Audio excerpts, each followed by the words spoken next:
Okay, looks like we're going well.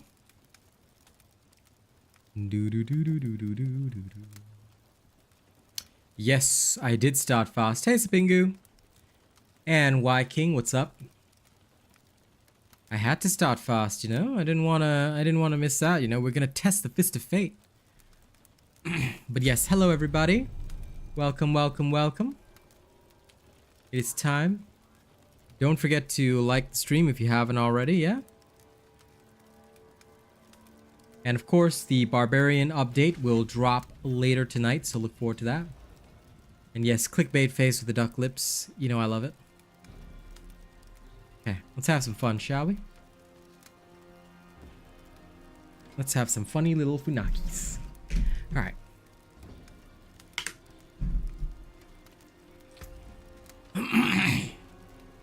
Now, for this test, I'm equipped with the Fist of Fate. My Doom gauntlets are gonna sit pretty in the, you know, in the stash. And now, with Subby and Rena as my only witnesses, temporarily for this lovely endeavor, let's do silly things that we're not supposed to do, yeah? Why? Because that's what we do. We do the stupid things. First, we'll try a tier 41. Okay, we're going to open up with a tier 41. Give it a little taste test. Yeah, we're just going to check it out.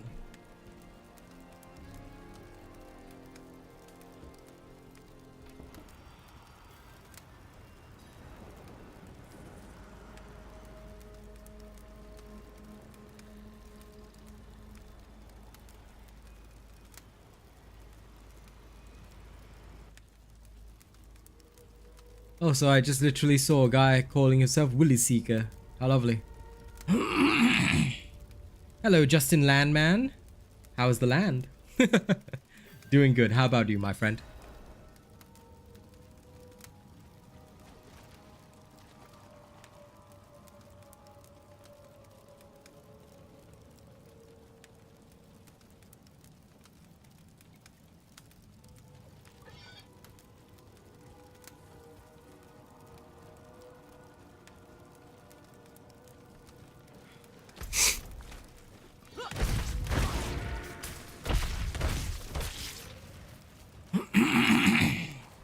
Okay, this is just a simple tier 41. Enemies are only 11 levels higher, so I'm expecting Fist of Fate to function normally within the normal range, because we already proved it worked on the rogue. So what we're going to try and do this time, right, is we're going to keep just going like ever higher. That's the goal here. We're just going to keep going higher and higher as we go along and see what happens. See if there's any reduction in kill efficiency, yeah? So let's see if this will actually work out, because I have a feeling it's going to be wild. Hello, Lady Neo.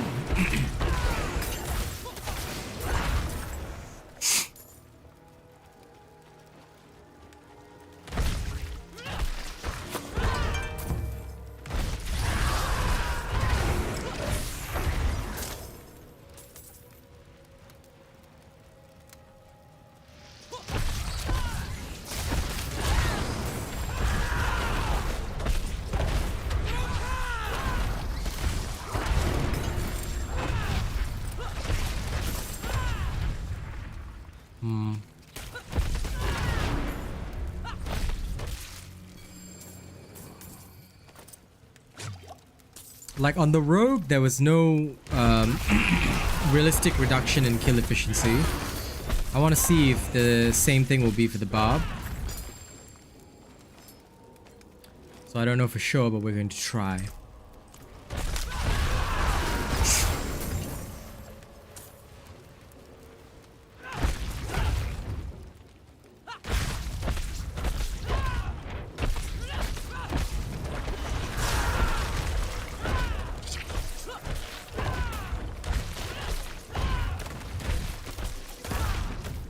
This guy is just refusing to take any damage. Holy crap. Either that or my roll's just bad. Lol. Yeah, I think it might work out on the rogue just because of the sheer number of hits compensating for everything, but oof. If your luck is bad, ooh my. This is not the way.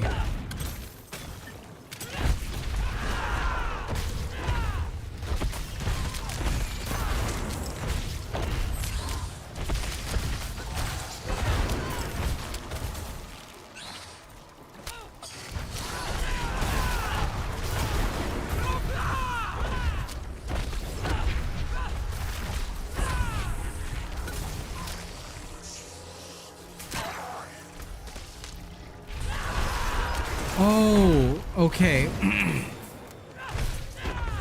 I was wondering, monsters in this dungeon take 40% less from close targets. What the hell? I didn't even know that was a possible affix. That's uncool. Okay, there we go. 3 million. Eat that to your face.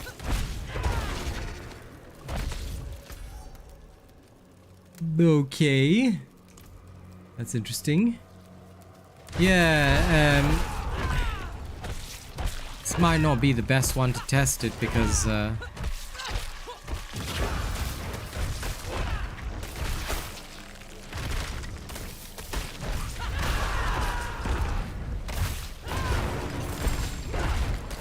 have to test it in one where I'm not being gypped. Because that's a lot of reduction. Unless I hit a really...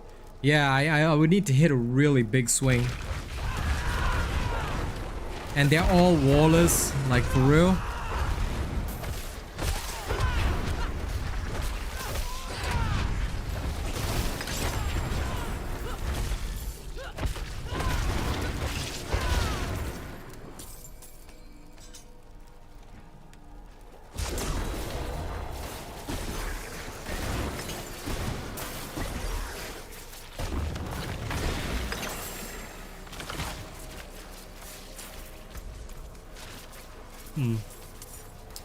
Enjoy your food and writing, my friend.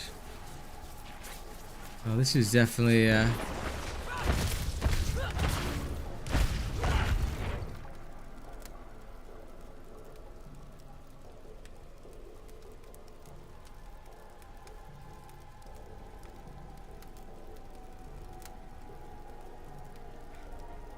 okay.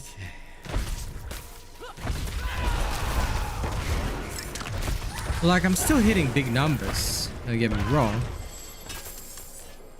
But this is definitely not the best place to test out the luck and chance equipment.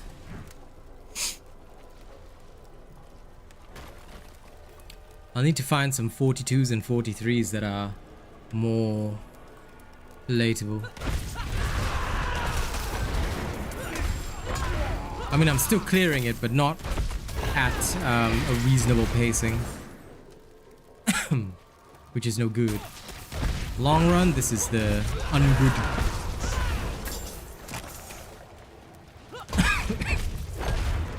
Excuse me.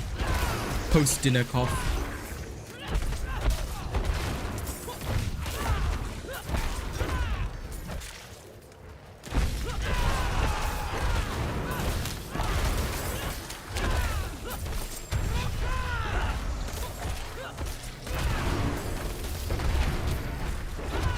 But yeah, I am 100% like certain if you roll badly, because like with the rogue, I think the fact that you roll high once or twice is enough to compensate. But here, because I'm reliant on my big hit, it definitely wouldn't work out for the barb. As you can see, right, it's not just the 40%. Like, if we were to do like one after, or if we were to find one with a big reduction after, I think I would still suffer a similarly crushing, annoying defeat. But you know, I'll definitely check it out, because I think the bigger hits, like, because I'm just doing one big hit, if it rolls poorly, you know, this one big hit is not sufficient to compensate for the low hits. Because when it's big, it's really big, but you know, when it's not big, it's like, my god, yeah. Yep, it's definitely a very different feeling on the rogue. So it's not gonna be a universal thing, you know? But yeah, it's per hit instance, so... No, lucky hits definitely works per hit instance. So what I'm just thinking is that because the rogue's damage is very consistent and split up amongst multiple hits, whereas here I'm literally gambling on the one slower big hit that I perform, it's not effective. Now, of course, it could just be the modifier, the affix as well, causing me trouble, but it seems that I'm consistently like rolling low, you know, with the big hit, and that is causing the issue. Because when I do hit hard, I do hit hard. Don't get me wrong. Like, I'm still seeing big hits, but just that they're not sufficient to compensate, I reckon.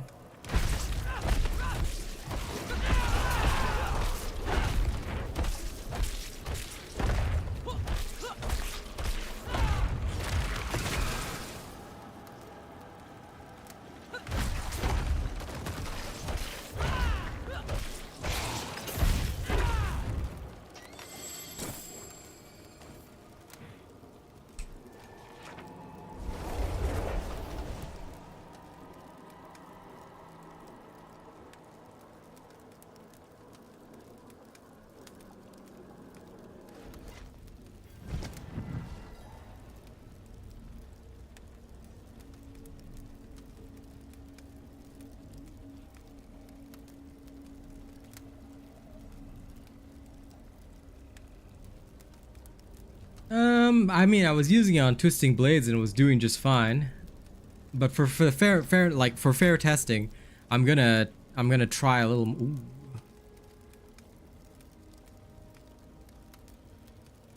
These gloves actually rolled like damn near perfect. Huh.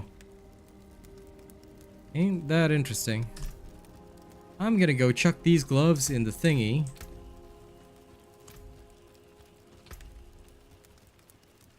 Because these barb gloves rolled awesome. Going back is... This isn't like before. This isn't for the fort, for Akarat. Surely you understand that.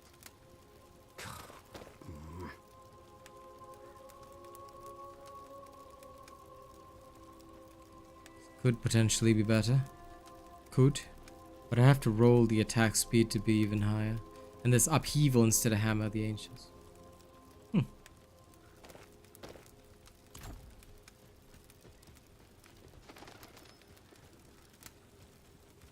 No, it'll be per the individual hit, Subby. That's the thing. It's per the individual hit, which is what's causing, I think, the issue. That appears to be the issue. That it's on a per hit basis, which again, like I said, is okay. Like what I'm seeing is that because the rogue does so many hits blindingly fast, like it averages out, you know what I'm saying? But on the barb, where I'm praying for like one big boom shakalaka, it ain't exactly the most conducive to this playstyle. But I'm gonna try, you know?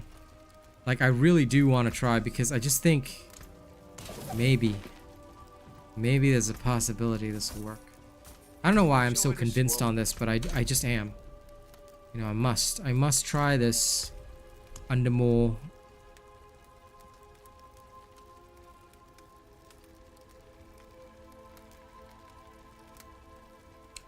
like less physical damage. Fine. Okay, this is the one with no damage affecting negative affixes.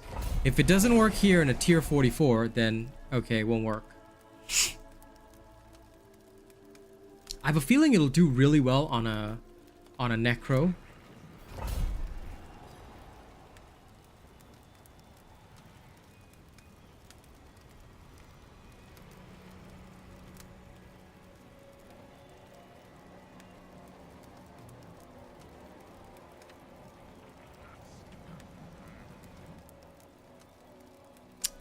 Good. I'm glad to hear that, Lady Neo. Good.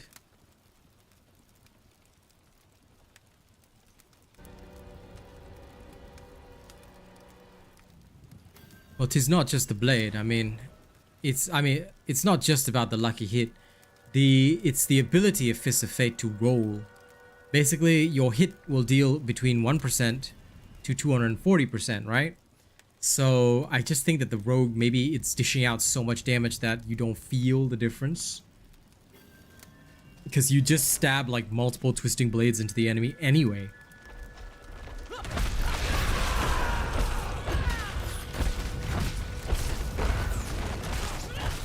Okay, yeah, no, it's not working for sure.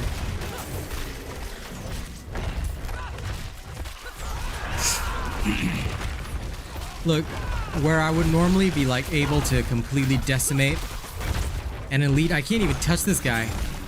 So yeah, it worked okay on the rogue, but it's definitely not for every class, which is annoying.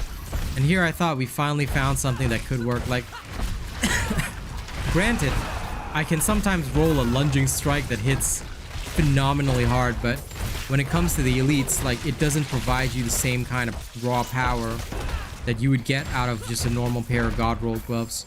So for the Barbarian at least, I can certainly say that Fist of Fate is a failure. Yeah.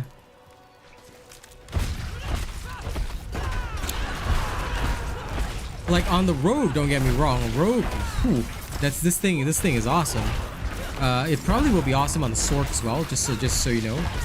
I have a feeling that Sork and Rogue will benefit the most from this. I'd love to try it on Necro if I roll it during season 1. But I can certainly say that Barb has a... Yeah, exactly. It's a major loss. Because, like, even a normal hit that's non-crit can totally wipe out stuff with this thing. But you are literally putting your hands... You're literally putting your hits in the hands of fate. And it's like, wow, okay.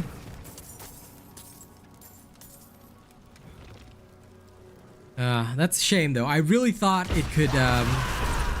It could be a hidden card, like we could players could use it as a replacement. But I'm gonna say with absolute certainty now that it will only work for the rogue.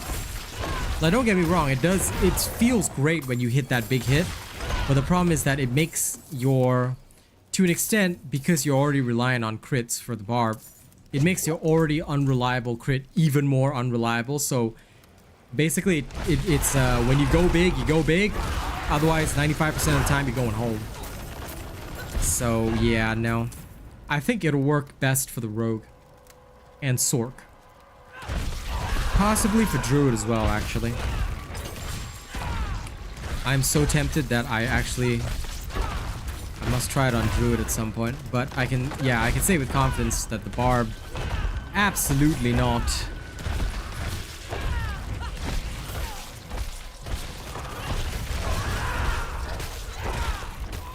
It's definitely for the gamblers, you know? Because if you roll high on your biggest hit, just saying, if you rolled high on your biggest hit, you know, you would lay a huge smackdown on your opponent. But here, because look at it, if my hits constantly happen to hit that 1%, then I'm doing nothing.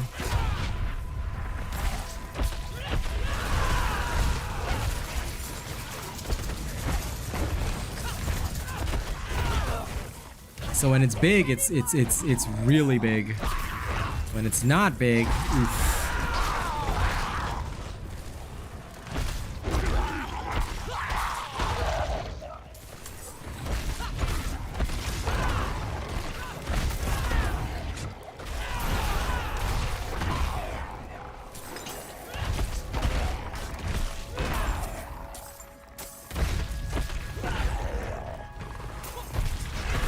Like, this thing can allow you to kill on a non-crit.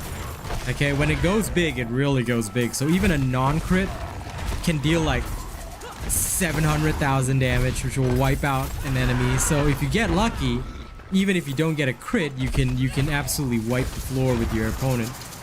But the problem is what happens when you are reliant on that crit. And keep in mind that the enemies here are 14 levels above me, which is fairly reasonable anyway. but it's just not as fast as a regular pair of gloves. I think I can manage from here. Yeah, it might actually work with the whirlwind barb, you know?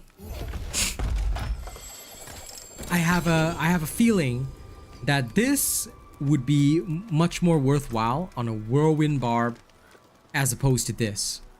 You are kind of right about that. You know, you're kind of right about that. I genuinely feel that whirlwind barb might be the... This one rolled both distant and close.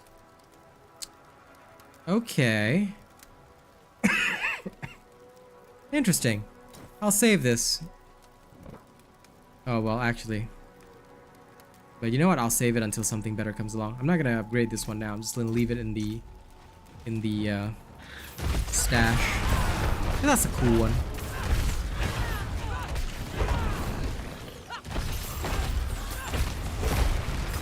Okay, I don't know if anybody saw that, but because the number was slightly covered, but I just hit a 10 mil crit.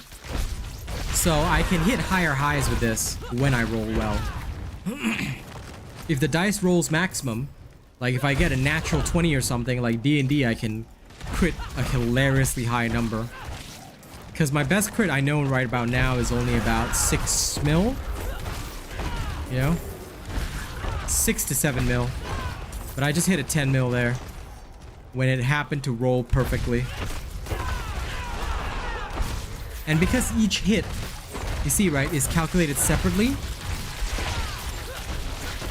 Like when I slam down, some numbers will be in the white color, some numbers will be yellow. So each instance of damage is a hit, which means each instance can trigger the lucky hit. So yeah, this is gonna be the king of inconsistency, I can say that much.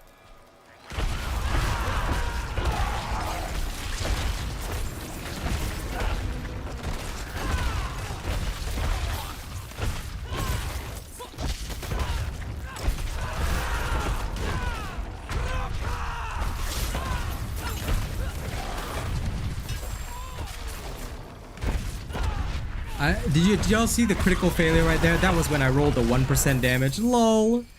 The beast I slammed down, and this is the first time in my life, right? I slammed down and it took no damage. The beast was just like, did you hit me? Did you hit me? Huh? Huh? Huh? Dude, gambling addicts will love this, but gambling addicts are gonna get absolutely shafted by this thing. They're gonna get themselves destroyed by this thing. Because the thing is, there's no consistency with this. Every instance of damage is a roll. That's no good. That is the very opposite of good.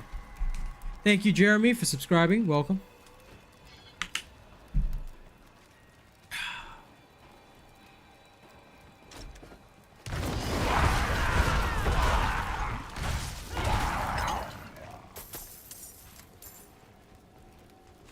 I still laugh though. It's hilarious that this works so well for the rogue. Which means that the rogue is technically a god of gamblers. The rogue can gamble with impunity.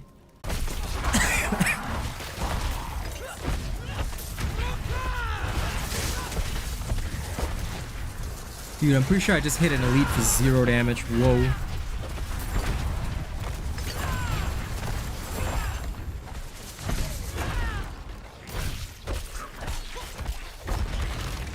LOL, 20,000 damage. LOL, my lowest hit possible. Oh lord, that sucked. Okay, yeah, this thing is not healthy. Nope, not no way, not no how. This thing. Yeah, no, thank you. Screw this. In fact, you know what? We're going back to town just to remove these unhappy sigils. Oh, damn.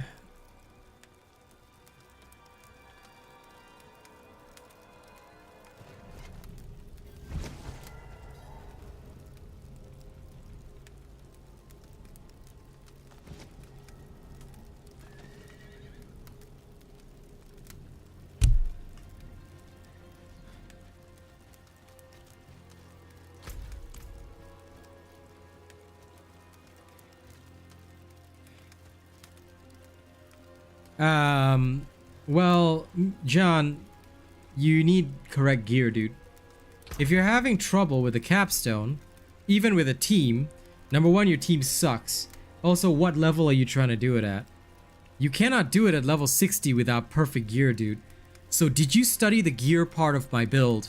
Because even if you copy my build, you copy my Paragon, if your gear isn't perfectly rolled like mine, you're dead. So most often when people tell me I'm having trouble with this, the first thing I'll ask you is, did you roll perfect stats on your gear?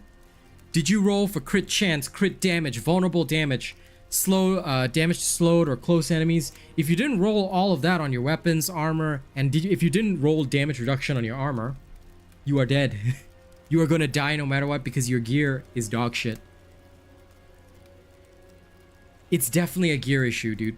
A lot of the time people say, the build I'm having trouble, it's always a gear issue. I don't know why people don't go for gear. Listen, here, I'm gonna give you some advice right now, right? Number one, in World Tier 3, you should never go past level 50 without first going into Hell Tides constantly, right? Every time there's a Hell Tide, you need to be in there so that you can start gearing as fast as possible. You need your legendary aspects perfect, as well as the best possible gear to help you. Then, on top of that, farm Nightmare Dungeons. Don't do any other activities. Hell Tide, Nightmare Dungeon, that's all you do until you get all the gear you need. So, until then, like, you definitely don't do that. If you're doing a T20 Nightmare solo, but you cannot do the capstone, that makes no sense to me. Because if you don't have good gear, how are you able to do a tier 20 Nightmare solo? So the capstone is easier. The capstone is literally the same as a tier 17 Nightmare dungeon. I would think it's a skill issue at this point, cause you're doing something very wrong, dude.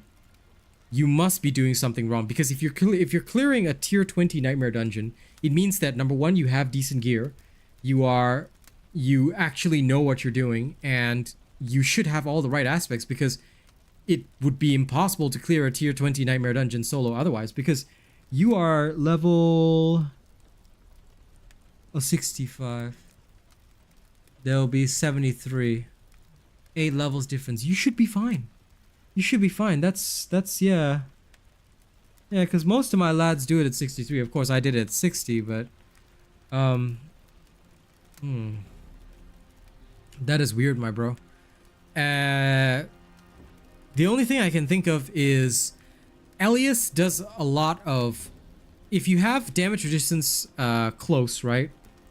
Try and stick close to Elias when you're tanking, and also save your challenging shout for when he's using his biggest attacks, because that'll be what actually saves you. The damage reduction on that. But that is very weird. Then in that case, I have no idea how to help you. If you're really clearing tier 20 solo, then I have no advice for you, because I'm like, what? How is that even possible? So my bro, I don't know what your issue is, man. That is beyond my capabilities to solve, and I'm so sorry for that. I wish I knew better, but I don't know how to help you.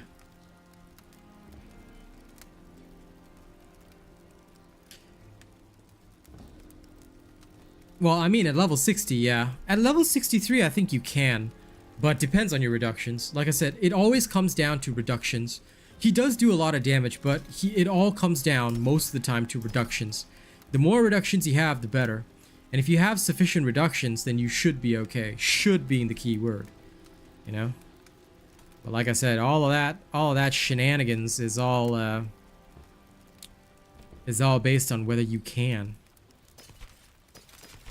So I don't know.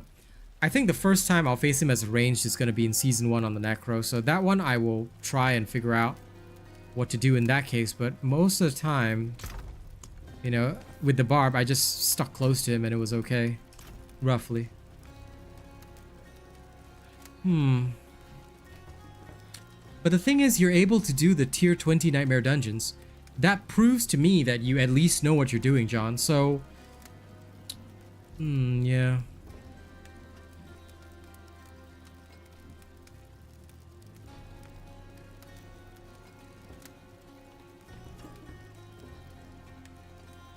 Hmm.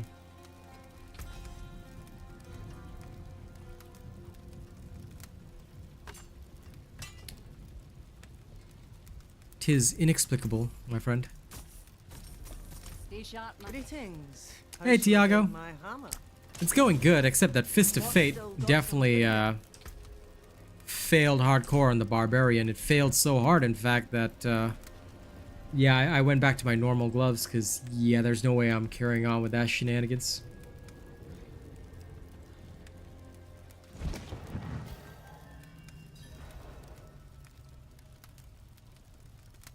Oh, crud.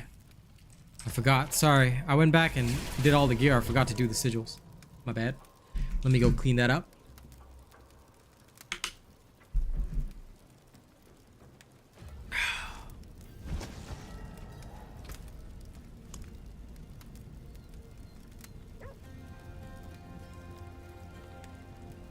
That could also potentially be it, John.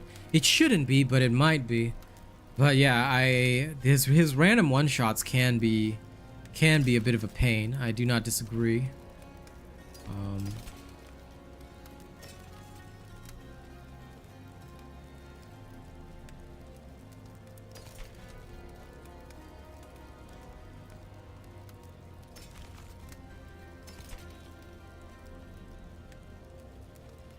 I'm gonna try getting rid of these.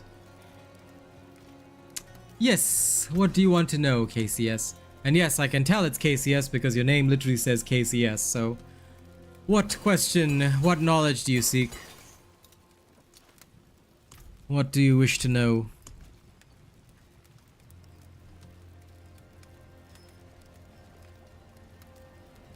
For the Barbarian?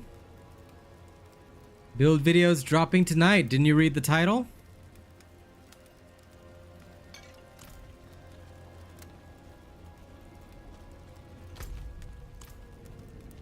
Yeah. The level 80 update comes tonight. Literally the title of the stream. Did you read it? Did you read the title of the stream? If you did not read the title of the stream, then I'm going to have to slap the shit out of you. So answer very carefully. Did you read the title of the stream?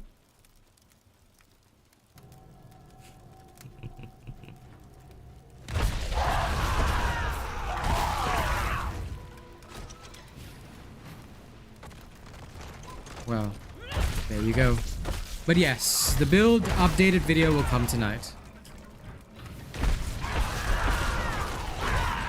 And drive safe. You should not be attending a stream when you're driving. Safety first.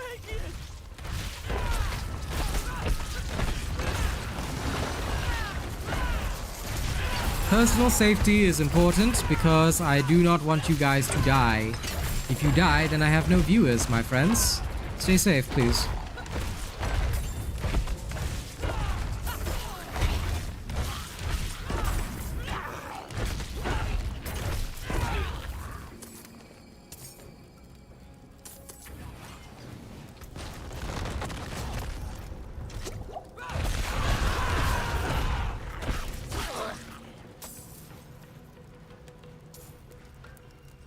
Right, I have my normal gloves back.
Just go, literally, you want to join the clan, just open up the social menu. There will be a join, there'll be a clan, then look for Robot Nation. Tag is RBNT, and you'll be able to join the clan there.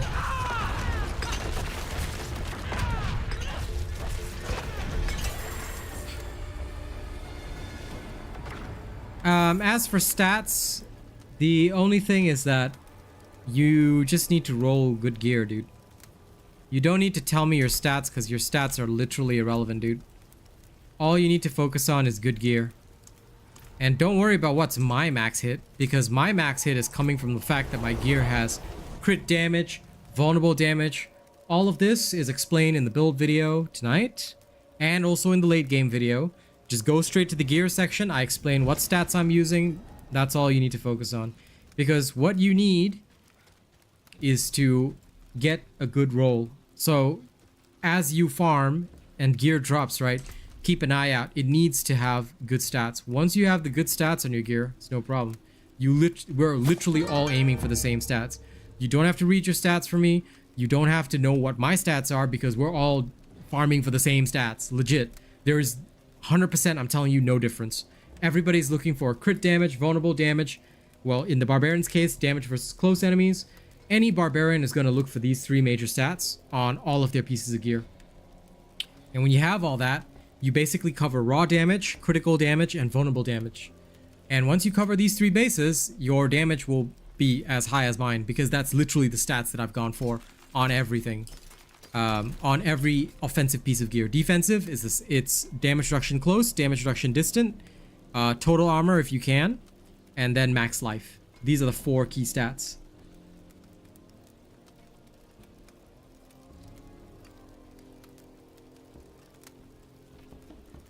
Yeah, that's exactly what you do. You basically look for rares that have all the stats you need, and then you upgrade them into legendaries. That's the same process that everybody uses. No difference. All the stats that you like, if you get a really good rare, you just basically roll until it has perfect, like maybe it's got 3 good rolls and 1 bad roll. You roll that bad roll until it's perfect, or until your money runs out or whatever. Then you upgrade it into a legendary, and that's what you use. Yeah.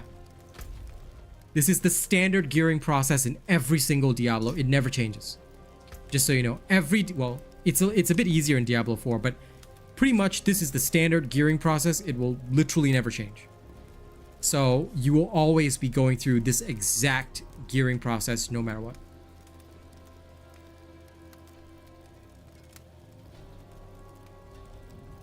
Yeah. Well, that'll definitely screw you over.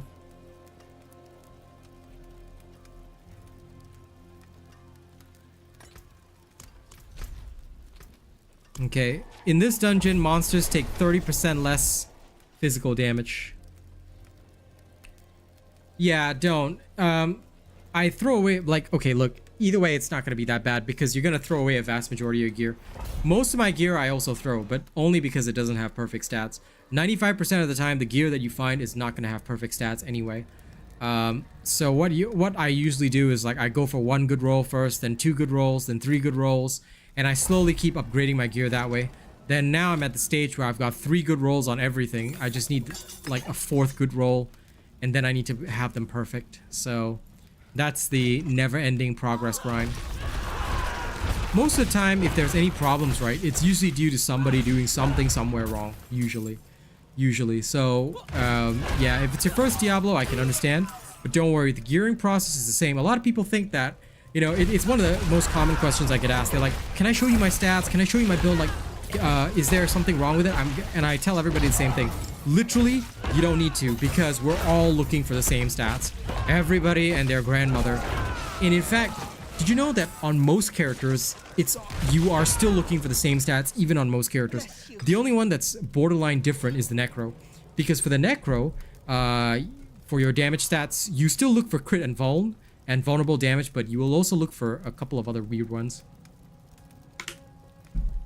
Because the Necro plays different, but literally the Necro is the only one that actually plays different, which is hilarious. So that's a literal thing.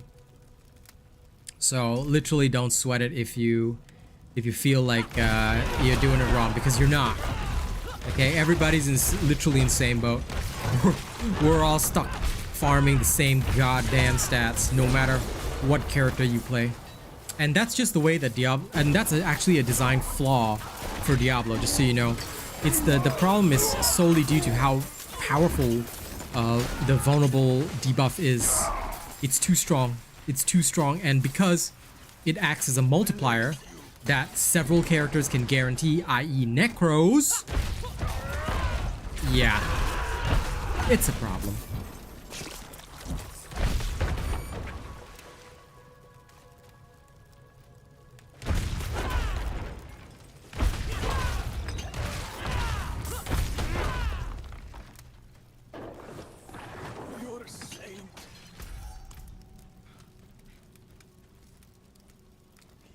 Hey, no problem. Happy to share the knowledge.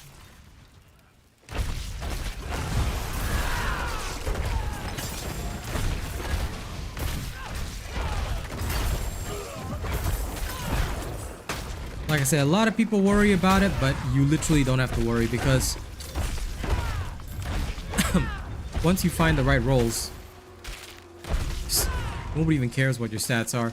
Your stats are literally just to get bonuses in the Paragon pathway. That's it. That's all I use them for. Primarily, it's gear that is going to affect the vast majority of your damage. Perfect rolls on gear, you live a very happy life. Like right now, thanks to perfect rolls on gear, right? These enemies all take 30% less damage from me. They have 30% physical damage resistance. They've got 30% physical damage reduction. Smacking them down like nobody's business. This is how important gearing is. You can literally wander through and efficiently farm where enemies are like 12 levels above you. My friends were cut down. I won't last on my own. What I'm gonna tell you is, first and foremost, you've already done it wrong by worrying about those. Attack power is irrelevant. Okay, it's just a dummy measure. Because you've seen the damage I hit, right? You wanna know what's my attack power? My attack power is 5590. Your attack power is practically the same as mine. That's why I tell you, attack power doesn't matter. All of that is a dummy it's like literally a stat that tells you nothing. So don't worry about that. All that kind of nonsense. Don't worry. Affixes. Affixes on gear. That's all you need to care about.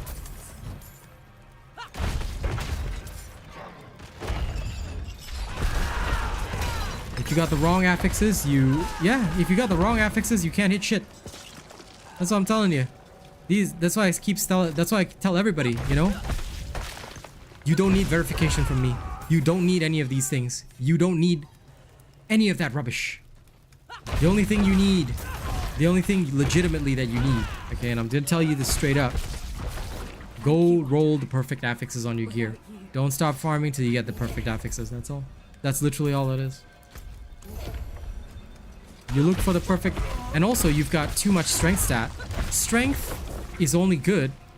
Strength, each point of strength only contributes 0.1% damage. So your affixes are worth more than a strength stat, you see? Well, no, that's incorrect. On a barb, strength gives damage. But each point of strength only gives 0.1% skill damage. So, basically, let's say your affix gives 70% close. You would need 700 strength to be the equal of that affix. This is why I say, worry about your affixes.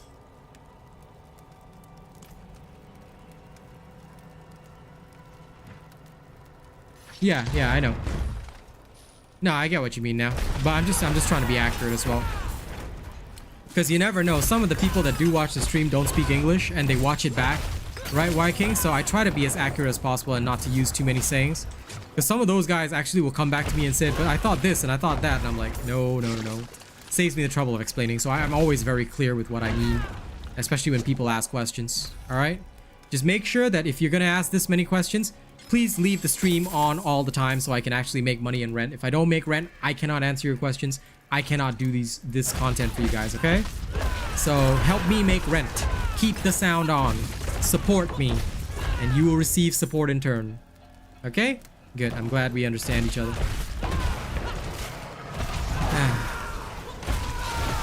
Attack power is the most meaningless stat in the game. I don't even know why they bother putting it in. It just confuses people. Because literally nobody cares about that shit.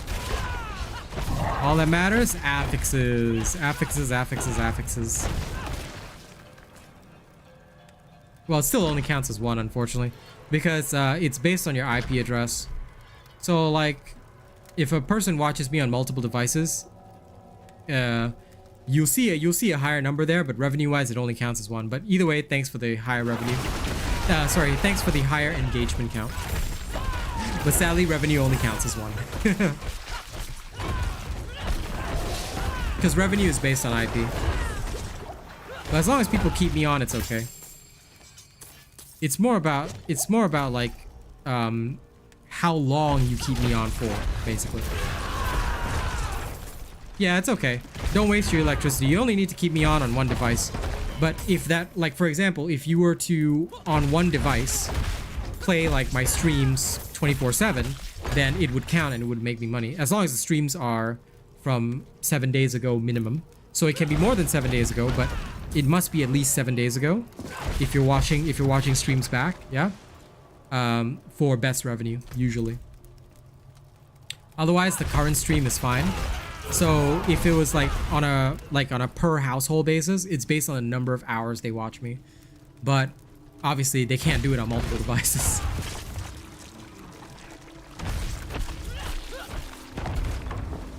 Yep, you will lose attack power but actually gain damage. It's crazy, right? This is what's so zany about stats. They trick you. At first I thought the same as you guys as well when I first got in this game. Then I thought, oh, my attack power is going up. Surely I'm getting stronger. Then I realized it wasn't actually helping me because it was the stat affixes that mattered. It was like all those like damage to close, damage to slow, all that kind of things. No. KCS, you're misunderstanding me completely.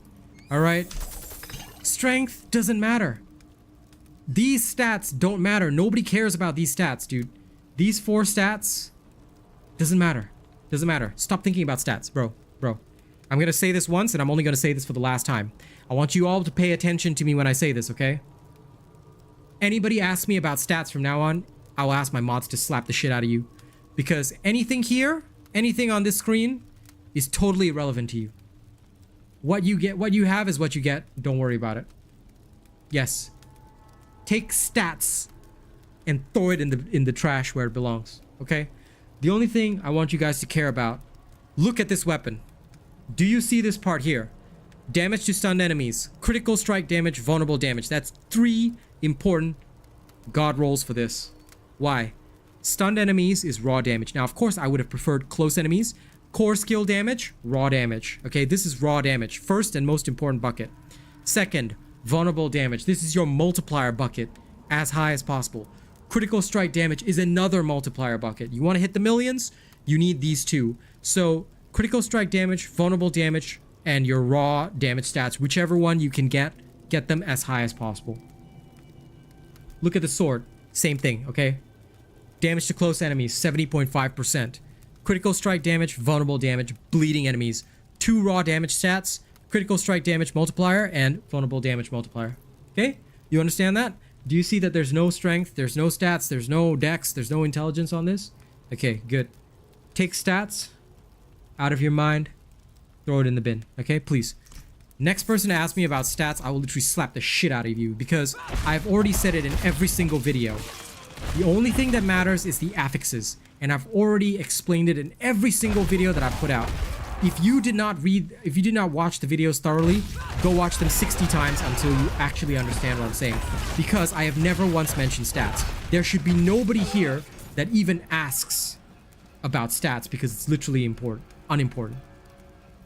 Overpower? You don't use overpower on this character. The barbarian does not use overpower, dude. So the only time you should have overpower is on the mace, which is its base innate stat. You cannot get rid of it. You see? So yeah, overpower is not used on the barbarian. The only one that uses overpower is Blood Necromancer and the werebear, pulverized werebear. Okay, so remember, stats are irrelevant. In every build video, I have explained what stats I go for, okay? And in tonight's video, I'm also going to explain that again. So tonight's video, please pay attention to the gear section. I will go through every single piece of gear and explain it all. Druid, consult the Druid video because I think I went through it there as well. What is non-physical damage? If you hover over your skill, it tells you physical damage. If it doesn't say physical damage on your skill, it's non-physical damage. Okay? Logical.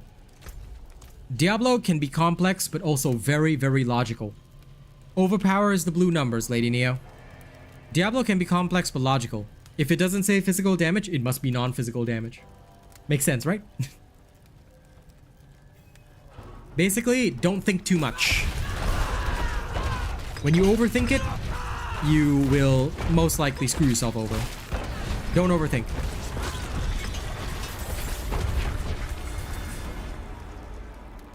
Yes.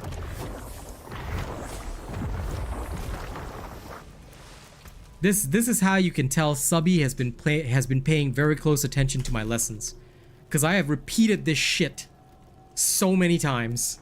So thank you, Subby, for actually paying attention to the shit that I say. Thank you. Remember, if you pay attention to the shit that I say, you won't go wrong. If you fail to pay attention to the shit that I say, how am I supposed to help y'all? Class is in session, and Subby is a great student. Thank you so much for actually paying attention to the shit that I say. Oh, praise be today. Praise be today.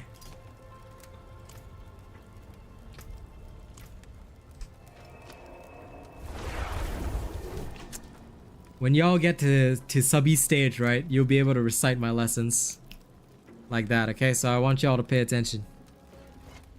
It proves that my rambling was not wasted.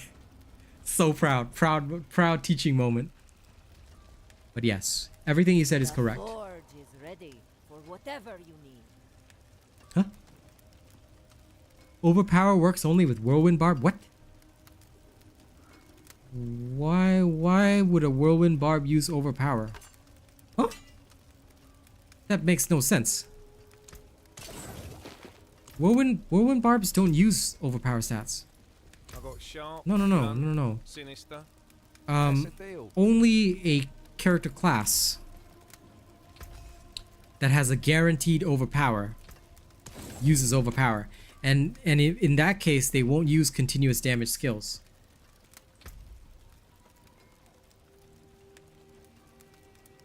It is useless on a barb. There should be, unless the person is a complete dumbass, they would never put Overpower on a barb.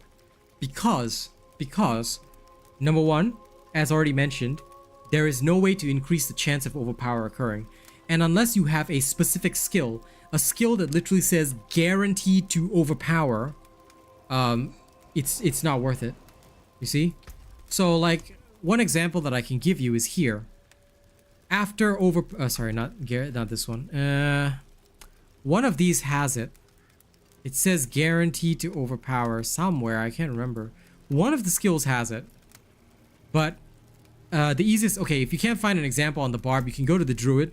Druid Werebear has multiple skills that say your next attack will Overpower. Basically, when you read that text, it basically means that whatever you're gonna do, assuming you follow whatever the text says, so for example in the Werebear, after 20 seconds, your next attack in Werebear form, your next attack is guaranteed to Overpower. That means that after I spend 20 seconds running around as a bear, my next Pulverize or whatever is guaranteed to hit the blue numbers no matter what. You see? So Overpower damage is only used on builds that take advantage of those guarantees, but it's not worth it, as already mentioned. So yeah, congratulations on defeating Butcher. Hopefully it means you've been paying attention to, like I always say guys, hopefully it means you've been paying attention to the shit that I say. Yeah, there's a legendary aspect that does that. Sorry, that's not an affix. Correct terminology, that's a legendary aspect. But yes, you are right. That is a legendary aspect that allows that. Happy customer.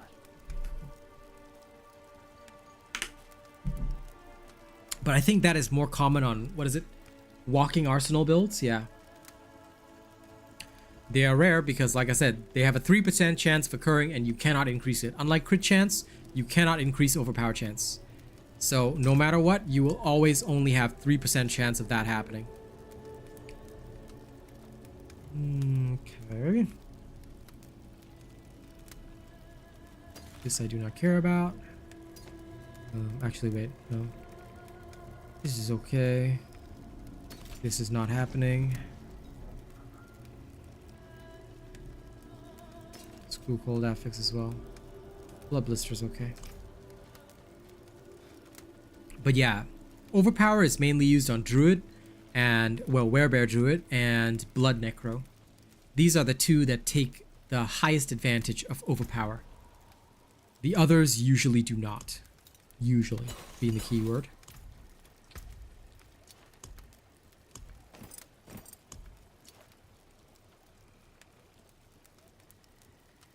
Okay, into Feral's Den. Let's go. Now time for some speed leveling. I'm gonna go speed wagon. And thank you to everybody keeping the sound on, okay? Keep the sound on and open your ears. I'm gonna share my lessons with all of y'all. But anyway, whirlwind barbs are... I don't know what about it. I'm gonna try it next season, but I just feel that it's not gonna work.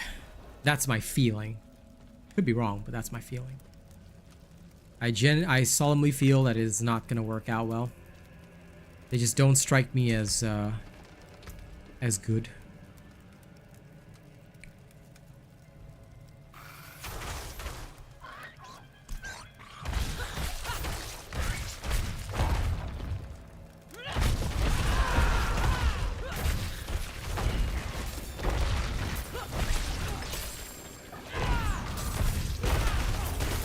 Yep, take your time, Lady Neo.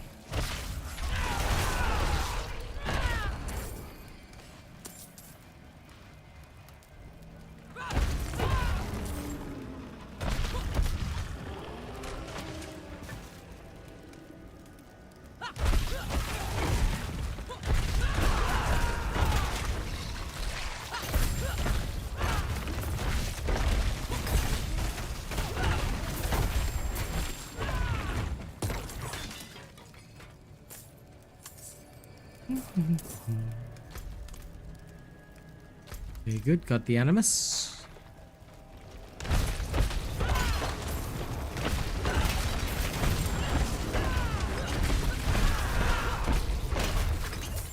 $8 million crit. Easy peasy. That was a nice big one. Yeah, the Fist of Fate definitely can't do this, so... Of course, I'm still relying on a crit. When I don't crit, I still can't kill. But it's not as bad. I'm still gambling, but I'm mostly gambling on a crit.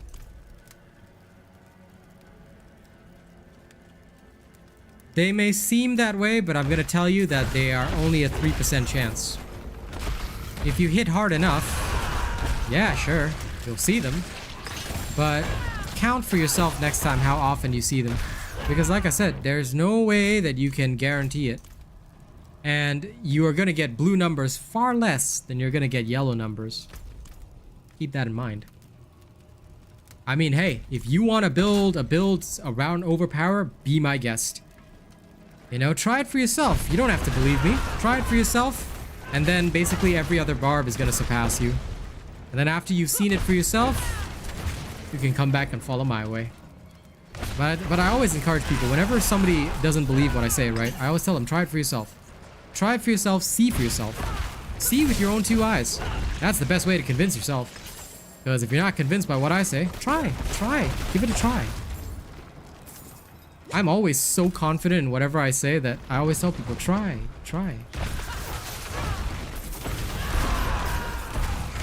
I want to see somebody build an overpower base barb. And then it will probably like get stuck about 3 levels above. Well, maybe not. Probably with Paragon it shouldn't be that bad. Maybe 6 to 7 levels above, I guesstimate.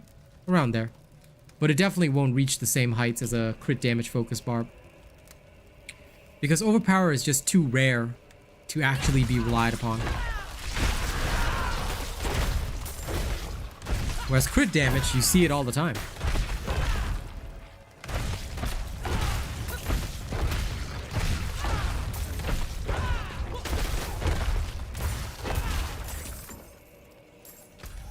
The only thing that's good about overpower is when you have a lot of fortify and a high health, you can actually increase damage quite nicely, which is basically what the druid does. But even so, I find it so much weaker. If they made it stronger or they gave it a bigger multiplier, then I'd say fair enough.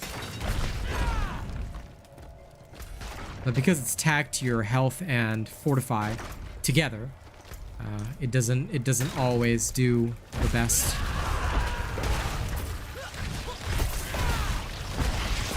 I genuinely would like to see it get a buff though. Also, if you're seeing a lot of blue numbers, it's because the blasting shrine guarantees overpower.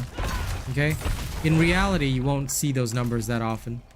So don't assume that you're always gonna have a blasting shrine around to help you out. It's kind of like when people talk about crits, but then they talk about lethal shrine. I'm like, what if you don't get a lethal shrine? You know, how's that gonna work? So, just don't fall for that. Although blasting shrines are fun, because they do guarantee that overpower. Welcome back, Lady Neo. Welcome back.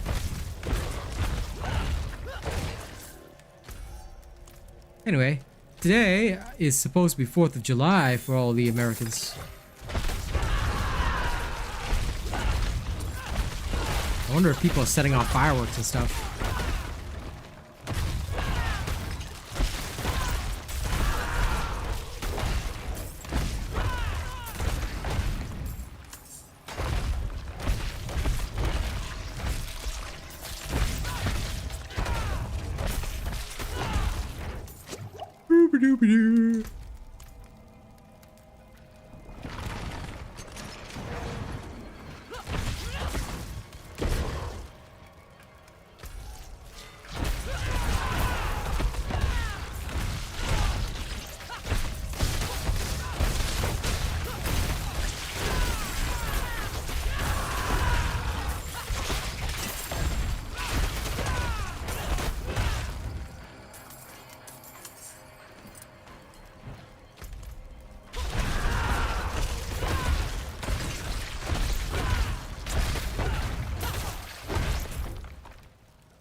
Well, I'll tell you, if they ever gave us a way to guarantee overpowers, man, it's gonna be freaking wild.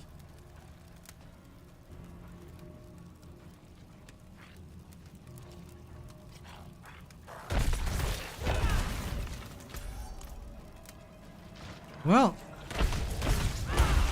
that's part of the fun, you know?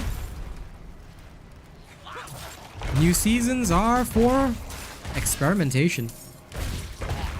But basically, for me, Law, based on the way this game works, I'm pretty sure that in the new season, unless there are major buffs, changes, and nerfs, right, the top builds are still going to be the top builds.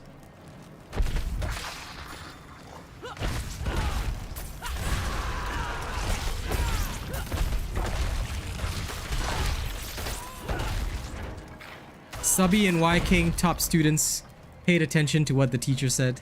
Thank you, guys.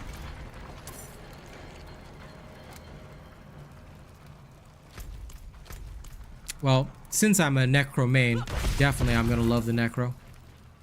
As soon as I literally cannot wait for Season 1 to start just so I can play nothing but Necro all day, every day. At least until it's in World Tier 4. Then I'll work on the next character.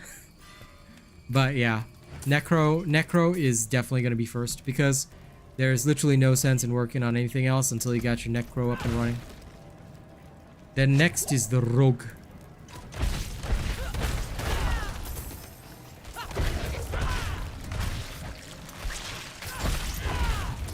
Listen, White King, just let me have my moment, okay?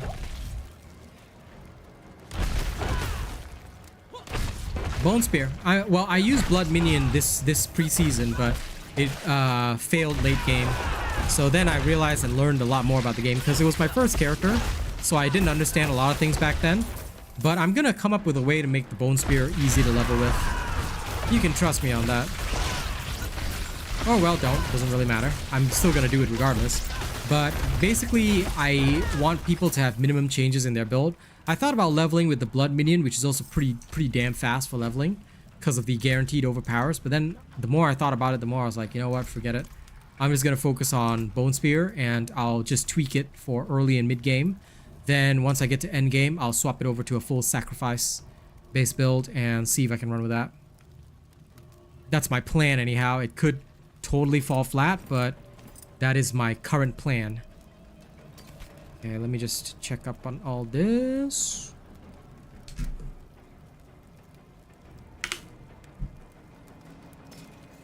Not good enough because I got better.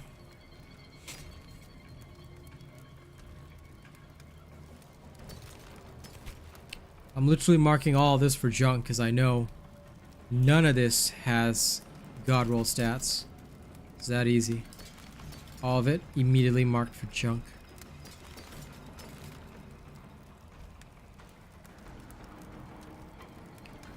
Well, yeah, because most likely you haven't built it the way I built it.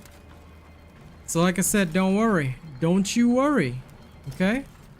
Season 1, I got you. I got you. Because I'm going to have to kill those bosses anyway, so I'm going to try it out.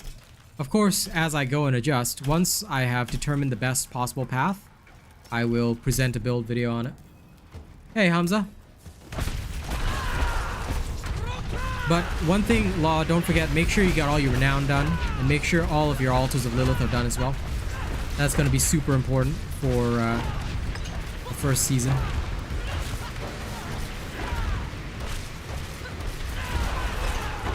The only reason I even want to try a Whirlwind Barb is just because I'm praying for something a bit more consistent than this.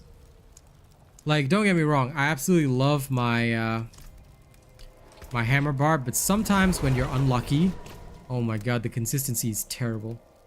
That needs to change for the Hammer Barb, because you're basically like, do I crit, do I crit, do I crit, do I crit? Oh, I crit, this thing's dead instantly.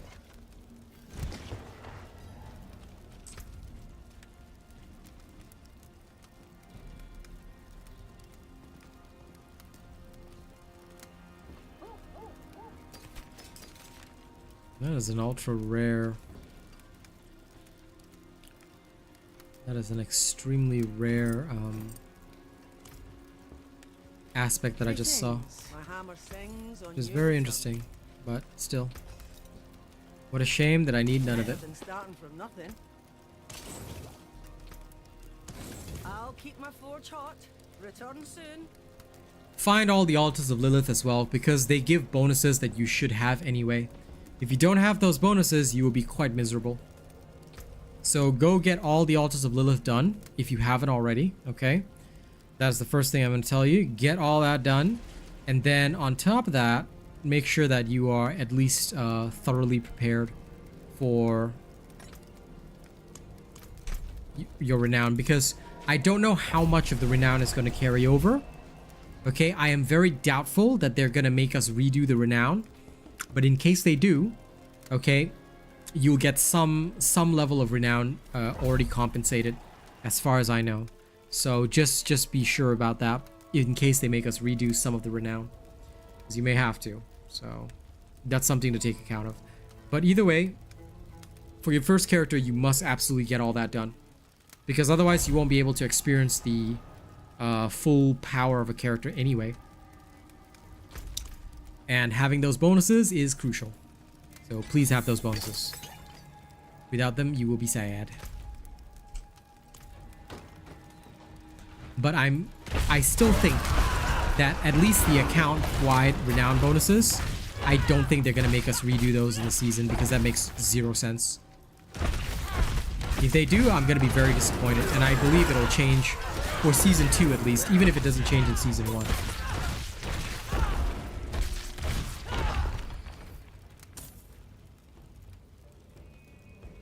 Yeah, that's exactly what you're supposed... That's exactly what's supposed to happen, Law. But again, I'll have to see because we don't know. The dev stream is to 2 days time. Today's the 4th, right? So it's on the 6th. Y'all watch that for me because I don't watch dev streams ever because I'm too busy. But if y'all watch it and y'all come back to me with good information, all right, I'll be grateful to you. So do find out because I'm pretty sure they're going to tell us during the dev stream. They'll probably answer everything and then come up with the actual date for season 1 and then probably publish a post on it. Because I know it's supposed to be roughly mid-July and I would like to see that happen.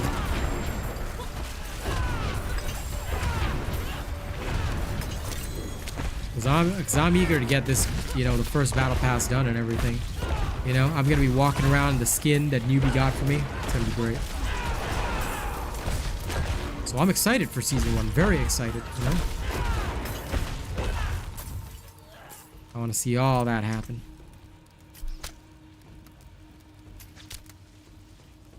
Oh man, this is bad. Whack. Okay, now I want to go down here. Damage reduction first, then increase damage. Reductions first, because they are crucial.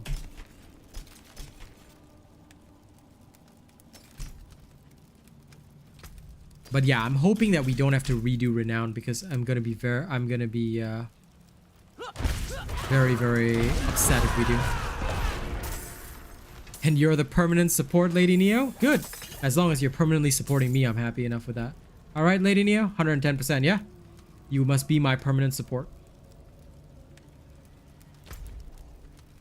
I command this. But yeah, I'm definitely hoping that Renown is going to be in because I'm going to be very upset if we have to redo it. At the very least, altars are not gonna be redone, so that's okay. That one is already confirmed. So yeah. I would take core skill damage because your main damage is your hammer, right? And core skill damage applies to even bosses, whereas stunned only applies when the boss's meter is full, you know, that meter, and then they get hit by all, like they get stunned or whatever. Until that meter is full, stun doesn't apply. So usually I try not to take crowd control related stats.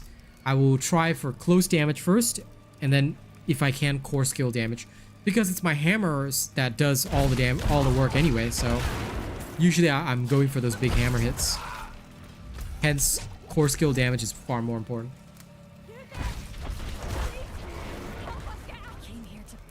In fact, for most characters, core skill damage will be like crucial anyway. Also, Jesus Christ, this is the first time I've actually seen it, right? Did you see that what you call it? The adventurer asking for help and then they died before the match even started? I swear to God, this is so bugged. They should just give the adventurers your stats. Give them all your damage reductions so you can protect them effectively. Because in these nightmare dungeons, ain't nobody ever gonna last without your stats. They're as bad as the bots from Dark Tide. They're literally as bad as the bots that we get, the veteran the base veteran bots that we get. Oh my god. They crumple so easily in Damnation. This is like Damnation.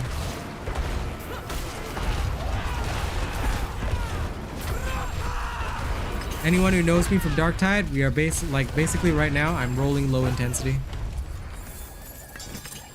And if anyone is around level 76, 77 and you want to come along for some low intensity farming, you're welcome to join me if you're in the clan. The 77 is more for your own safety though. You want to join me below that? Go ahead. Because I'm going to murder everything. I just can't guarantee your life. In fact, wait, OG's asked to join me before. Now would actually be a great time to join me for farming, since I'm just doing the same thing on my barb. And I'm in World Tier 4.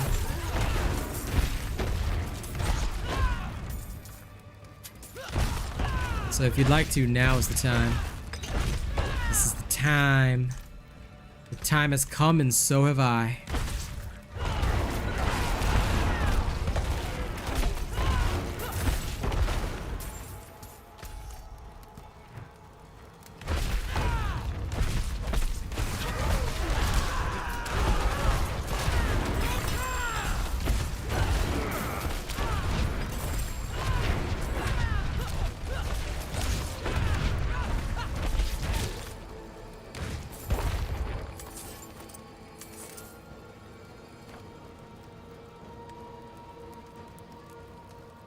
If you're level 19, you can come along and then you'll just die instantly and just never get any XP. Because I'm pretty sure you don't get XP when you're dead, so... yeah, no.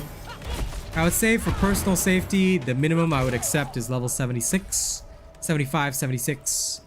But you'd have to take care of yourself. On the plus side, though, I will murder everything for you. So, there's that.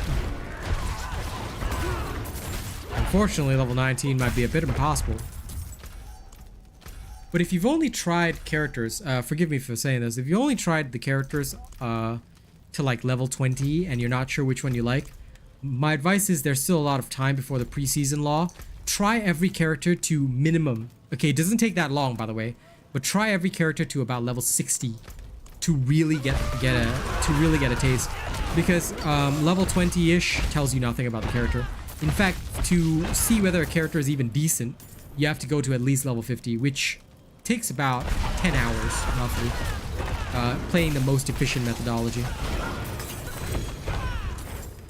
But if you're just testing stuff for the new season and you know, you've already done your characters, then ignore what I said. That's fine.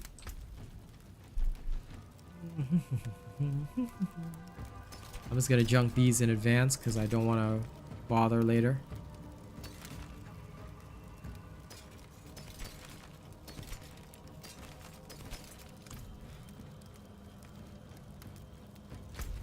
Yeah, fair enough.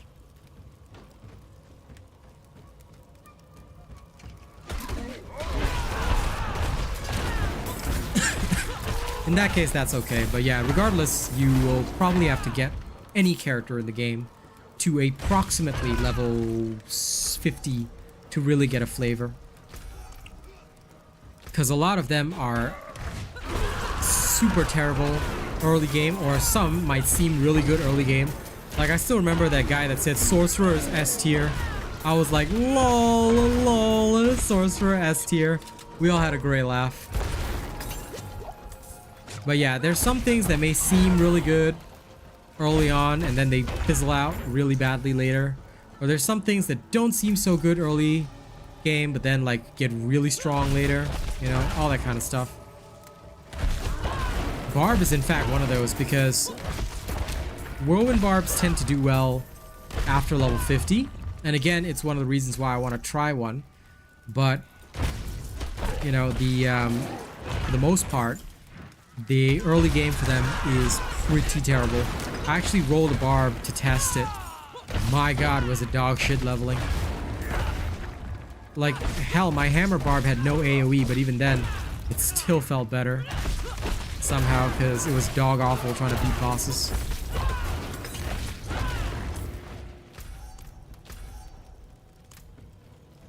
Oh crap, the Keeper's over there, isn't he?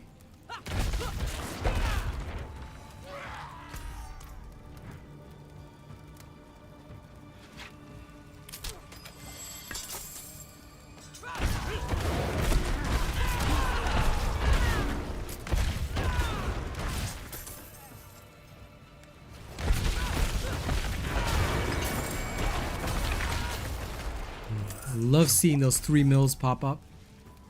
When I don't even have my shouts on and you smack down for 3 mil. Oh, that's a whole different feeling. That is a whole different feeling.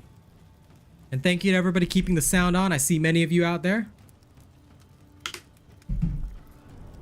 At this rate, we might genuinely be able to reach a 30 average this month, you know? We're on track, that's for sure. And thank you guys for helping me maintain that. Wouldn't be anywhere without you awesome viewers. Although I'm still gonna scold all of you if you don't pay attention to my lessons, okay? Those of you that don't pay attention to Professor Snape will get my wand up your butt. And I don't mean the innuendo. I mean genuinely you're gonna get whacked.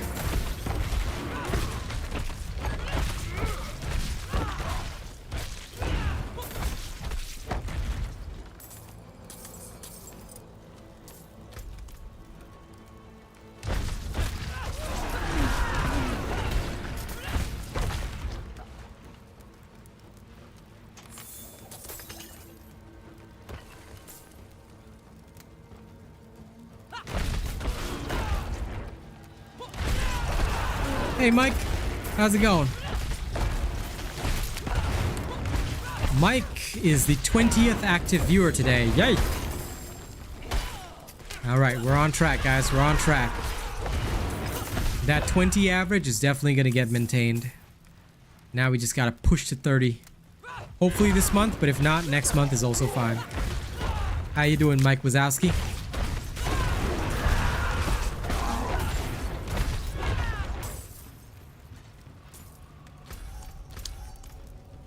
May RN Jesus bless your farming.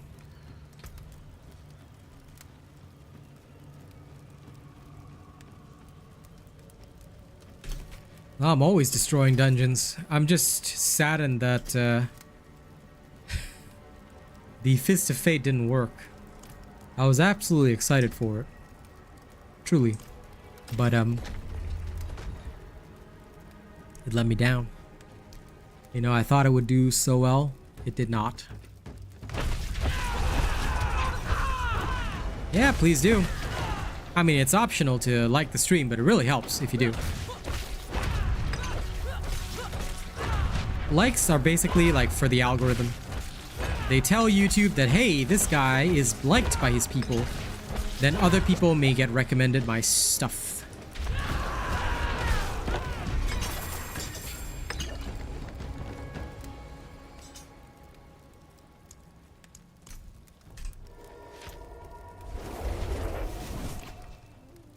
Up here.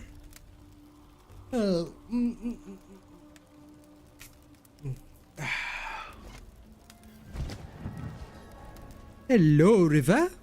How you doing, my friend? How are you tonight? I hope you're good. I'm going to drop this in here as a just in case, yeah? Now let's go get rid of the rest. Useless. Totally trash. Absolutely useless. I had the feeling since you were super tired, you said. That usually means that you are getting ill. You gotta take care of yourself. COVID is quite rampant this winter season.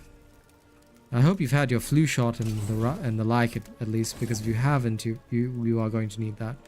I always recommend it. We might be young and healthy, but still.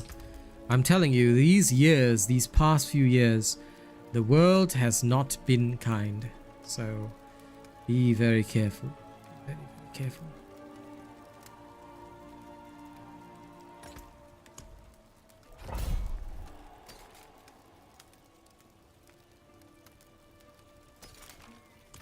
Physical resist. Ooh. What color drops are the best? Mr. Eric Miller.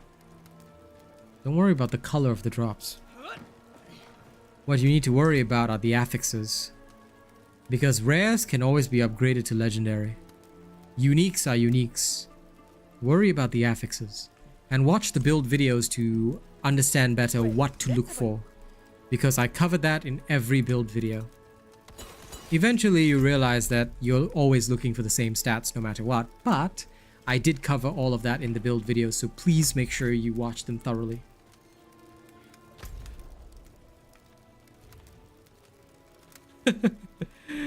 Oh, River Archer trolling. Yeah, the color. Don't worry about the color of the gear. Worry about what it actually has on it, okay? As long as you worry about the stats. And again, the stats are always covered in the late game build videos, so please pay attention to those. You'll be alright. And thank you to everybody for actively viewing my stream. And for paying attention to the lessons, yeah? You don't play and you're just curious? Well, okay, curiosity satisfied, I guess.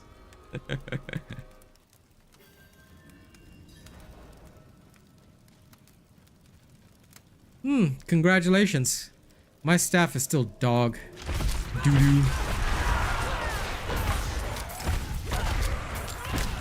Because I was searching for DPS and then, the stats that rolled on mine were bad. But hopefully I can find one with really good stats eventually.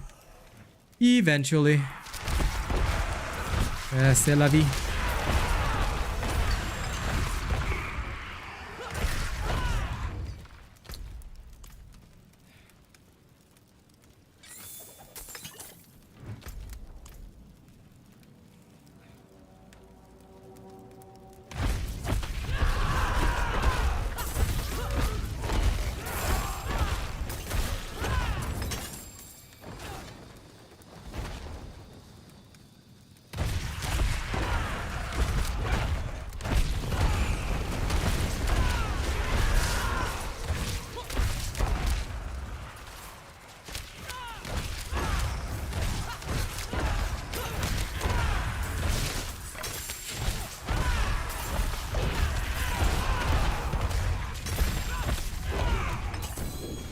I didn't see those two there, otherwise I would have just popped my Berserker's Wrath. Oh well. Easy enough. Only a tier 42 anyway. If enemies are mere 12 levels above you, they pose zero threat.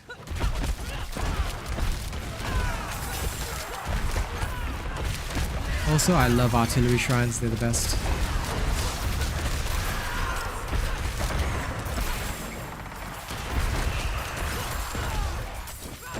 You ever seen a barbarian with the zoomies? This is what it looks like. This is a barbarian with the zoomies.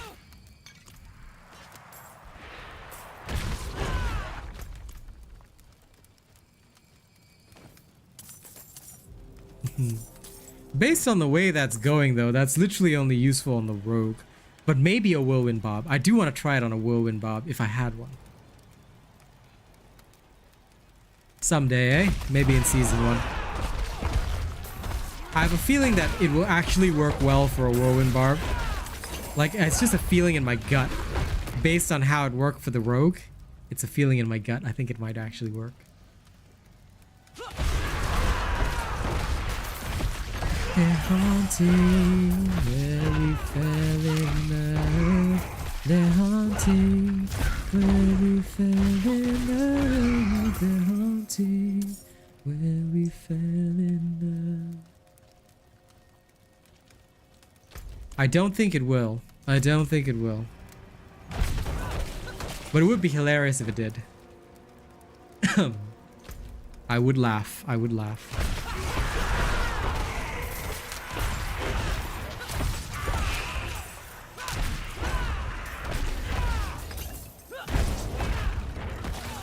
Did any of the nerds on Reddit confirm that the Necro minions can lucky hit? Because if they did, then yeah, sure, fair enough. Might be an interesting one for the Necro, actually. Aside from Frostburn.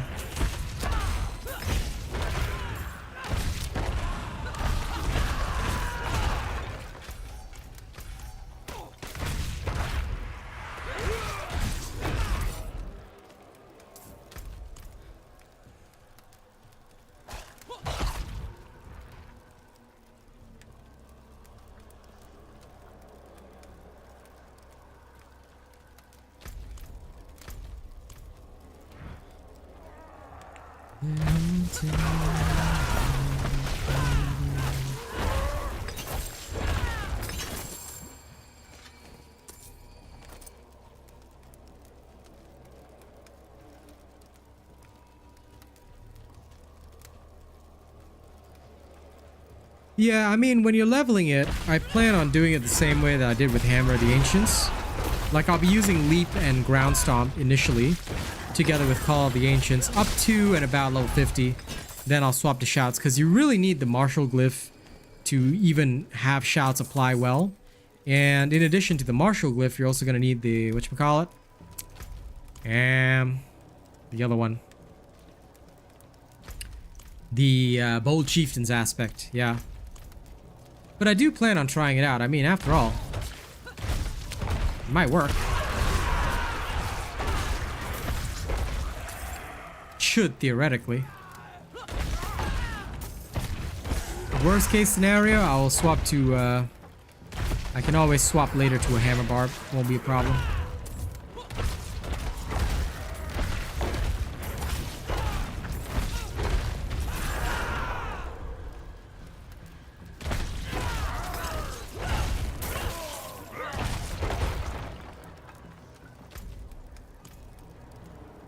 Hey, Darkblade, what's up?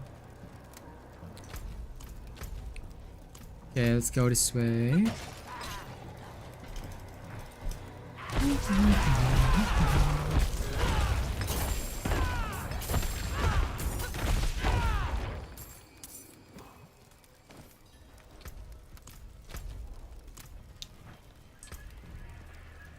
Trash, trash, trash, trash. Trash. Trash. Trash. Trash. Not even a 10% cooldown reduction. Trash. This one's useless as well. Exploiter is nice, but that's not good enough for me.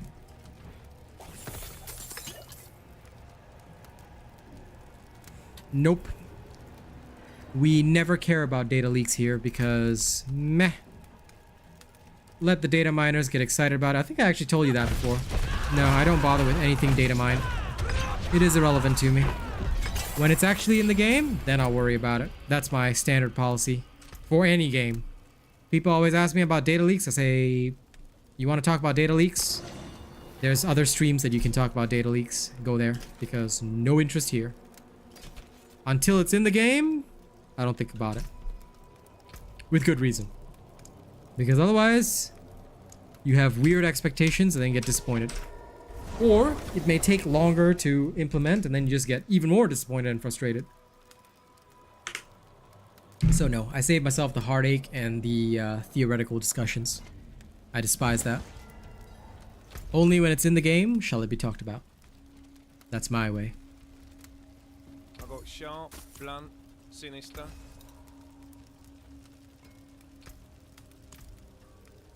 Stats on this are trash anyway. Okay, on to the next.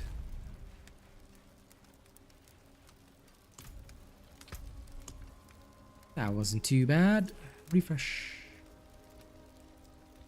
Yeah, that one's slated for junking. Actually, I may as well junk it now because I'm in town. There's something out there killing us and no one will do anything.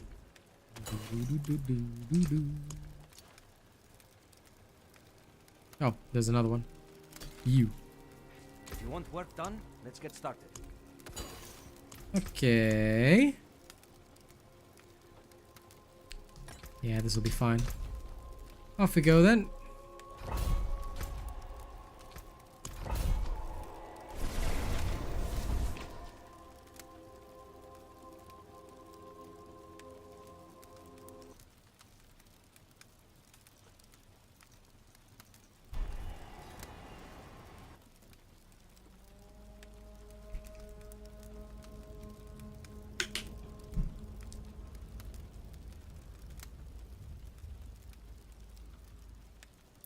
Okay, here we go. Congratulations, Mike. Yep.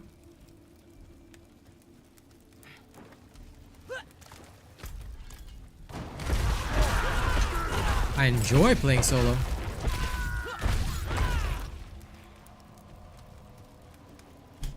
I literally have no qualms about being alone because it's enjoyable to me. It's me and my skills versus the world.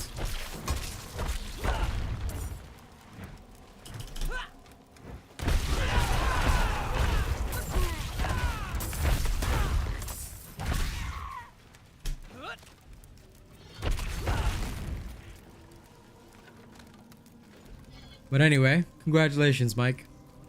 Now you just have to do the same on your rogue, and then finally you'll be alright, bro. Because, you know, you kind of shaming the rogue name if you don't, you know, absolutely wreck him on the rogue. Trusting you, bro. I'd be trusting you to wreck him on the rogue. Plus, playing solo is a lot easier. You know, some streamers say they like playing in teams. I don't. Makes it hard for me to focus on chat. I like to just, you know, play on autopilot without having to worry about other people. Then it allows me to put all my attention on chat, at least when somebody says something.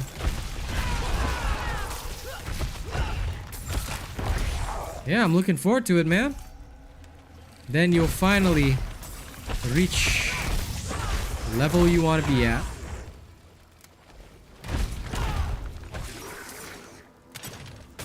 So good job on that.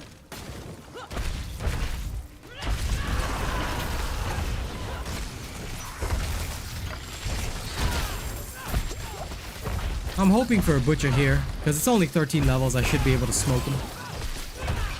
As long as I get a good few crits in, you should be done for.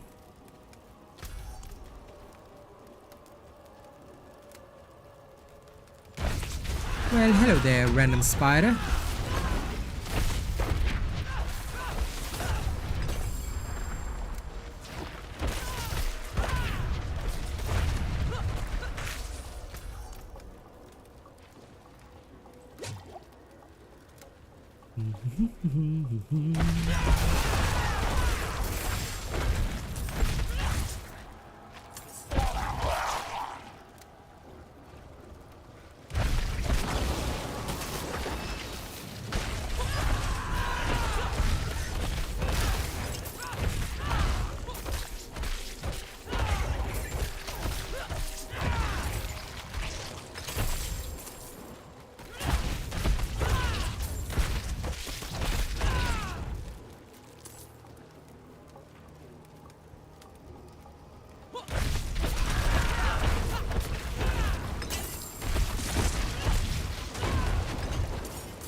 Now that does feel great.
Look at this minion refusing to die.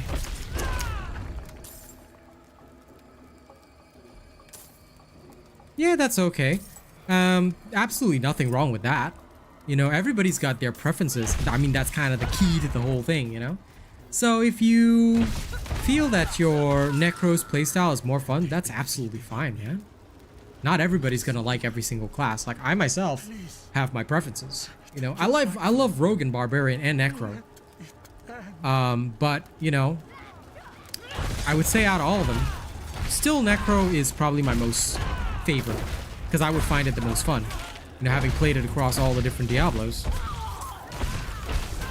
So there's nothing wrong with having a preference. Absolutely normal.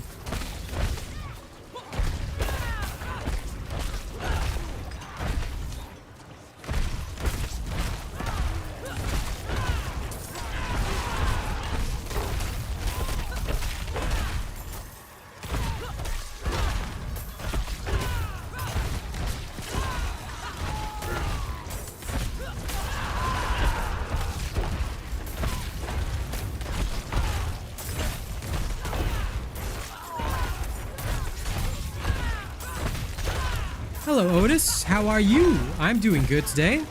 Relaxing, enjoying the fact that, you know, more and more people are always actively viewing the stream. It's very pleasant. So, thank you for asking. I hope you're doing good today.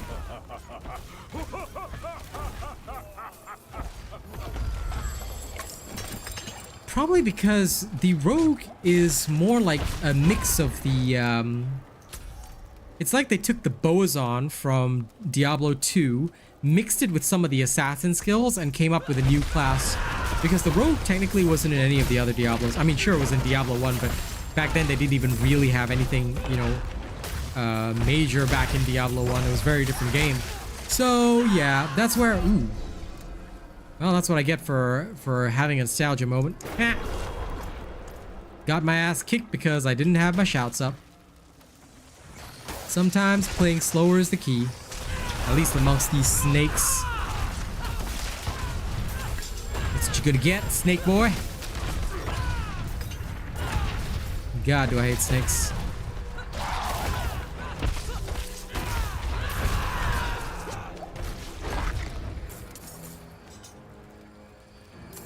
Now, where was I? Oh yeah, so the rogue is a totally new class, and I feel that what they've done with it is that they've tried to make it different.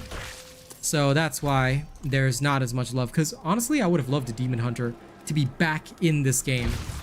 And the rogue, just basically, it's like they wanted to replicate Genji, but in Diablo. So as far as I'm concerned, the rogue is just basically me cosplaying as role-playing as Genji. Except without a Dragon Blade ult.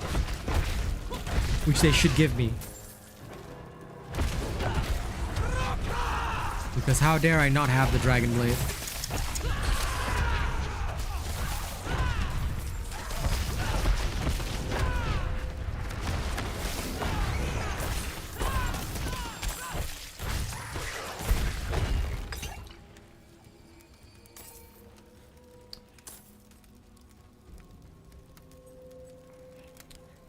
No problem. I will, Otis. Thank you very much for supporting my streams. Thanks to all of you, Rent will be happening this month. But yeah, I do hope they bring the Demon Hunter or something like it here, because I feel a distinct lack of range classes. And that annoys me. Oh, hey, Butcher. Where is he? I don't see him. I heard the fresh meat. Where is he? Shit. Dungeon's over, but where's the Butcher? Guys, I heard the fresh meat. Where is he? Shit, don't tell me he vanished. No.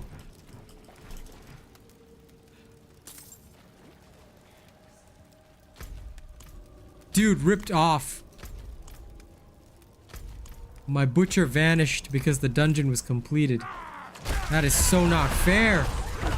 Oh my god. Failure. I wanted to get a Butcher kill. This upsets me. This upsets me so greatly. Dudes, I hear the fresh meat. I'm excited to take him on. Oh no, Butcher's gonna vanish. That makes no sense. Ow. That's sad. Oh well, back to town. Back to town with my misery.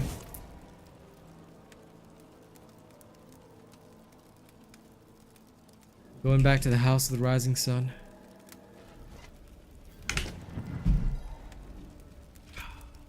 Shit. Got denied a Butcher kill.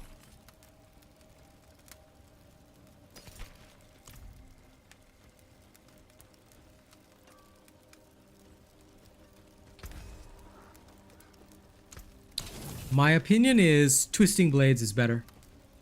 Because I do not have any interest in either Barrage or Rapid Fire. I find both of those skills quite useless. Range rogues are usually don't do so well. Usually. And even if they are a ranged rogue, they would normally go with Penetrating Shot. I've never seen a build using Barrage or Rapid Fire. So, who knows, you might be the first one to make one, but I personally only support Twisting Blades because I find it to be the best possible choice. I could be wrong, but yeah. If you ever find yourself stuck though, and you want to switch builds, At least my I'll Twisting take Blades one, build mate. is there for you, Otis, so you can always follow that if you need it. But yeah, I don't touch barrage or rapid fire. Not for me anyway. Yeah. He spawned right outside the... I know he did, and that's what I was annoyed about. You know, the fact that he just despawned. I was like, no. No. Was hoping, but oh well.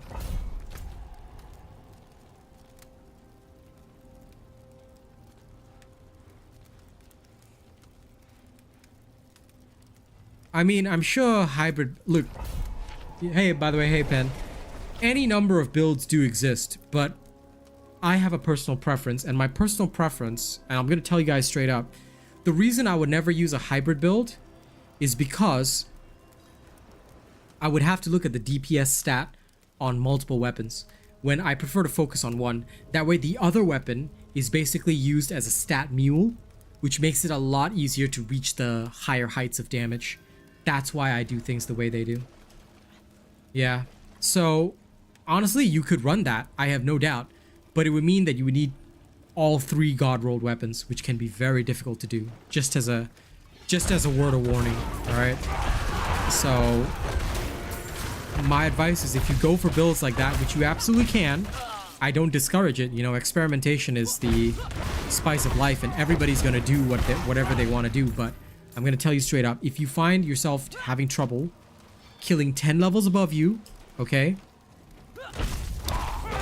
then it means that your build is not efficient. So in which case, drop that build, because you're only going to give yourself more heartache trying to make it work. Alright, so yes, those builds do exist. I've seen plenty of people playing the non-standard builds, but the reason why I go for Twisting Blades is plain and simple. 10 levels, easy clear, I don't even have to think about it. But also it suits me. Other builds may suit other people, so, you know, there's always room for experimentation. And my word is not law. My word is a guide. So test and see for yourself. If you can, you know, clear 10 levels above you, no problem, go for it. I will literally never stop you. Because if you meet the standard, you can do whatever you want. You know? Just make sure you meet the standard.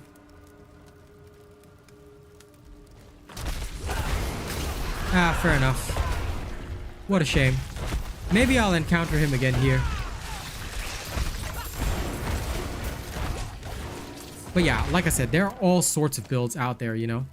So don't be afraid to experiment or, you know, choose a different build or, you know, find something different that works for you, because at the end of the day, we're all individuals. We're all gonna have our own way. And what works for me on PC may not work so well for somebody else on console. Alright, I can only ever give guidance. So ultimately, the one who decides must be you.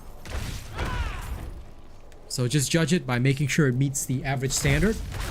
Like a good barbarian build should comfortably clear 12, 13 levels above you. It should feel like nothing, you know, pretty much like what you see me do now. But yeah. I have no idea what you're referring to, Darkblade, but sure.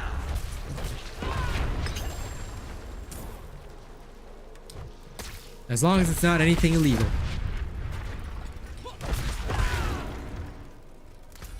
But yeah, do things the way you want. Just as long as you meet the standard, you're fine.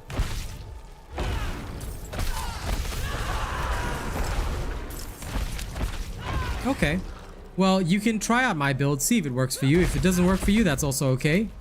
There are many builds out there, but if you really want to build it the best possible, well, I level up live on stream with these builds, so you can always refer to that. Again, though, if it doesn't work for you, that's okay.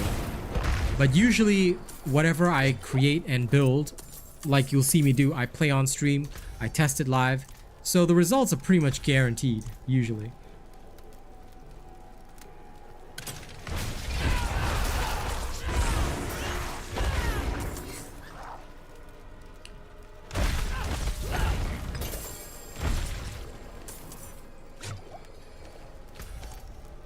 No clue what you're referring to, Kane, but okay. If it's a reference I'm not catching, then that's okay as well. As long as you guys are having fun.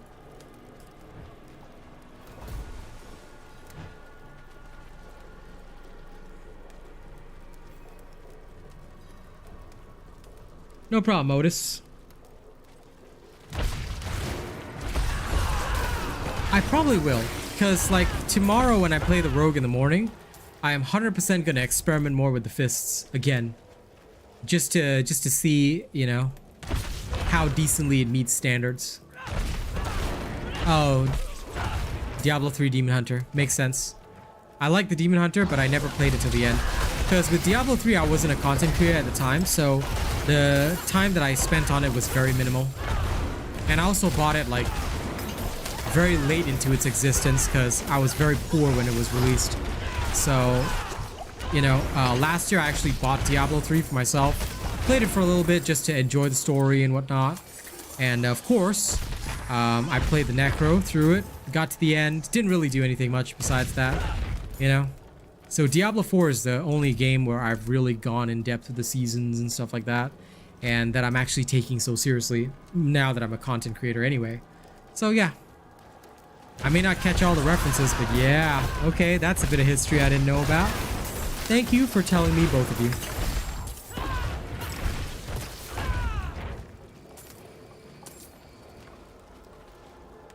Yeah, in Diablo 4, I thoroughly agree with you. You're basically gonna need boots with 4 evade charges and maxed out move speed stat to actually do anything, so yeah, I feel you there. Necro is slow as balls. That's why, like, the only way I'm even gonna get through it in the early stages is literally, like, Season 1, I cannot touch any other character because I'm gonna get used to faster move speed. Season 1, I'm just gonna start with the Necro, and that's it. I'm just gonna relax, play that, and have a happy fun time. That's my plan.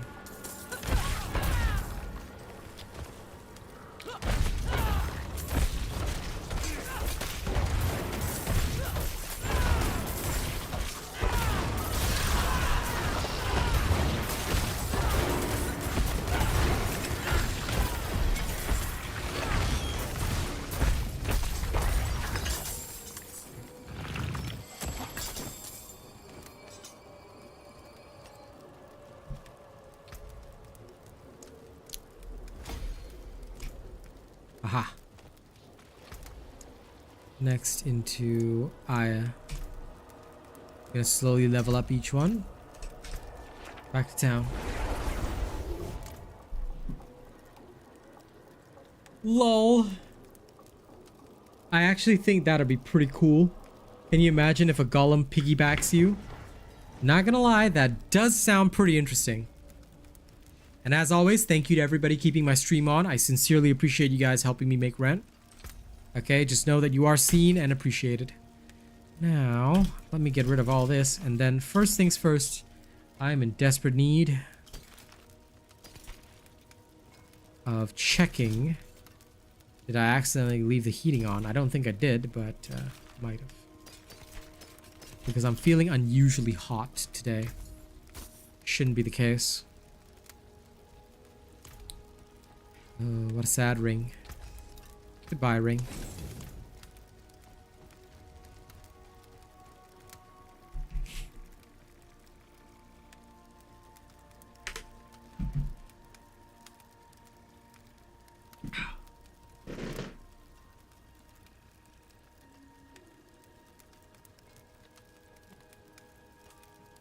My heater is literally off, so why am I even feeling hot?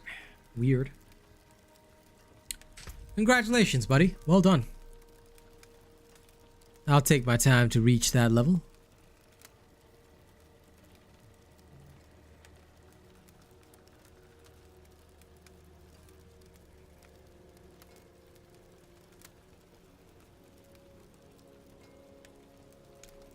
Renegade's retreat. Well, they take 60% less damage from a critical strike. Well, that's gonna be painful.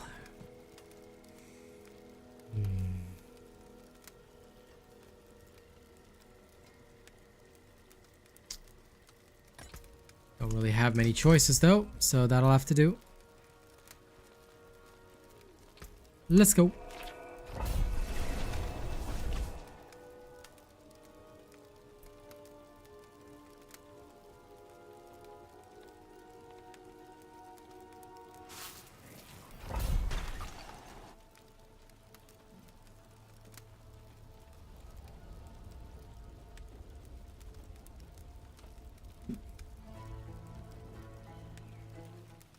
I mean, I use Condemnation as well, so it should be fine, to be fair. I mean, I was using it right at the start of T4. I just wish I had Penitent Dreads.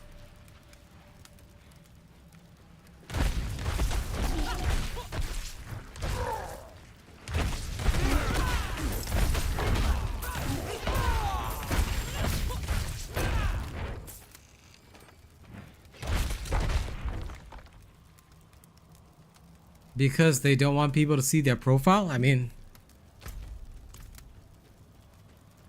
I have no choice. I'm a streamer, you know? Or maybe some people, they just antisocial like me. Could be.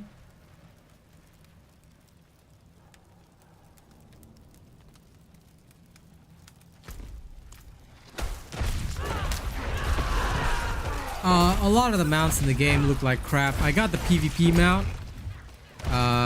And man, it looks like shit compared to the Spectral Charger. Like, the Spectral Charger is like legit the only good mount, so you know, I feel the pain. My friends were cut down. I won't last on my own.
Thank you, Wanderer. Without you, I'd be dead. I think I can manage from here. Maybe they got sus items. You never know, yeah. I suppose. You never know why a person hides. But more often than not, suspicious. It is because they are evil. They have secret, dark designs that they want to use to destroy the world. Clearly. And that is exactly why they are dangerous and must be slaughtered. If you slaughter them, they cannot rebel. Or something like that. I don't know. Whatever.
My honest answer, Zach, is most people wouldn't. Because if you're playing Hammer, you're focused on the Hammer damage anyway. So you wouldn't want to bother focusing on Thorns. It's a waste of your time. Also, Thorns is practically useless because it's great for memes, but when you're fighting 10, 15 levels above you, you don't want things to hit you. Because you will die. So, just my advice. As it is, I already try to minimize the damage I take, so yeah, Thorns not exactly the best way to go. But, you know, if you want to go for it, go for it. Like, I'm sure there are builds that can make use of it, but I don't bother. Because I'm going to tell you one thing. As is, when I really want to push the nightmare dungeons, yeah, thorns are not my friend. Because some of the higher level creatures, one tap and it's far more than a love tap. It will hurt you big time. Yeah, no worries, man.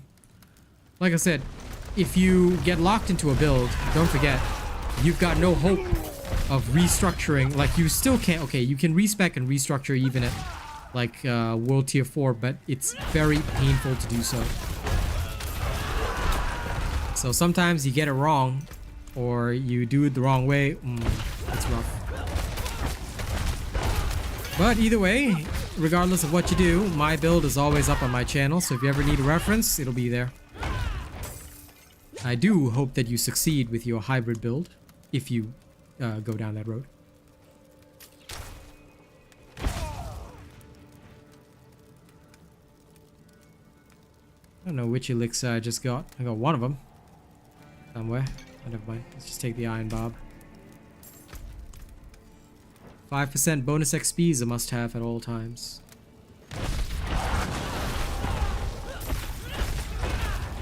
Ah, my dear friend Mike. You want to know? The same as every weapon. Critical strike damage, vulnerable damage, core skill damage, damage to close enemies. That's it. These 4. And in fact, the build video that drops in literally 20 minutes, okay, I cover this thoroughly in the gear section, so you always have a reference.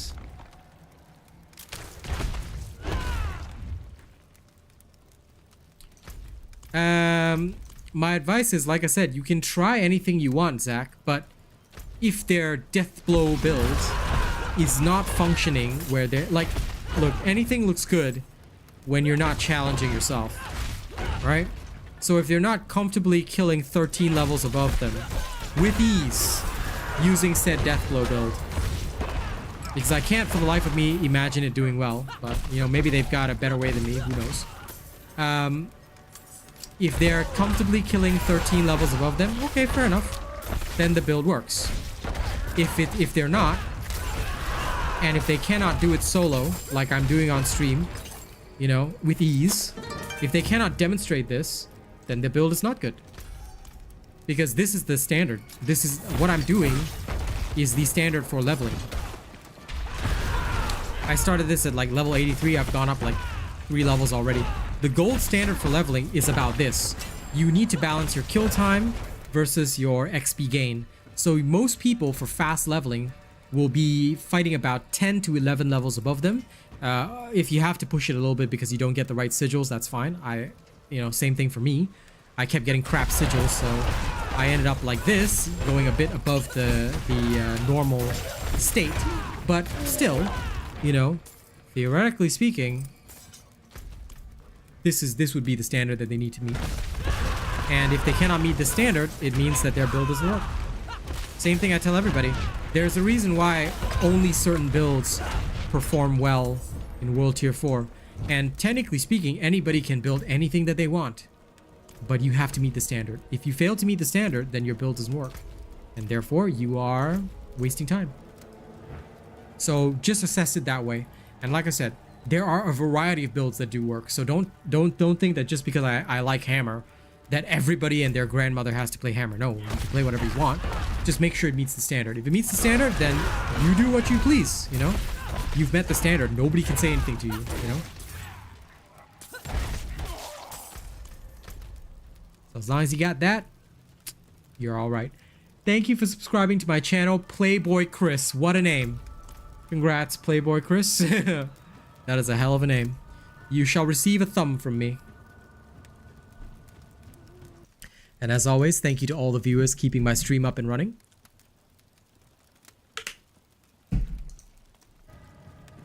I need more water.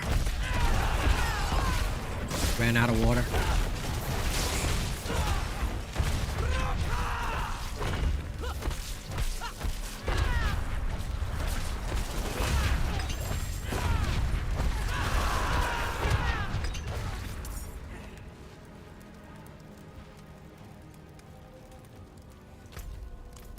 No. Entirely solo. The standard is always solo because 2-man has the influence of somebody else. You cannot control that factor. So the standard should be at least able to level solo under the same conditions as other builds. I mean, if you feel that standard should be 2-man, then, you know, by all means, whatever. But for me, I'm just going to say, logically speaking, a vast majority of players, like myself, prefer to play solo.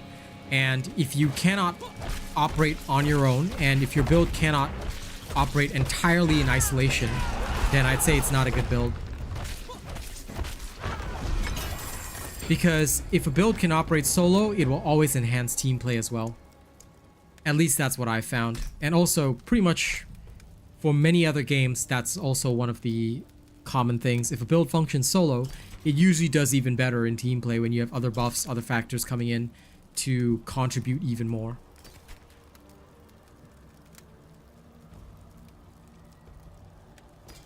Sometimes, like, when I look at these crossbows, like, I think about saving one for my rogue, if it's ever good, but the level requirements would be a little bit insane for my poor rogue.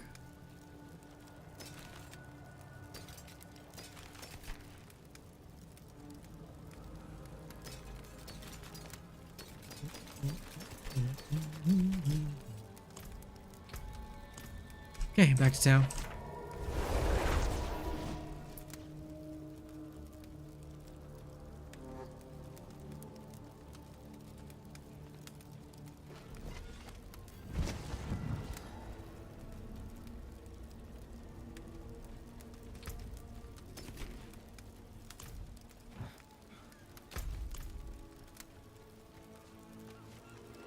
Enjoy your mini nap. Okay? Leave the sound on though. Enjoy your sleep, Lady Neo. Hail and well met, friend. Okay, let me see. Nothing important on the map that I need to worry about, so... Did I seriously just get tier 34 sigil? Why on earth did they give me that? That's misery.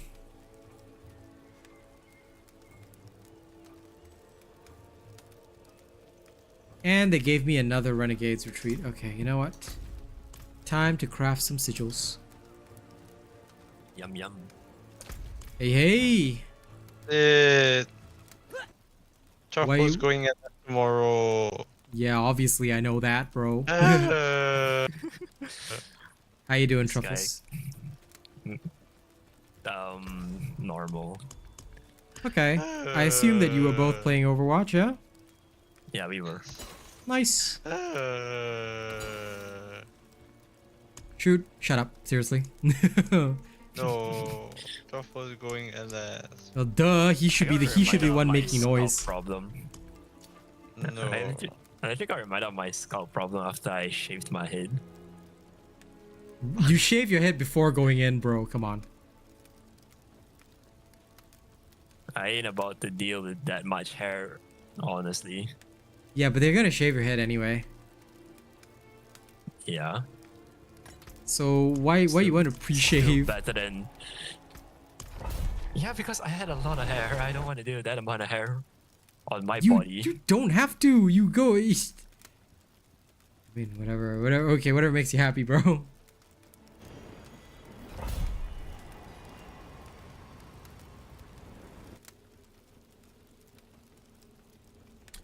Oh, you're talking about carrying Darkblade. Well, I mean, sure, to an extent. That could be a testing standard, but again, you're not always going to have somebody there to say, hey, can I carry you or something like that? No, so nah. I mean, realistically speaking, the same argument could be made that if you can if you can play solo above your level, you should be able to carry somebody. Yeah, Truffles? I'm gonna go now, bye.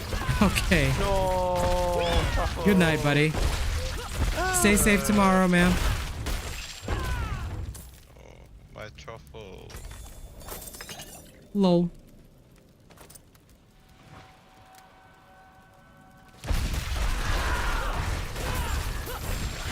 Good night, Subby. You have a good one. Thank you very much for hanging out today. Appreciate it. You were the answer to my prayers. It is okay. Anyway, NS is normal for all of us Singapore boys. All gotta go through it.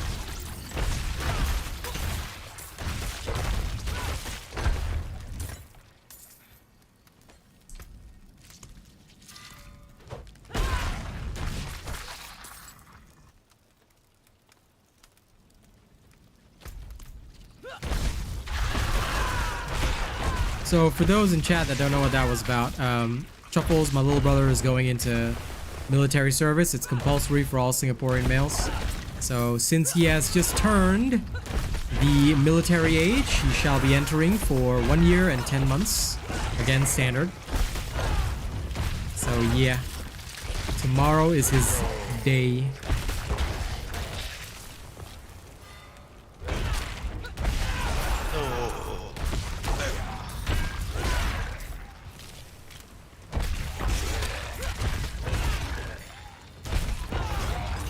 You'll be fine, Trude.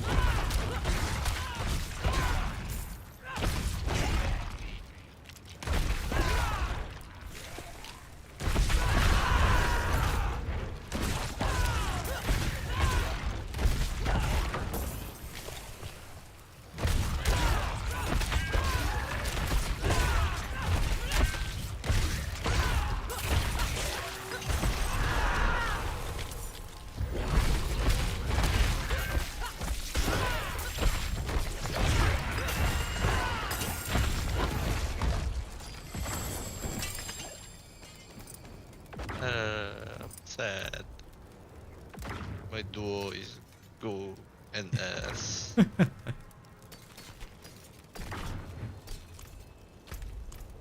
You can go visit him. Bring a laptop and play some Overwatch in the camp. Yeah, I can't remember if they still do visits or whatever. Last time they used to have. Like, but that was like long ago. They legit used to have visiting and all that rubbish, but I think now that we book out on the weekends, there's no such thing. Because like back in the old times, right? I think they used to have visits because people were legit in the camp for 3 months.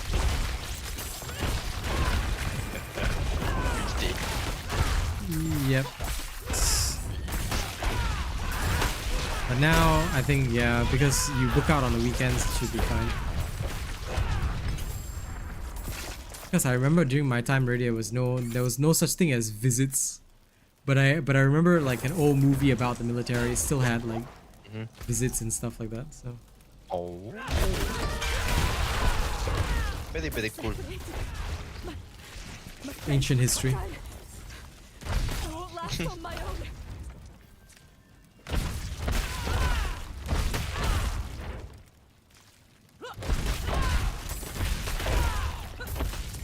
Is there no end?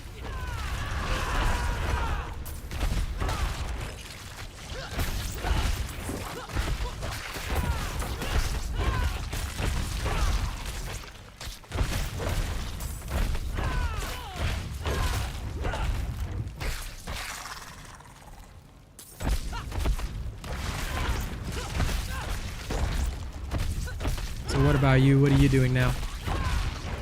We're busy though. With study. That's literally just what you say every single time. Is that all you do? Dude, my business also. I have a lot of stuff to do with my business also because I just fired two of my management. Rubbish. I see. If you're watching this stream, you're fucked the both of you. Fucking bitch ass. Yeah, I'm gonna doubt any of your employees are gonna watch my stream, but sure.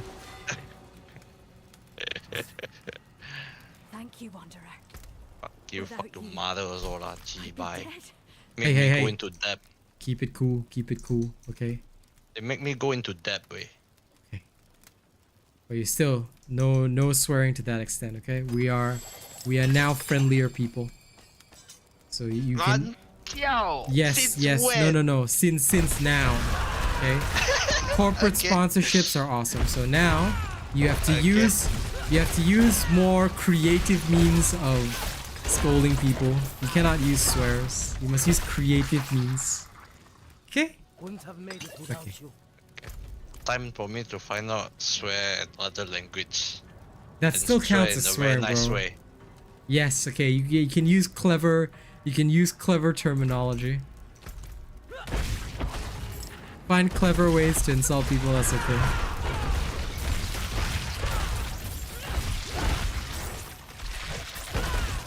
I gotta present a good corporate image now. For sponsorship purposes. Oh my god. Earn more money, they can buy me chicken breast. That's the plan. Bless you. But first, I want to pay rent.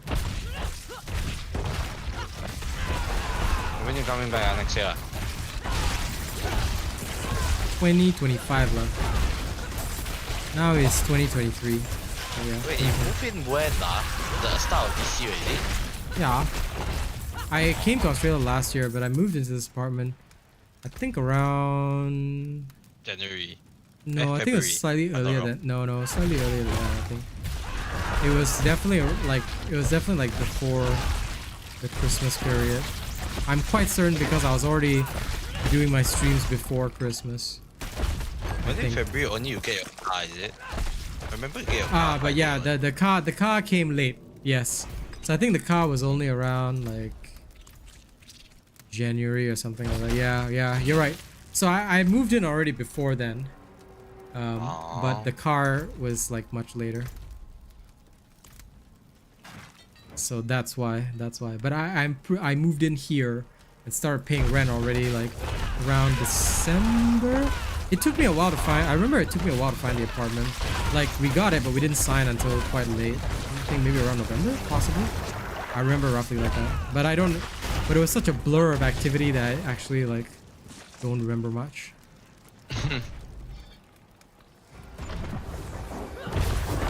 All I know is that now Diablo 4 is potentially gonna help me pay rent. That's why I've been grinding so hard on it. It's been good though. For the first time, you can see the ad revenue being quite high on the channel. I'm like, eh? Can afford rent. Yes. Slowly. Last month was the first month, right, that like actually just membership plus ad revenue alone was enough to cover rent and bills. Like didn't like the donations were extra, but just that alone. Oh my god. Which of course is the ideal goal, because like money is hard to earn, so if people can get me paid just by watching me, I say that's the jam. Let's go, Sid. Yep. I do apologize, I know I've been very busy with Diablo, no time for other games. Work what? Yep, it is work. But I tell you, if I make it on this, it'll be very good. Yeah. So you better, huh? Yep, trying to. You know lah, huh? You know.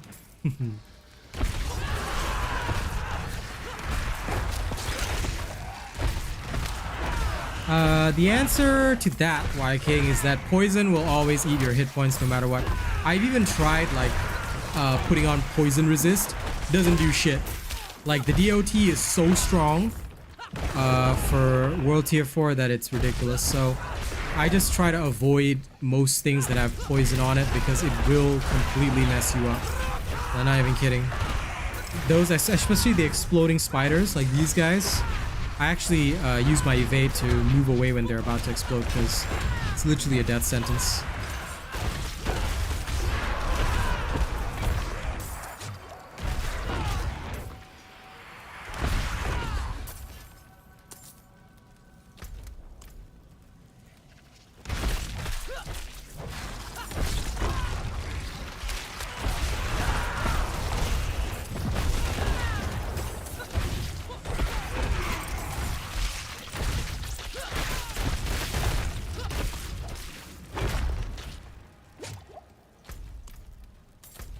Oh wow, Dark Blade, never thought of that. Oh, thank you so much for that insightful advice. Hashtag sarcasm. Come on, man. See, this is what I mean by being creative. But yes, no, we get it. Obviously, if you can kill them beforehand, but those with death explosions are still gonna annoy you, so smartest thing to do, evade. Did that spider just disappear? Or did it just go invisible? Ah, well, whatever. Doesn't matter, I'm still gonna hammer that down.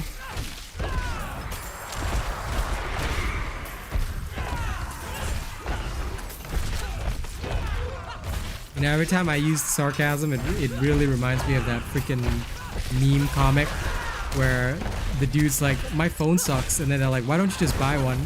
And then the lady does the stupid face after the card declines. Oh lord, that comic amused me.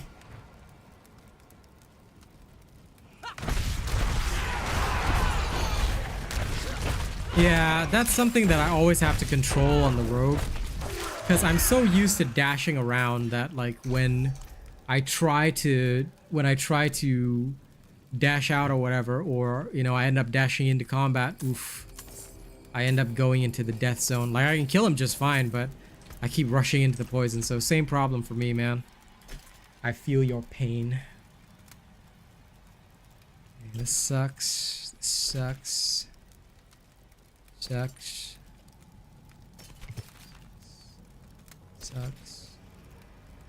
Sucks. Sucks. Useless. Trash. Mega trash. All worthless. Okay. Back to town. I'm just gonna quickly dump this inventory and also change because for some reason way too hot. I don't know why.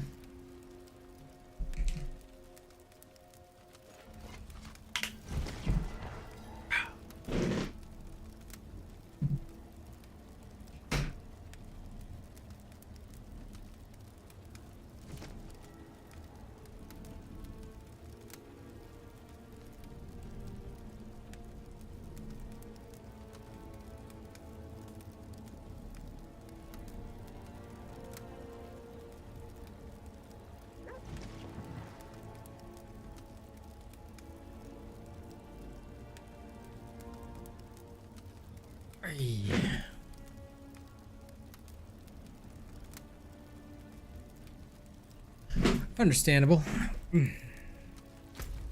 Also, tonight's the first night I've ever even felt hot. What the hell?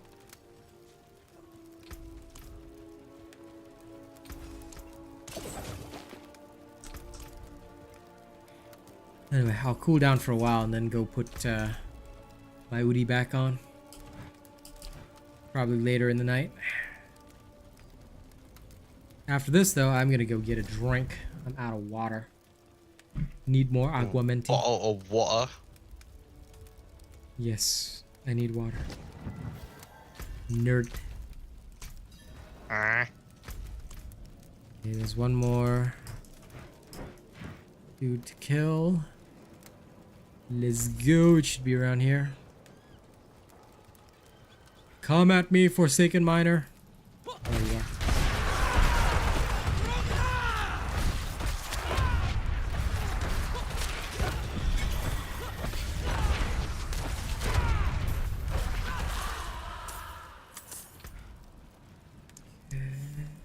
Fire. Oh, that was the end of the dungeon. Okay. I go get water. BRB.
I'm okay.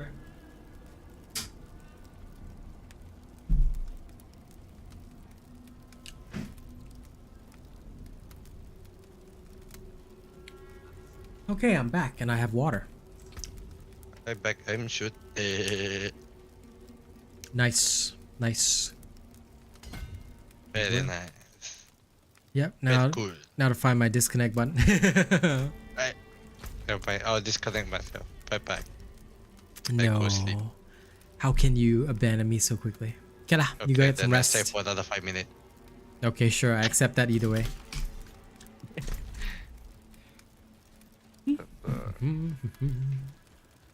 So when you gonna get Diablo 4? No, then suddenly now my friend, we're planning a trip on this Friday.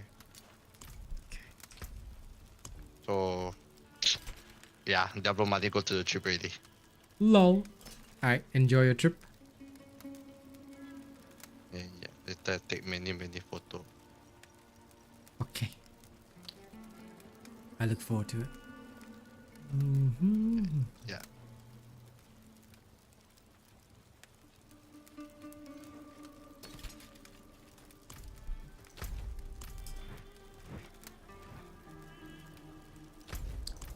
Let me go remove these.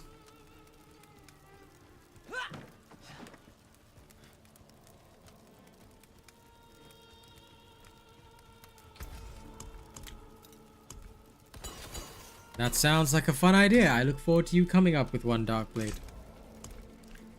Wishing you all the best on that journey right there. Okay? I look forward to your results. Oops. I accidentally touched my mic. Let me know how your results go. We will look forward to it. We will watch your career with great interest.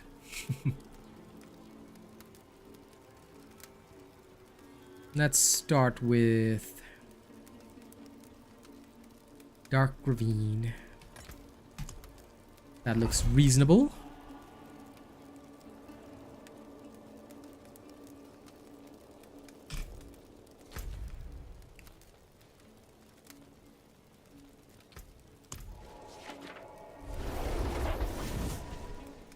Yeah, I know. I'm ignoring them both, Pen.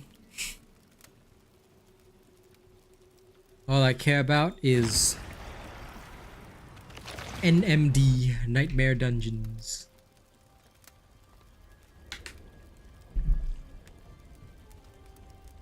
You know, glyphs go way beyond level 15, obviously. But, my god, the amount of XP you need is tremendous, so... So I am going to have to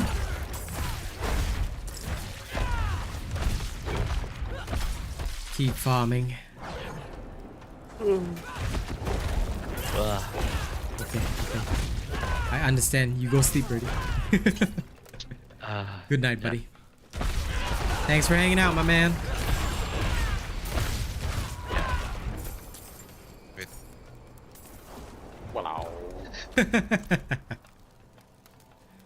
Yeah lah.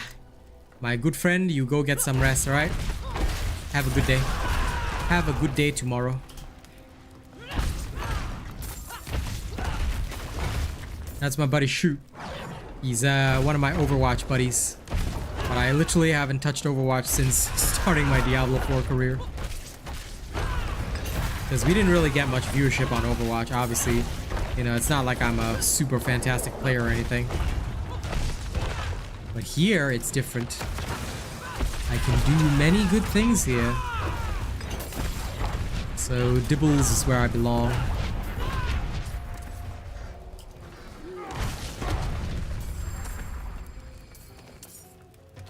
But I do miss Overwatch.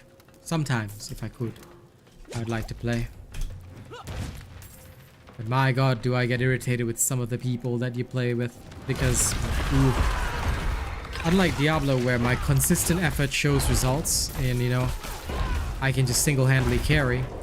Like, even if I like get the top DPS on the team, sometimes, you know, like you have that one teammate that performs so badly that it ends up becoming a 4v5, and Considering it's a 5-on-5, being one man down is horrifying.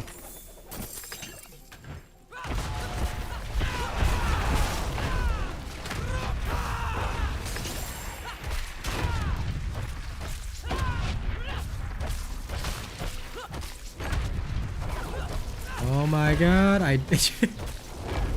guys, I couldn't pull off a crit like multiple times there. Oof. Now that was shameful. No, it's random. It's a random drop. Basically, as long as you're in a nightmare dungeon, right? It has a chance to randomly drop. It could very well be the last glyph that you get, dude. Because in my case, right? I dropped every other glyph before the exploit glyph, so that's how it is. I'm a flex player actually, Kane. I can play all roles equally well. But in general, I prefer to play DPS or tank because I have a significant impact on the game usually. But ultimately, DPS is most likely my choice because I can outdo most other players, so it's the easiest for me to have an impact as a DPS.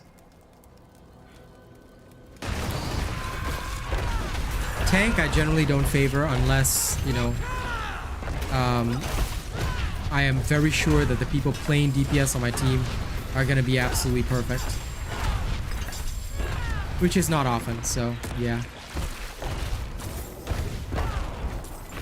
Because most tanks with a half-decent healer, oops, which is my girl, usually can survive, so as long as I'm the DPS, I can usually clutch things most of the time.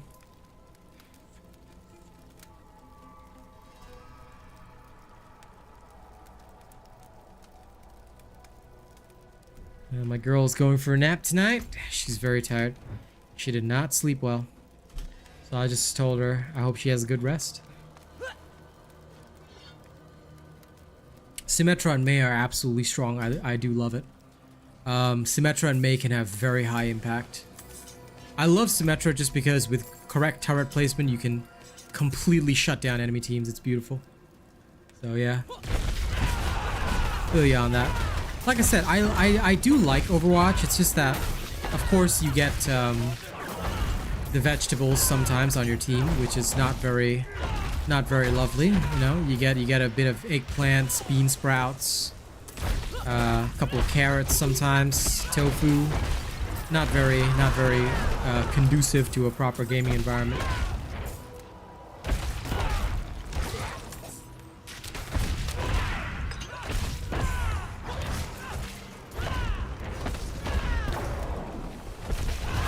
And I did thoroughly enjoy myself. It's just that, you know, I felt it was just annoying not getting much viewership because, like, I knew that me and my friends were entertaining, but I guess the established creators are already very established, and most of the Overwatch attention seems to be focused on Twitch, not really YouTube. Whereas with Diablo, there's a lot of builds, so there's a lot of attention on YouTube as well. Most people like to watch Overwatch videos, but the streams they consume on Twitch instead.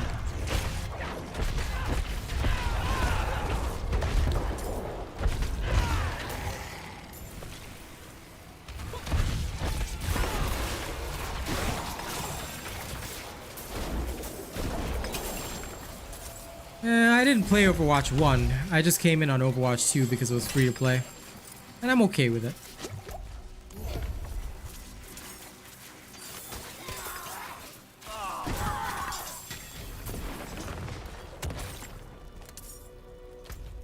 I'm telling you, there's probably a very good corporate reason for why they did it.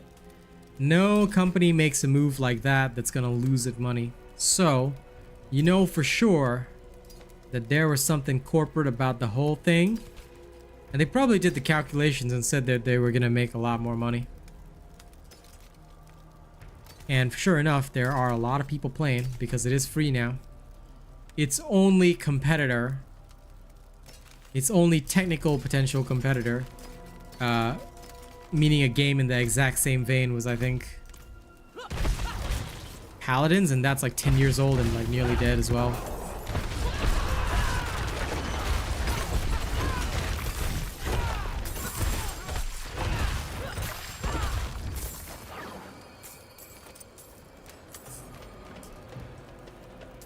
Like, that game you legit have to play it on an older rig because my rig is so new that the game doesn't even run sometimes properly. Because they haven't updated their game engine and all that. Oof. Which is sad because Paladins was kind of enjoyable sometimes. Just that its player base is small now, I guess.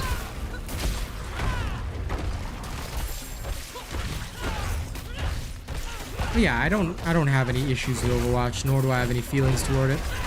It's just a nice free-to-play game that I can hop on with my friends and go decimate people with our superior skills and leave again. My girl is a major Overwatch nerd. She loves playing that.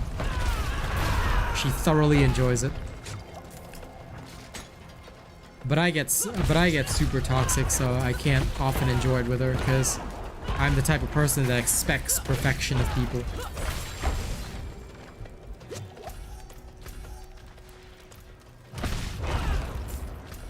Why did I literally just ignore that thing up there? I must be very silly.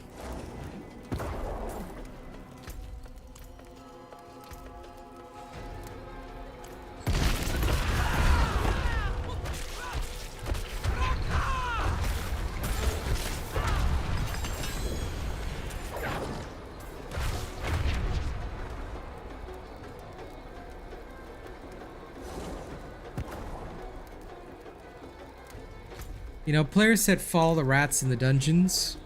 I still don't see the rats. I do not at all.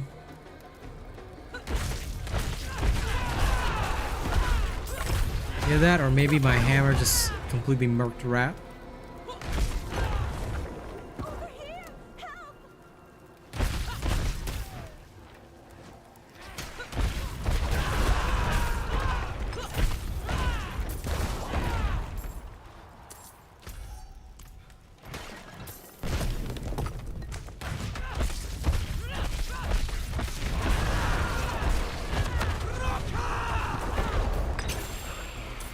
Go nice and easy. Easy squeezy, lemon peasy.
Oh my god, unlucky.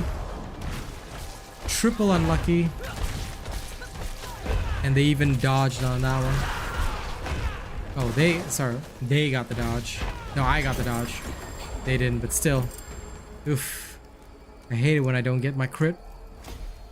Okay, Ire is now 16. Time for exploit again. Sorry, Flawless Skull. I'm taking the pants with me. Okay, exploit is next.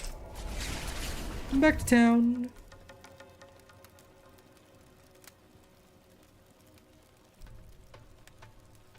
And as always, thank you to everybody keeping the stream on. I appreciate it. Rock on, you lovely souls. Now, move, move, move.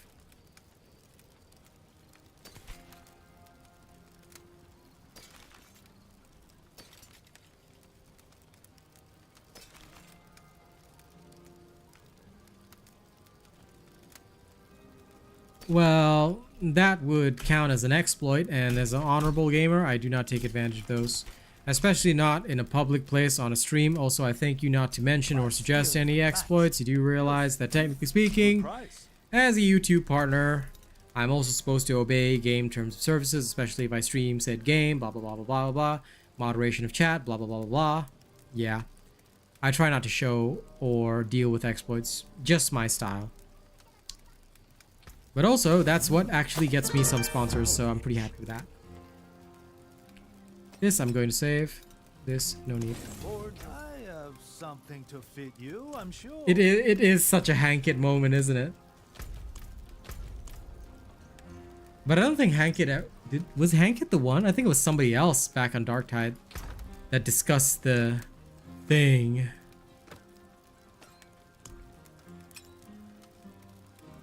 At least that's what I think, but I could be wrong.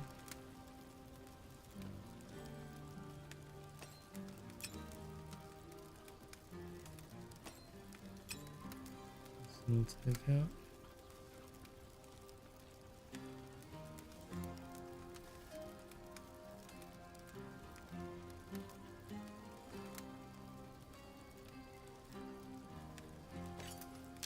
This I'll take out and put back in.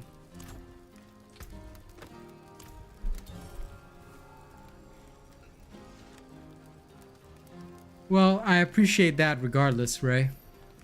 Thing is, right, as long as it's more than 7 days old, I still get paid even if you watch those streams.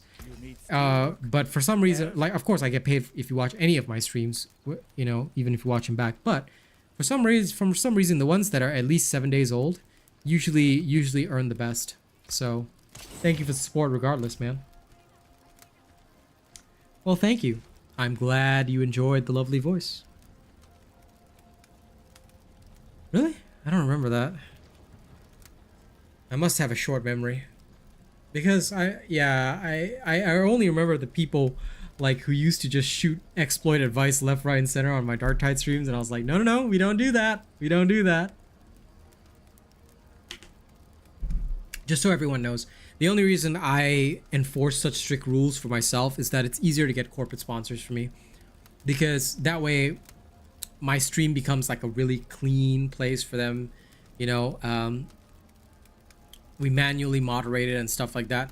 I'm sure that, you know, for bigger creators, they probably wouldn't care, and of course their viewership alone earns them a lot. But for me, I'm still also, you know, hoping for corporate sponsorships and stuff like that, so that's why I'm more strict. So I do apologize for the strictness on that regard, at least, but I hope that y'all won't mind, because it just helps me get things done better. Drifting Shade is not too bad. Blood Blister, I don't feel like it. Let me see if there's any of these that are terrible. Let's remove Blood Blister and Cold Affix. Yeah, these two can go. Oh, right. Oh, yeah, actually, yeah, I totally forgot about that.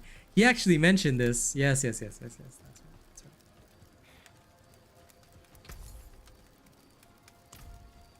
And I don't know why I went to the wrong vendor. No. In my mind, I thought I was like moving toward the occultist. Literal brain misconnection there. Brain disconnect. My brain experienced a Wi-Fi issue momentarily. Okay. Let's go here. Blood Blisters. Would Blood Blister or actually, you know what? There's Avenger. Let me go enjoy Avenger first. I legit remember it now, you know. I legit remember it only now that he did mention that indeed. And it was the exact thing that he mentioned. Lol. Alright. I'm gonna go to the washroom, come back, and I'll smash some more.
I wish equipping things in real life was as easy as doing it in a game. Oof. Okay. Now we're ready. Let's go rip and tear until it's done.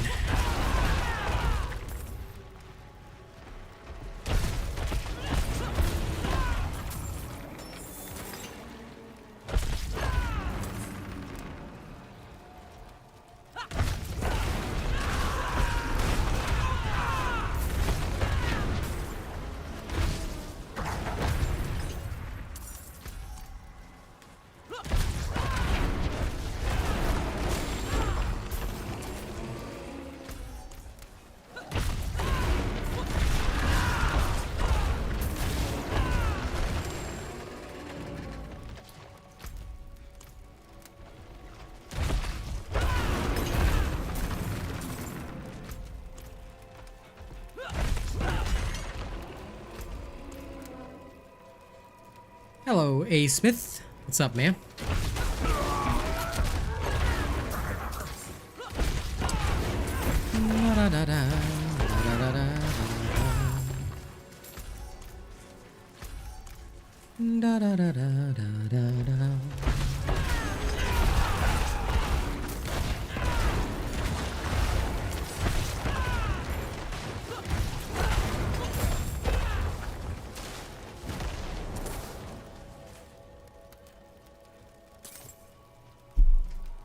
Yes, it is. The barb is progressing very nicely.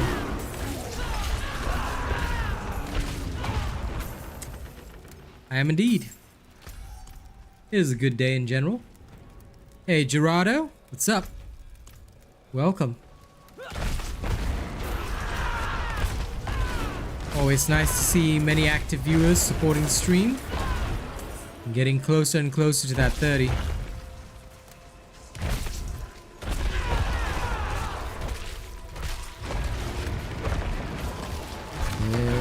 Was a ship that put to sea. The name of the ship was the Billy of Tea. The winds blew up her boat. If they no blow me, bully boys blow. Soon may the Wellerman come to bring the ship into London. Come go, we tell us, then we take our leave and go. She crept in 2 weeks from shore, and they on her right there bore. Captain called all hands and swore he'd take that bale in tow. Good. Enjoy your tacos. I wish I had some, buddy. Love tacos. They are great. I forgot this was a cursed shrine. I'm telling you, the brain goes on autopilot so often that I'm just like literally my brain is like a simple basic AI. It's literally just saying, okay, all targets eliminated, move on automatically. Then my muscle memory just moved me away, and then it takes me a minute, and I'm like, oh wait. This is a cursed shrine. Damn. Dang, all of you got tacos. Where's my tacos? You know what? When I'm like a big streamer and shit, I need to get that app that allows people to like send me food while I'm streaming. Like, dude, that'll be so awesome. That way, like, you know, when I'm like making tons of money off viewership alone, like maybe when I had like 100 or 200, right? Then instead of donations, I'll just ask people to send me food when I get hungry, so I can stream more for you guys. Like, that'll be super awesome.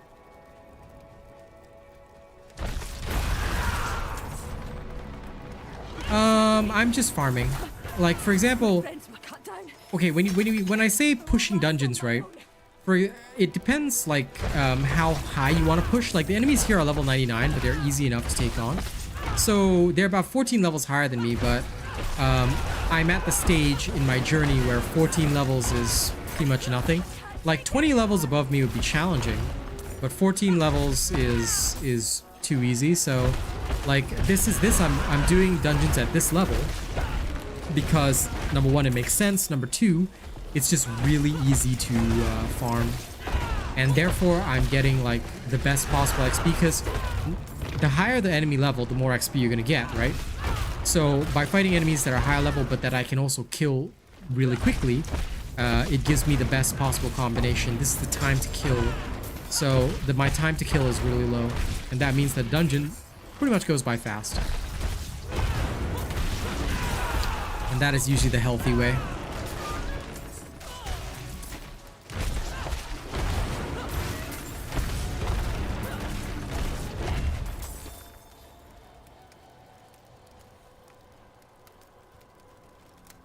Yeah, the Johnny Depp version of that song sounds good.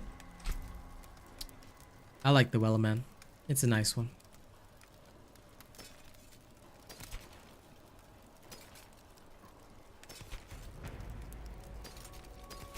Okay, all clear.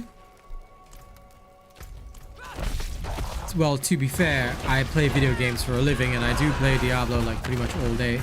Well, all day on stream. Like in between that, I'm doing housework, all that kind of stuff. But yeah, I do have 2 play sessions per day, so it should generally, like, most characters will actually progress fast if you focus on playing them. Like during this preseason, I was just slower because I took a lot of time to experiment, slowly learn. Like in season 1, you'll actually probably see me progress multiple characters quite fast, because not only do we already know the most efficient ways to do things, we're very experienced in the game, so we know like what is the most efficient pathways, stuff like that.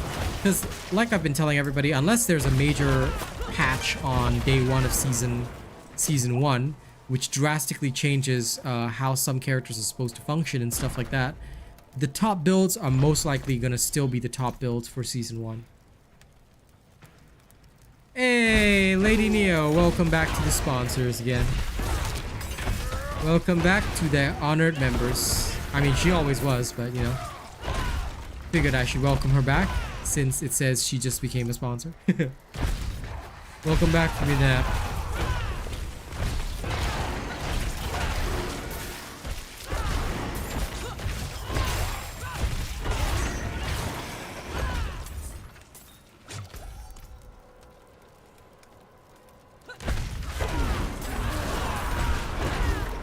Lol, Ultra Robot. I'ma just judge you for that name forever. Okay? You are judged. Judged.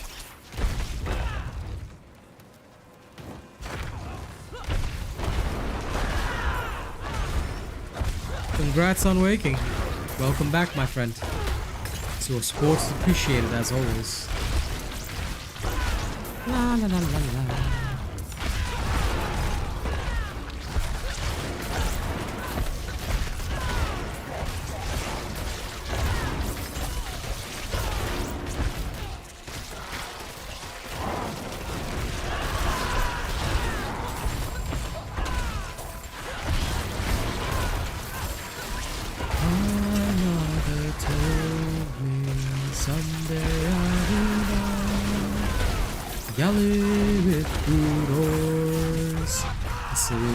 Distant shores, stand up on the proud, riverboat I steer, steady course for the haven, many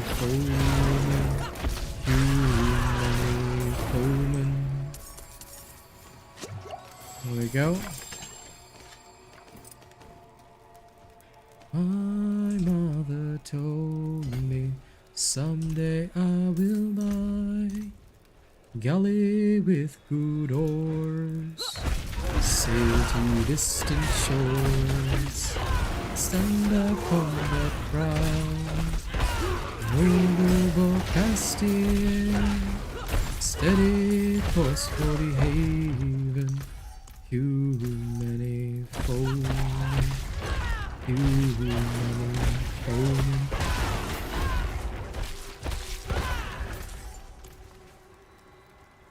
The other skeletal construct is there.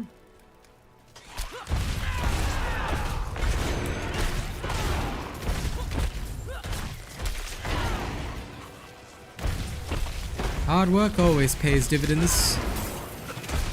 At the very least, I can always see my viewership going up day by day. You know, it's a slow and steady climb, but we're getting there. And you know, I'm excited because legit, the day I make 30 viewers average every stream, I know that month I don't have to worry about rent.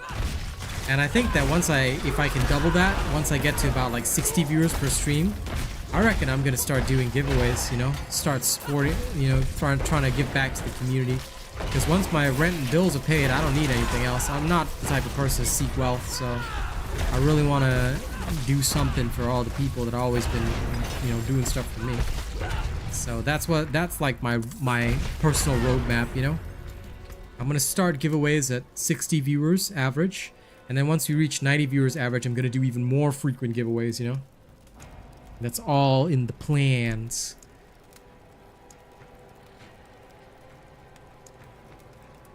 Okay, let's level up exploit. Is good. What is this? This is a better ancestral echo than that one. Lol. Okay, I will extract it and put it on just because I can. Oh, that's a shame, A. Smith. That's okay though.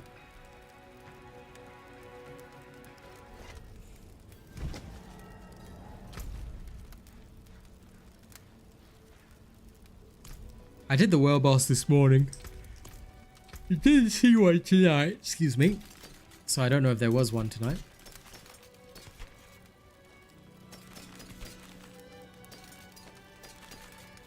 Best armor in the piece. This one can go. I'll take it.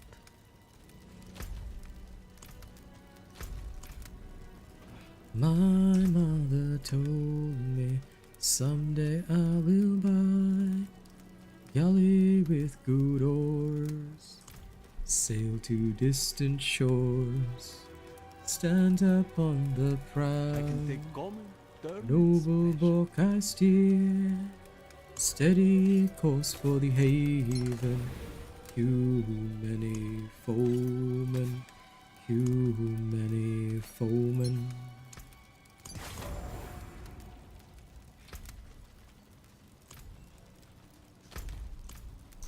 At mig min moder, att mer skulle kämpa, flöj och fagra åra, fara brott med vikingum, standa upp i Staffni, styra de runkneri, hålla svar till Hafna, högvamman och Anna, och högvamman och Anna.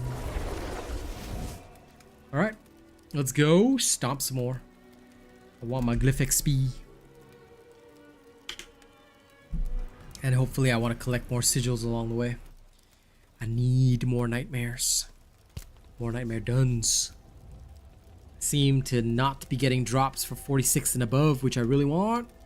Give them to me. Keep getting nothing but 45s. Oh well.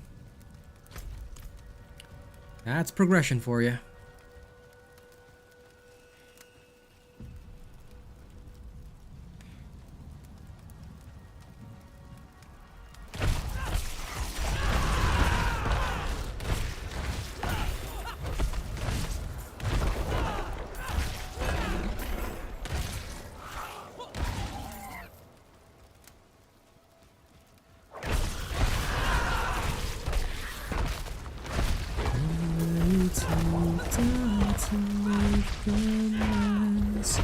Sleep in this dirt we call our bed. So tell me your secrets, draw me in pieces, right in this garden made of stone.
Sometimes I can't help but look at this stuff. Nope, all trash.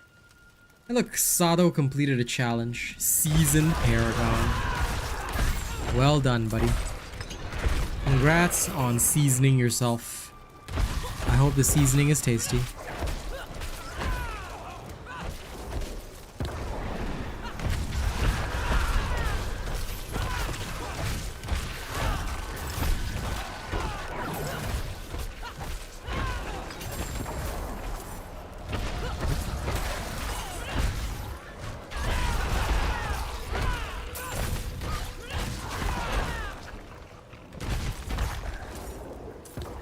Absolutely, my friend. Absolutely breezing by. 110%. I believe you.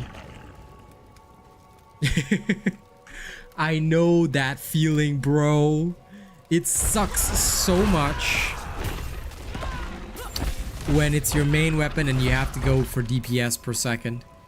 And on top of that, you're searching for affixes. I tell you, the pain is tremendous and I understand you.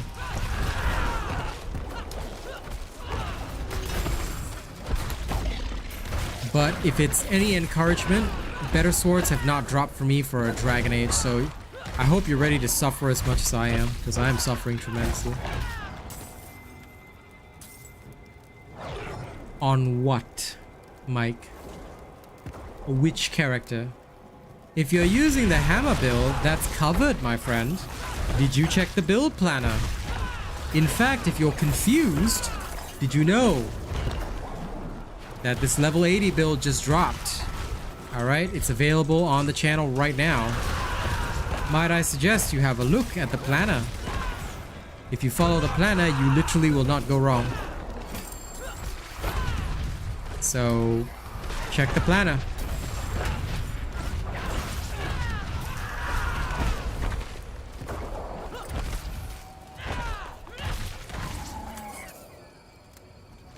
Yes, the planner is in the video description. I promise you, it will help. Because everything you need to know is in there. So go check the planner and then come back. And you should be fine.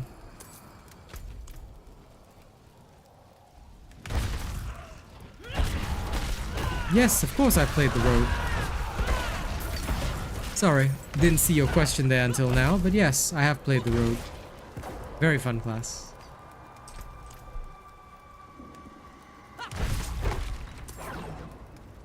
Well, you don't reinforce your gear, Law. For early and mid game, right? I've legit stopped reinforcing my gear. Because it's a waste of time and effort. I literally, like, especially in the early stages, like the only time I reinforce is if the gear has a god roll on it. And I know I'm not going to replace it so soon. So yeah, I usually literally, legit, don't bother reinforcing my gear early and mid game. It's just a waste of time and effort. I only do it to sacred gear usually. Either that or pre-sacred, it has to be god roll stats. Or at least very, very good stats that I want. And that I'm not going to replace anytime soon. If those conditions are met, then I'm okay. If they are not met, then I'm not okay.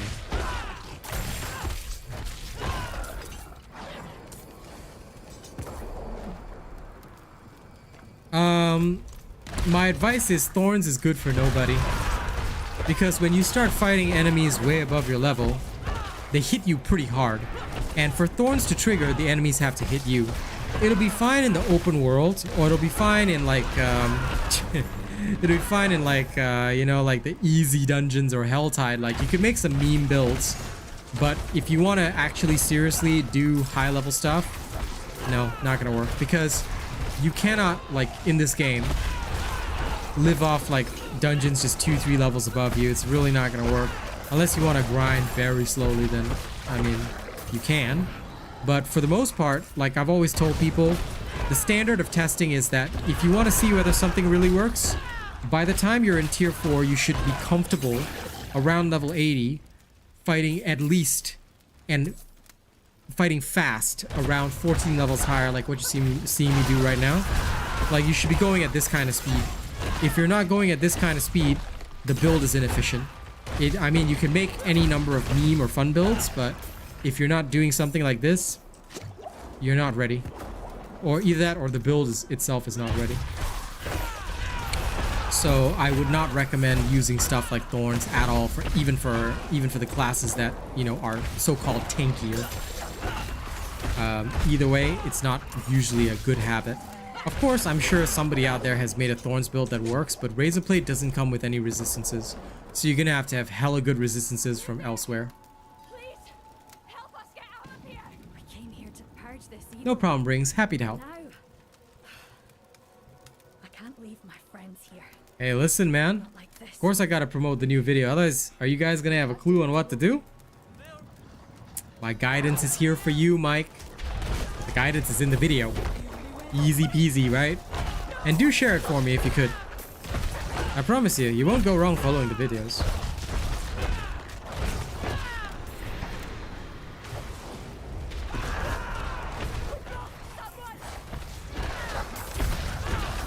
Like I said, the testing standard is simple.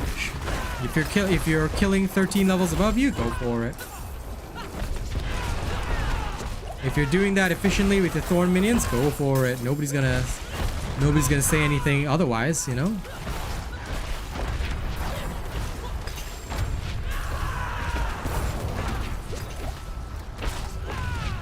As long as it meets the standard, you can do what you want. If it doesn't meet the standard, review. Review and adjust.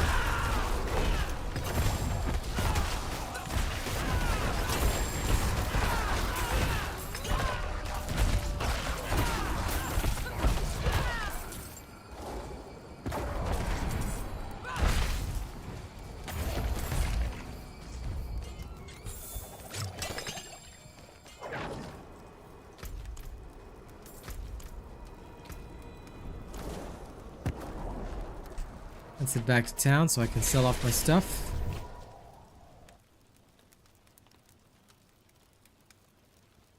Well, Law, that's why you only put the Blade Dancer's aspect on your crossbow, which you don't change. Again, this was all covered in the Rogue video, so guys, if you watch my videos, it will assist you tremendously. Oops, sorry. Accidentally hit my mic. But yes, this was all covered in the Rogue video because you want to find a crossbow that has really good stats, and that way the DPS per second doesn't matter. You put the Blade Dancer aspect on that, you always have it, and you don't have to change it a lot. I'm still using like a 600 item power crossbow because I haven't found one better, and that basically is what carries my rogue. That's why I don't have to switch aspects too often. So it can be a bit annoying in the early stages, but like I said, you don't have to worry too much. Once you get stuff that's like really good, you don't have to change a lot. Because like I said, DPS per second doesn't matter if you're on a Twisting Blades rogue, on the crossbow at least. So you can literally just find ideal stats and then go with that. But thankfully, Blade Dancer's aspect comes from a dungeon, so you don't have to worry about that. All you have to do is pay the Baleful Fragments cost, which again, should not be a problem if rogue is your second character or so, because you'll have the materials. The only problem is that if you don't have those materials, then you've got a totally separate issue. Well struck. That's why I don't plan on running rogue as my first character.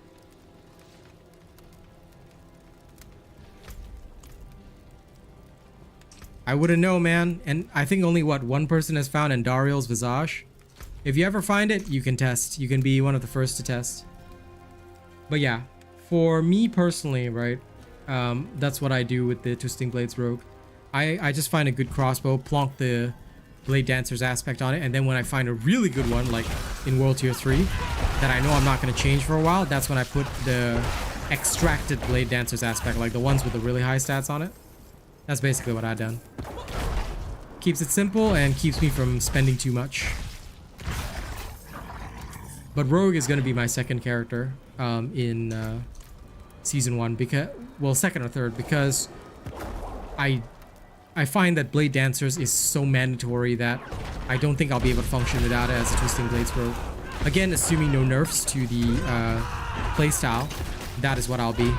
So I am going to make sure that I don't overspend and that I don't have to worry too much.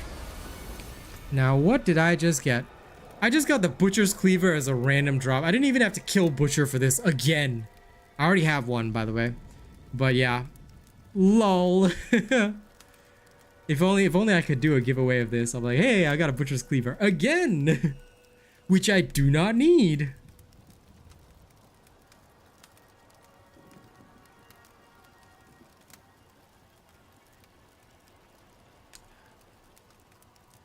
Waste of time.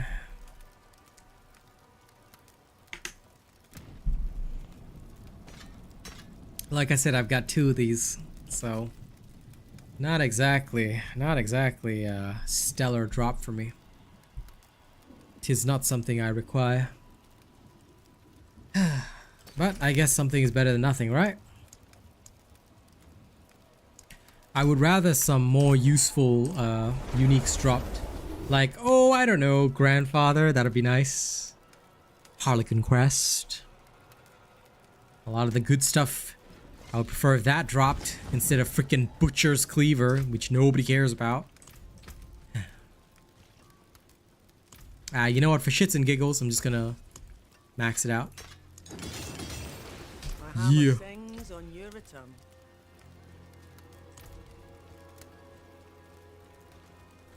Warbringer.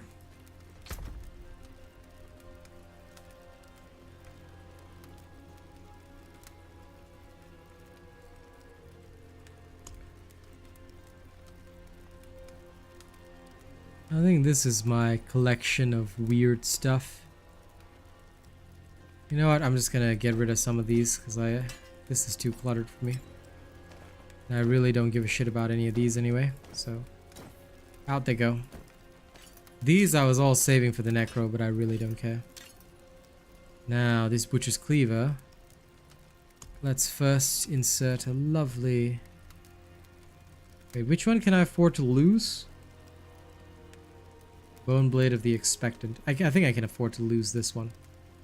Temporarily, so we'll put this on the Butcher's Cleaver, yeah? Okay, we'll keep this here. I'll use this as a divider. Just for fun, I'm gonna use the Butcher's Cleaver in the next run. There we go. I'm ready. I'm ready with the Cleaver of the Butcher. Now, let me go junk all of these. Greetings. How shall I Crypt. guide my hammer?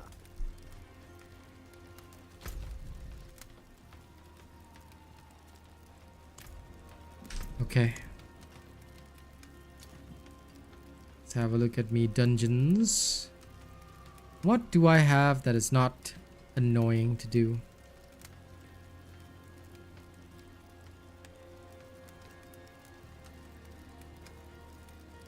Okay, whoa, this one's super annoying.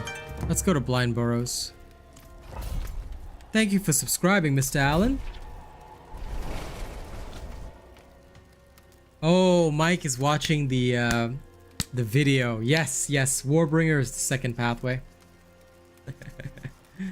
He's watching the video. Yes, that's it, man. Thank you. Be sure to share out that video. You know, give me some love. Give me some love on the internet.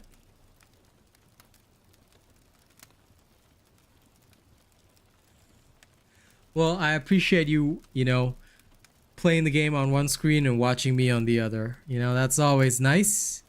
Okay, very much appreciated.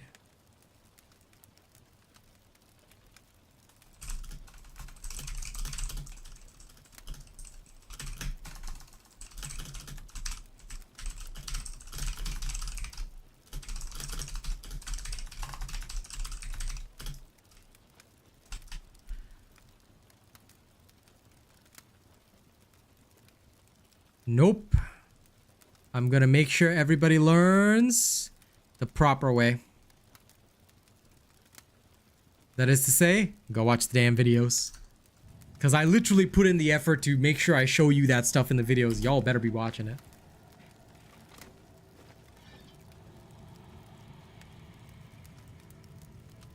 Yeah, no worries on that. Like I said, it's all good. Technically speaking, you can run whatever you want.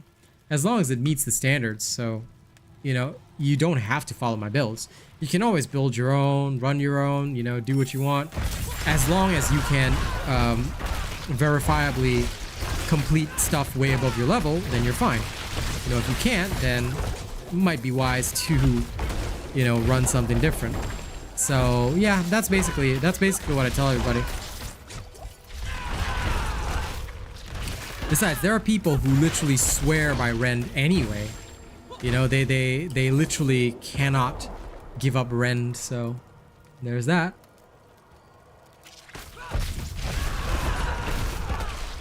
I'm glad you did, Andre.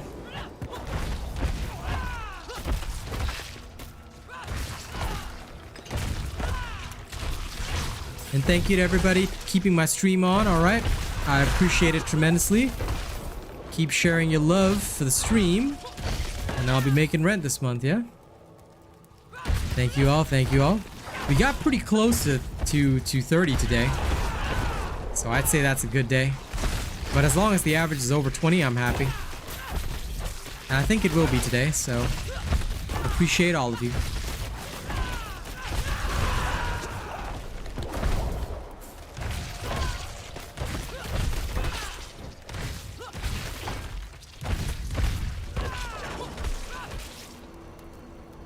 Oh man, this Butcher's Cleaver compared to my normal weapon feels so bad.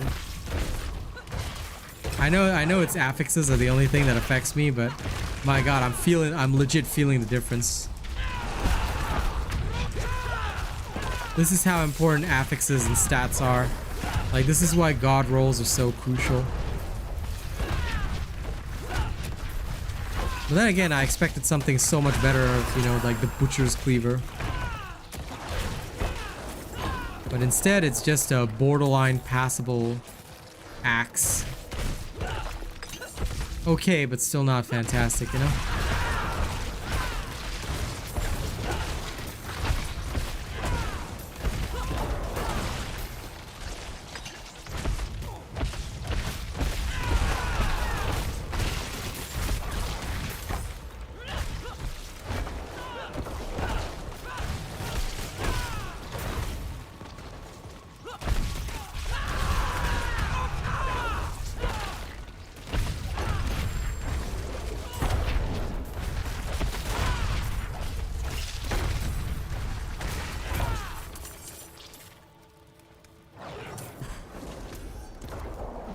Some of the affixes on these elites, damn.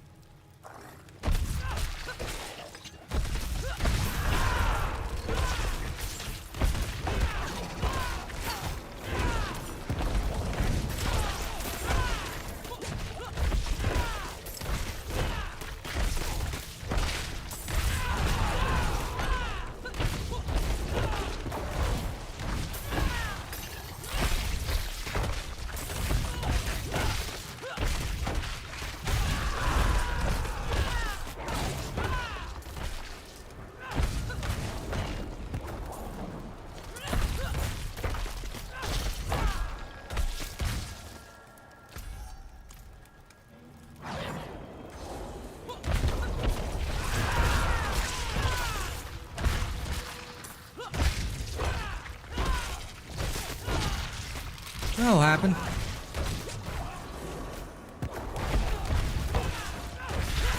That's how it goes.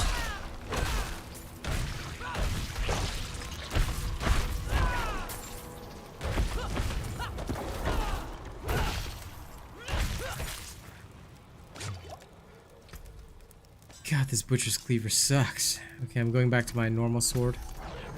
That was terrifyingly sad. Now you're speaking my language. Oof. Crits are back on the menu, boys.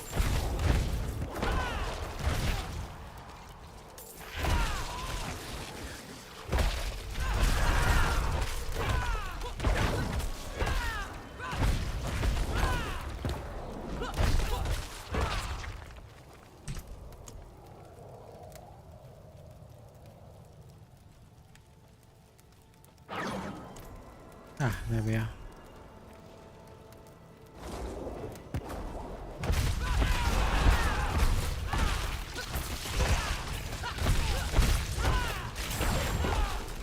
What level are you, Cream Puff?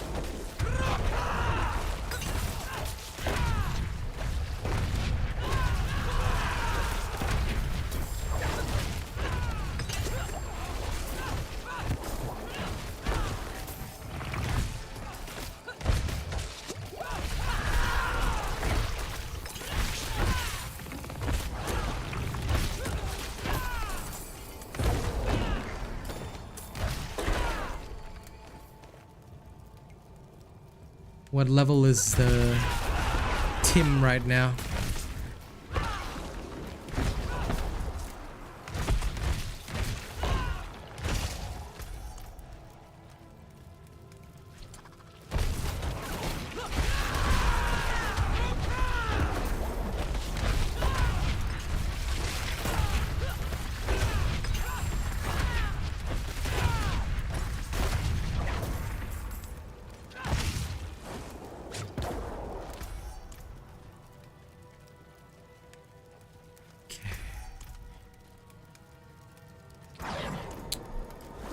Well, the Butcher's Cleaver is a massive failure. Could barely even, you know, do anything remotely like the sword.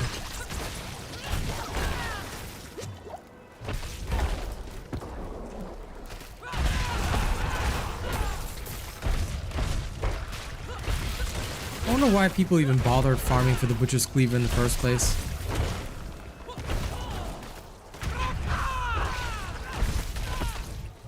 Literally a shitty axe.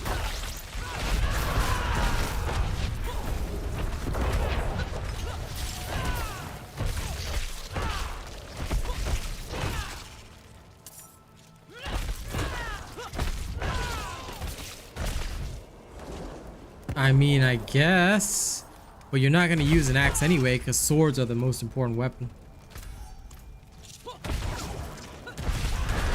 So like, because an axe transmog would only apply if you were wielding an axe, which again would imply inefficiency. I guess maybe some people like him like that. Who am I to disagree? Travel the world in the 7 seas. But everybody's searching for something.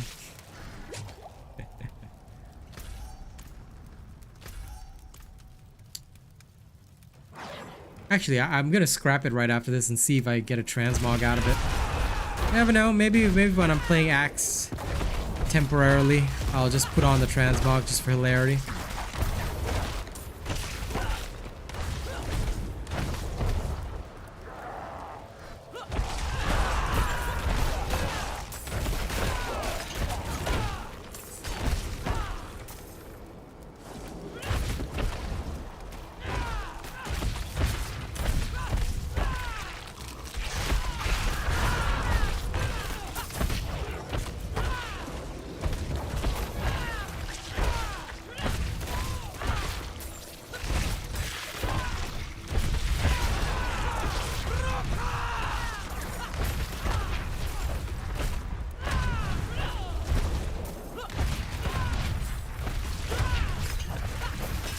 Lady Neo learning them lessons, yes.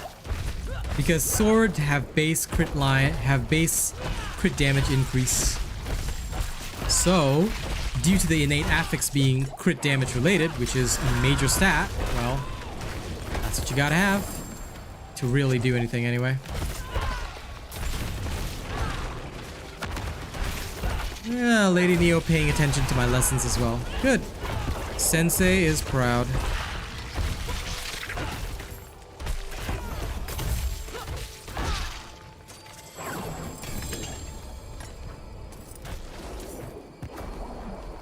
You know, I'd laugh if it was my stream that, you know, finally got one of the ultra rare uniques or whatever. That'd be pretty sick, not gonna lie.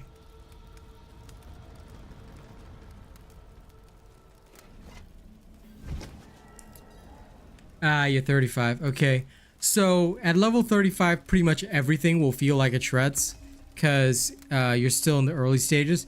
Just be cautious, because once you get past 50 and you get into World Tier 3, that's when you'll get to start really testing your stuff. The Nightmare Dungeons that I'm doing now, you can basically, by picking the tier of the Nightmare Dungeon, you can set the enemy levels to what you want. So that's when you can start really experimenting, see if your build can meet the right standards by going above and beyond. Which I mean basically is what we always do, so that's how we test the builds here. So I mean, you know, you could definitely make a good build, but just make sure to do your testing. Because if all you do is just the normal stuff, then it will not go well. It will go unwell. Excuse me.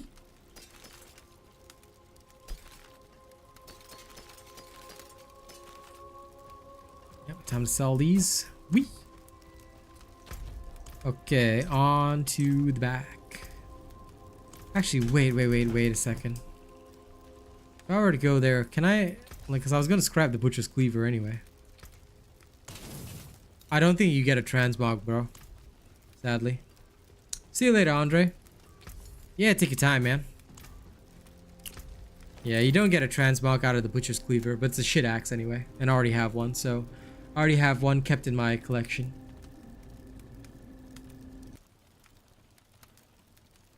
One second.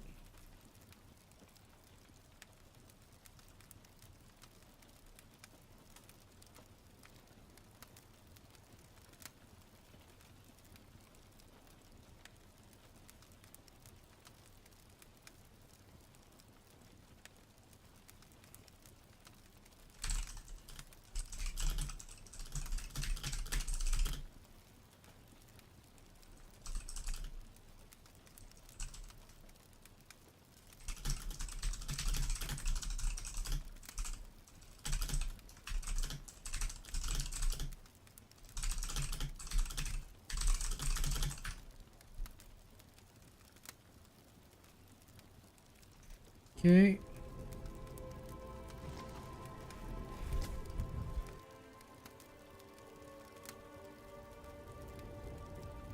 All right, let's keep on rolling.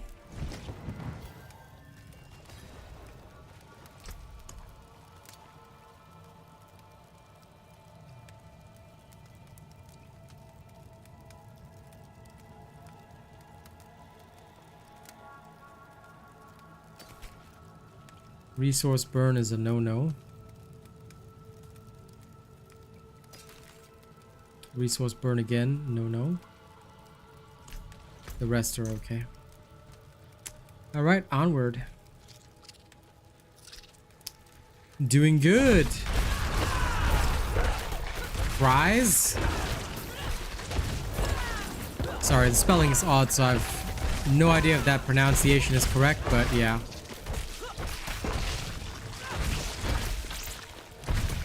Welcome to the stream, Cries.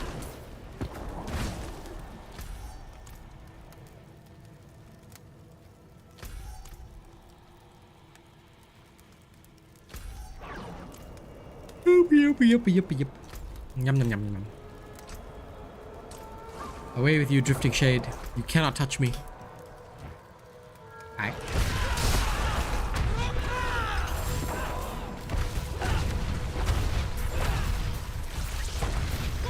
Ooh, multi-slam.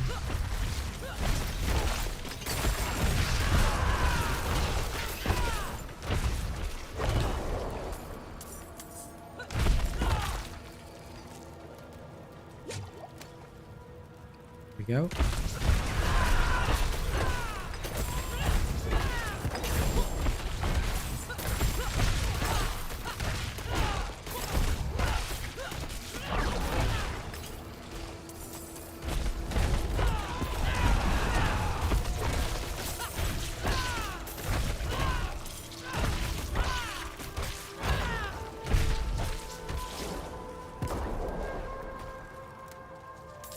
Well, I'm glad it was good then.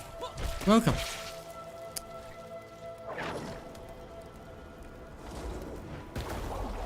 You're now level 69. Congratulations, my friend. Well done.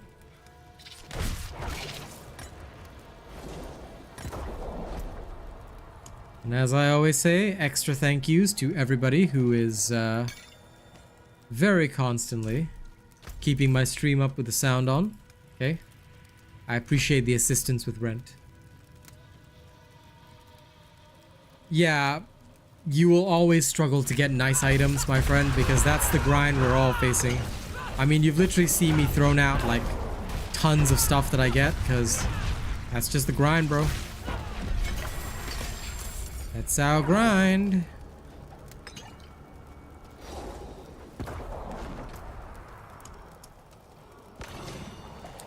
I would love it if the grind was different, but we all know that it's not going to be so.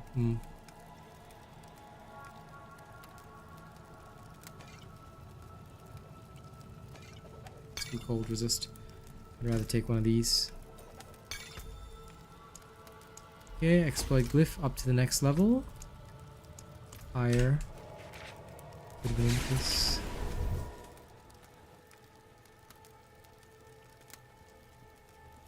Affixes are the thing, my man. Affixes are the thing.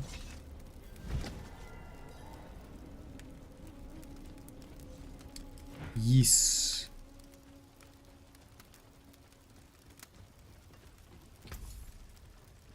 Always useful to have a guide.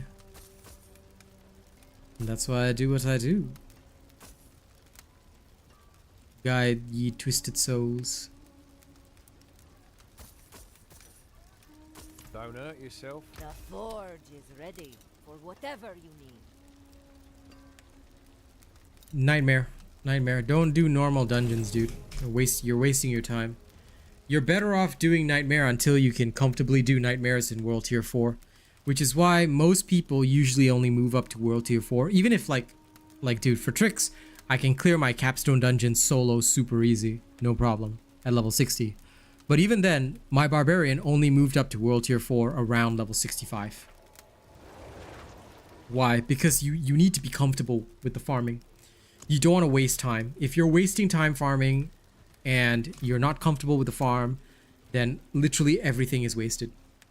You're wasting time and effort when you would literally be so much faster in getting XP being at a lower level. Sometimes being at the highest possible level is not always the most useful. This is something that I always try and teach people, because just because you're at the highest possible level doesn't mean you're getting the best possible results. So do remember that. Sunken Ruins, level 47. Okay. Should be fine. Like, even me right now, right? I'm adjusting my farming so that I am I'm always a certain number of, like, the enemy is always a certain number of levels ahead of me, but I need to be clearing it easily. You know, if I'm not clearing it easily, if I'm taking too much time to kill, that's no good, because then I'm slowing down my own farming.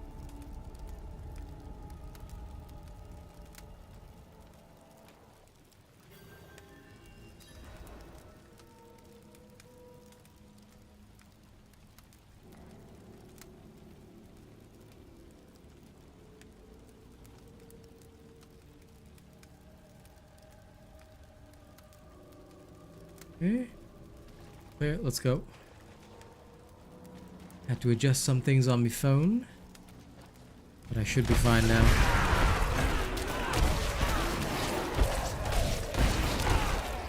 One, two, three, smash. 2, 3, smash. 2, 3, smash. 2, 3, smash. Smash.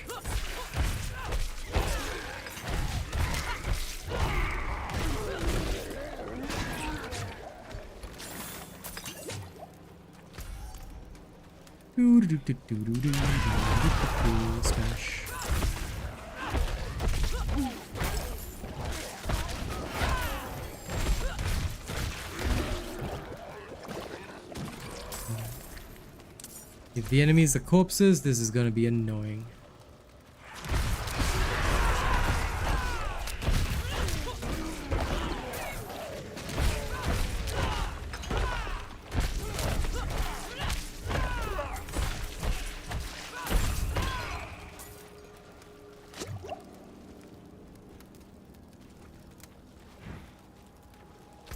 Return the stone carvings in, okay.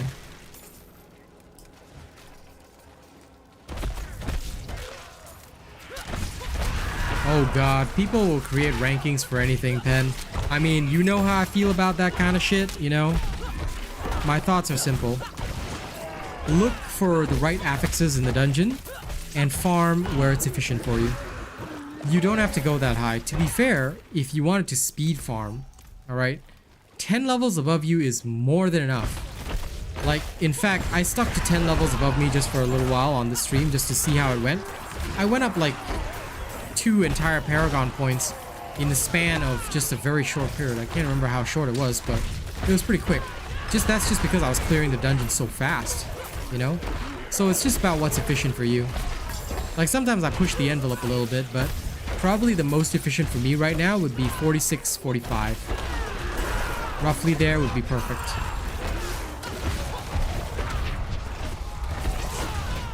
Because like I said, it depends on how quickly you're smashing things. If you're smashing them fast enough, you're good to go. If you're not, then that's a problem. And that's where the adjustments have to be made.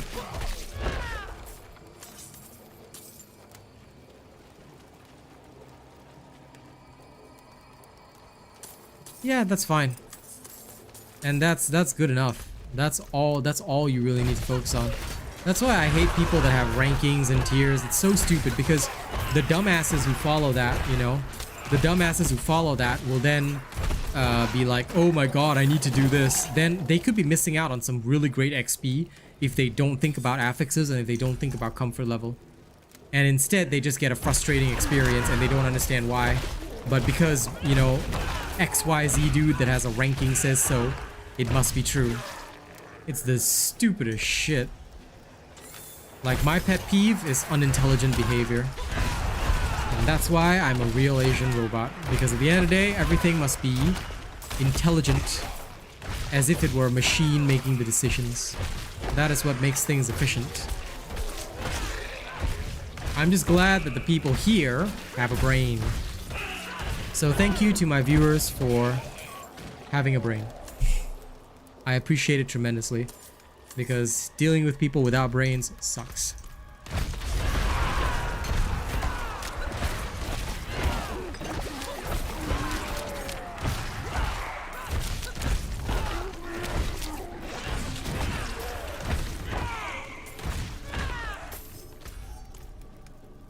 Also, here's another pro tip. Once you're about this level and you're like 40-ish plus, okay? You are not even gonna get, like, sometimes the sigil drops are so bad that you're not even gonna get any good sigils. And once you have to start worrying about serious modifiers like the ones, the lightning pulse, the death pulse or whatever, when you have to start worrying about that, right, your choices are even more limited. So you're not even gonna be looking at farming your favorite dungeon. You're just literally gonna be looking at, okay, for this tier, what do I have that I can clear fast? And that's literally all you need to focus on. This is the fastest way to get XP, and this is how I get XP fast. Alright? Don't worry about, oh, this nightmare dungeon's better than that nightmare dungeon. Where are you gonna get your sigil powder? It's not like I can specifically craft sigils for one particular nightmare dungeon. And on top of that, it's not like I can decide what tier it's gonna be at or the affixes that are in there. Sure, you can rank the nightmare dungeons all you like, but the affixes matter more. Because if you get a terrible affix, like, for example, if the barbarian gets an affix that says monsters are resistant to physical damage, you're screwed right from the get-go. Doesn't matter how good you are, you're going to be dealing 30% less damage to everything, and that is going to suck. Again, this is why, you know, rankings, tier lists, ooh, they get on my nerves. Because they are stupid. And all they do is teach people how to be more stupid. So thank you to everybody for being intelligent. Okay, you have no idea how much I appreciate the fact that my viewers generally have brain cells. That is very useful.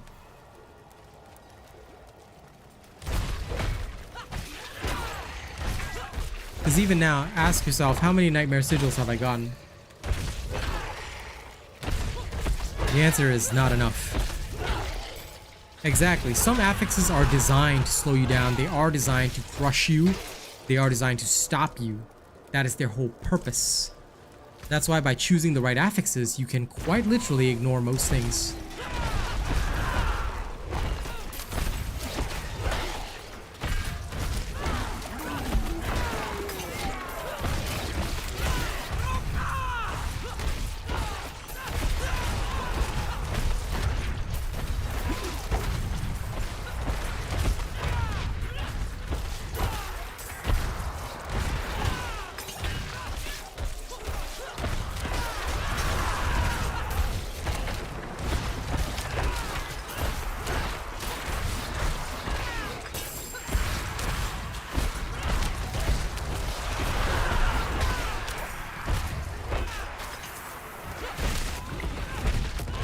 Like right now, what you're seeing is considered inefficient. Kill time is too long. It's only longer by like a couple of seconds, but that's still too long in my book. So this would be less efficient than a tier 46 XP wise. You see? These are the kinds of things that you only develop after you get a real feel of these nightmare dungeons. So now, ideally, I have to keep bumming around 45s and 46s while looking for decent affixes that do not slow me down, you know? So this is why sometimes with nightmare dungeons, you can't really rank them or whatever because you have to take what you can get. As long as the affixes are good, any dungeon is fine. You just have to worry about your kill speed and how quickly you can breeze through. If your kill speed is okay and you can literally breeze through, then you're fine. If your kill speed is not okay, then that is not fine.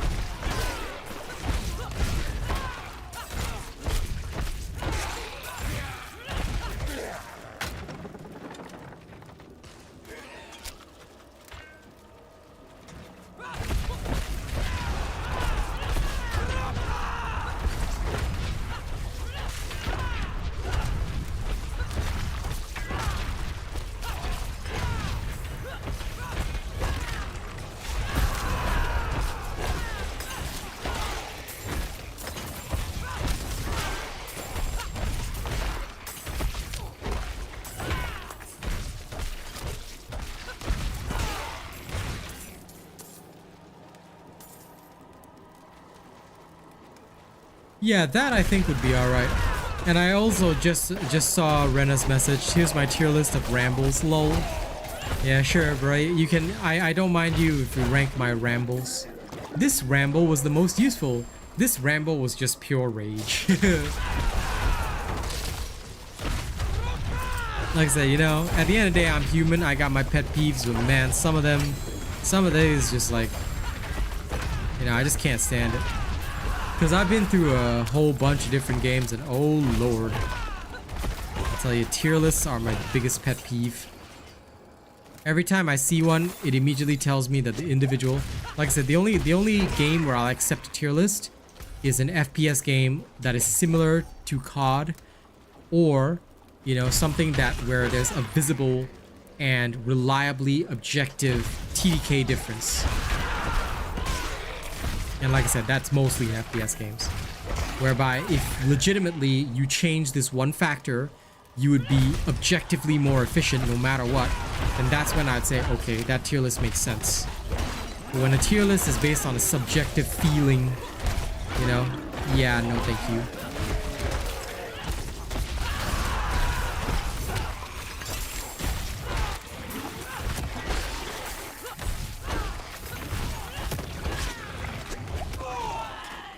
See, overconfidence right there. Oof. But that was the poison explosion. I don't know why the poison explosion somehow does more damage than the fire explosion sometimes. It is weird. But c'est la vie.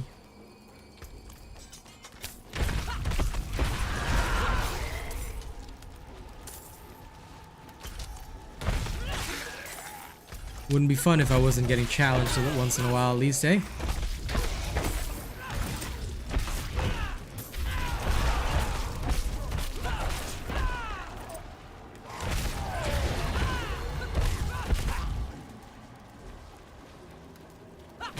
Welcome back.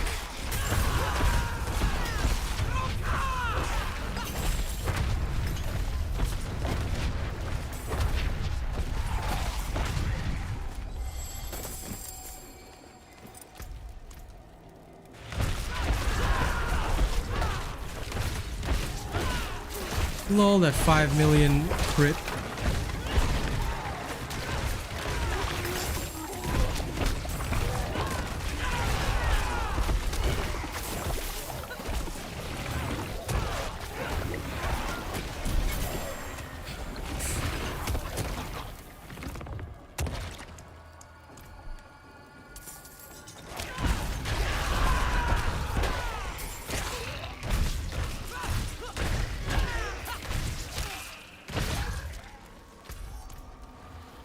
Okay, dungeon clean and clear.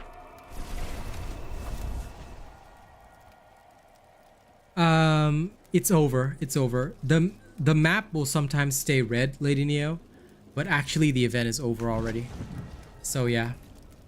Oh, the bubble is just at the end of Nightmare Dungeons. It's to protect you at the end, because Nightmare Dungeons don't exactly end in the same way that normal dungeons do sometimes. Like a normal dungeon is usually over at a particular time, whatever. But Nightmare Dungeons, like, normal dungeons usually end when you wiped everything out, but for Nightmare Dungeons, usually once you've cleared the last objective, a bubble will appear as a safety area. This is where you can put XP into your glyphs. Again, I actually have a full guide on that, Tim, so that once you get to level 50 plus, you are ready to go and you can just get going with that. Now, let me start. Yep, I'm gonna go here, grab all this, grab all that. I still got a ways to go, but I should be fine.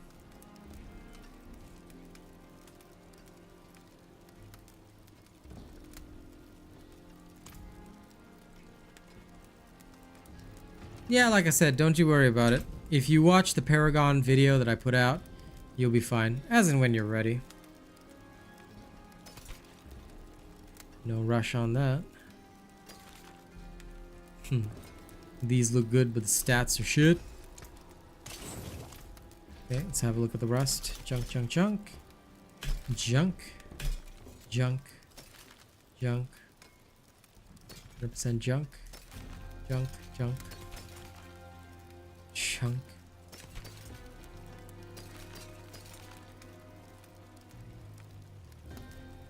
But I'll be real with you. There are no real spoilers in any of my stuff, so you don't have to worry too much.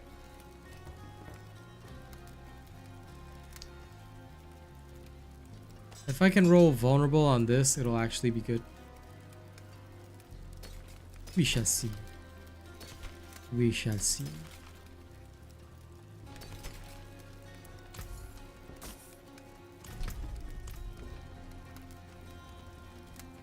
Yeah, no worries, man. Like I said, there are no story-based spoilers in my stuff, so you can feel comfortable checking them out just to know what's coming up ahead in terms of your stats and whatnot. But other than that, don't sweat it. Excuse me. Stunned enemies. Vulnerable damage actually rolled. Okay, okay. Hey yo, okay. Could potentially be a god roll.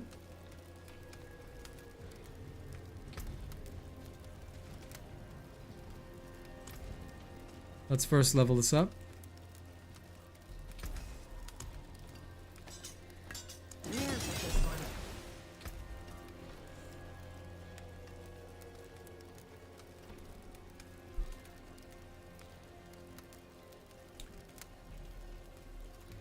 I have equal damage close. This one has damage versus bleeding, which is slightly better, but this one has crit as well. So I think I'll go with the one with crit. Now, let's go equip aspect on it, the right one.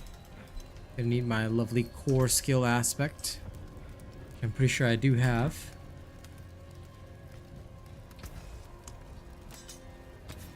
Sorry.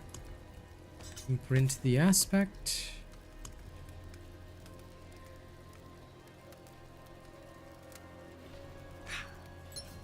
There we are. Bing. Okay. I do lose the bleeding damage, but that's alright. A minor shift. Rest. I like. No problem, do you? Happy to help. That's what I do. I deliver the good stuff. Now.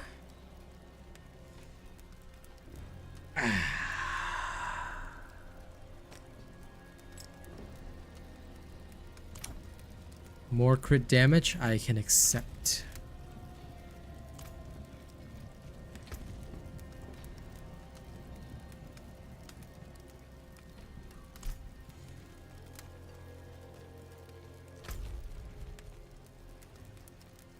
All right. Let's hit the next one. 46 is the most efficient. Bordragon Barracks. That works. This Death Pulse one is slated for removal. Is there anything here that I can use to just... Yeah, let's just use that for the XP. Okay. Now let's play around. Let's see how my new sword handles.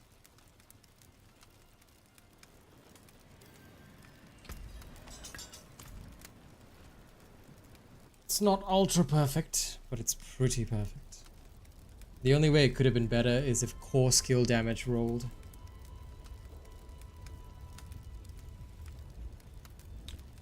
You don't... There's no 1 to 20, dude. Oh, for season... Well, even for season 1, there won't be a 1 to 20. In future, right, I will do early and mid-game build together because it's much easier to cover levels 1 to 50 straight away in one video. Because splitting it into 2 videos is kind of pointless because the early game is over by the time you're level 20. And for season 1, that's literally like 3 hours of gameplay. So I realize there's no point in making a video like that. But yeah, for season 1, of course, I'll be covering every character when season 1 drops. We're still in pre-season, so there's still quite a bit of time to go. In the meantime, enjoy what I already have on my channel.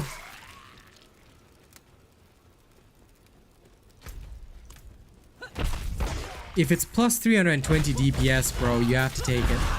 Because your base damage matters more than the affixes. He's talking about Twisting Blade Rogue. So, the swords are your main weapon. You've got no choice, dude. You'll have to just roll for better affixes later. And trust me, you'll actually see your DPS go up, even with the shit affix rolls. It's very rare that it'll go down when base damage increases, because base damage is too crucial.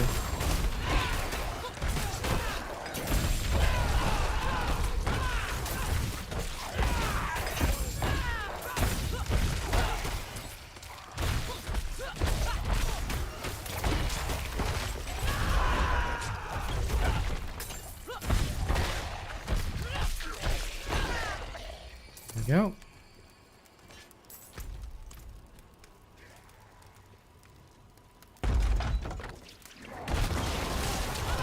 That is everyone's gripe with the Necro.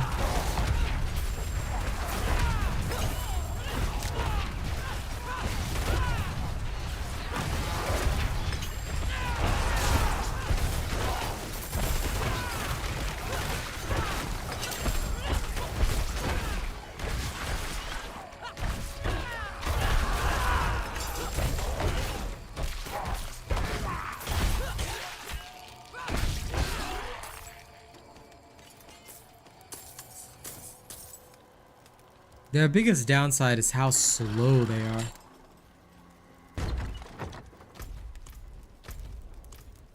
They're just literally not built for speed until late game when you get a really good pair of boots. And fair enough. But until that time, my god, you are stuck. You are stuck with the slow movement, which is why, again, it's the Bone Spear Necros that you generally outperform because they don't even have to move. They are literally walking artillery. So all they have to do is just aim in general at the target and then boom.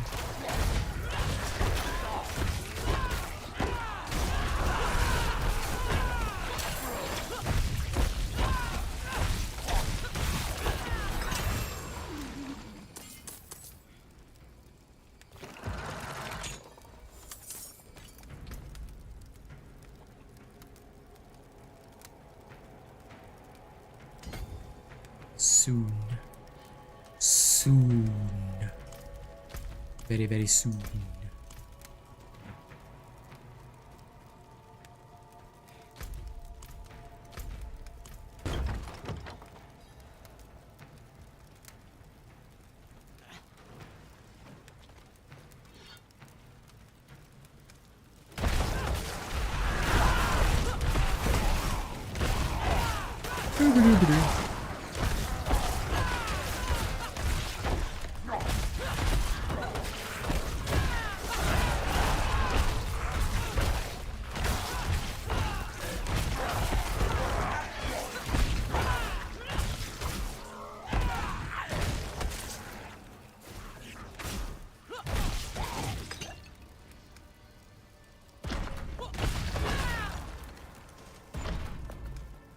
Okay, onward.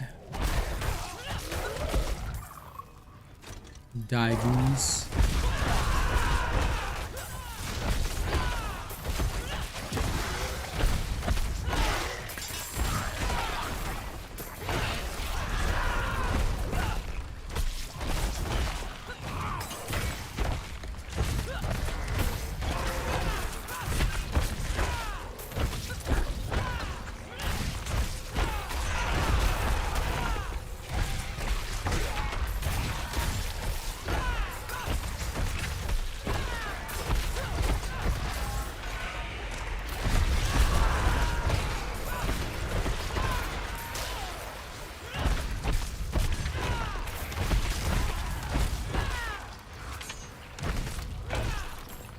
I do so love those 6 million crits.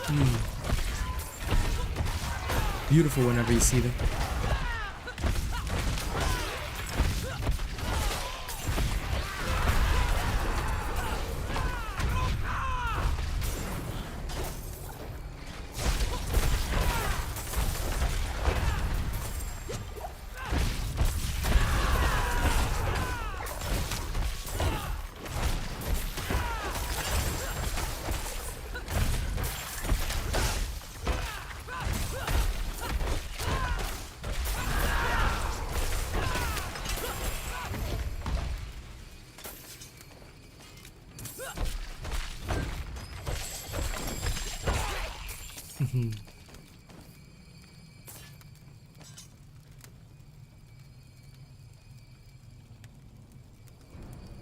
Yeah, that was nice and easy. Couple of close calls, but nothing too serious.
That's right, take my 1 million crit to your face. Hello, Kush. Bang. These 5 millions are getting pretty normal, which I kind of like.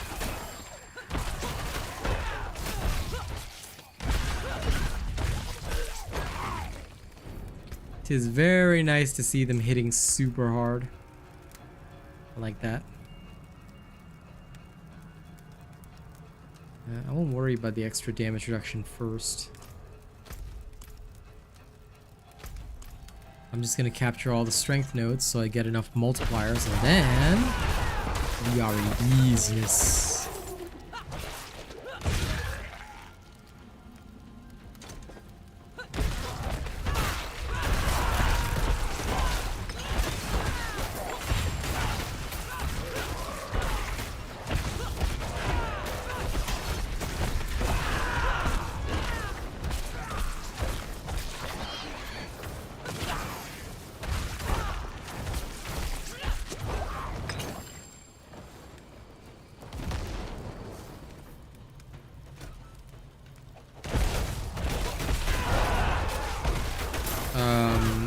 Not really.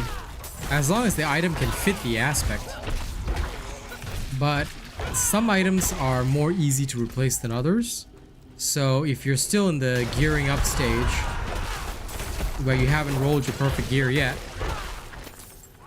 assuming that you are changing gear whenever you find something good or new, yeah, you might not want to put your aspect on that item. Also, two-handed items have bonuses, and same with the amulet. The amulet gives a 50% bonus to the aspect that you put on it, so for those you have to be careful what aspect is recommended, hence why certain aspects go in certain places. Your level is irrelevant. What matters, like I mentioned, is are you putting, like, for example, the Edge Master's aspect. That one you normally put on a two-handed or the amulet so that you get a much larger benefit. So instead of just getting 20%, you know, if you were to put it on, say, a one-handed weapon, you would get 40% or 30%, you know, whichever. These are important. Yeah. So if you need guidance, you can follow my late game guide. It shows you what aspects go where. My end game guide can also be consulted if you want to build toward that. It shows you which aspects I put where. Alright? Just pay attention to the ones on the two-handed weapons and the amulet, because that one's crucial. The others you can mix around, but some aspects can only go on certain items as well. For example, you cannot put a defensive aspect on a weapon. So do follow recommendations if you can. Well, if you want to be good, you know. If you don't want to be good, you don't have to follow my recommendations. You can do whatever you want. Alright? I cannot stop you from being bad. I can only assist you in being good. Alright? So what you do ultimately is your choice, but that's how it works.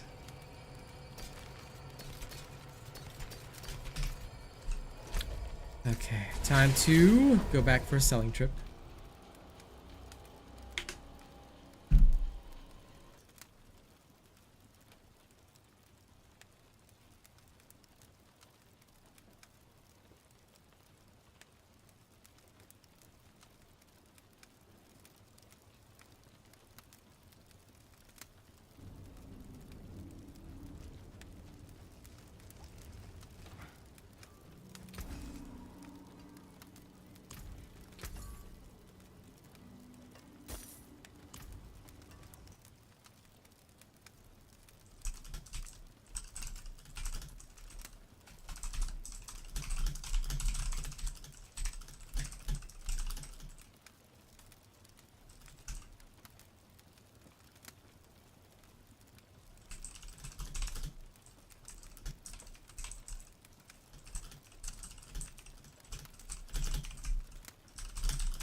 Almost forgot to get rid of this.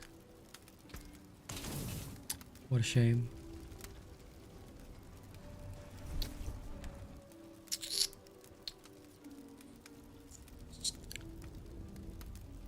Let me read the clan chat. What's going on?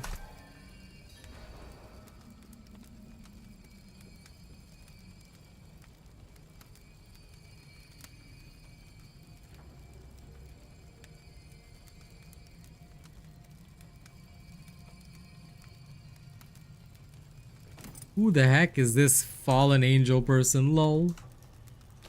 Is this some rando we added to the clan? Top kick. Yeah, they're definitely a new recruit.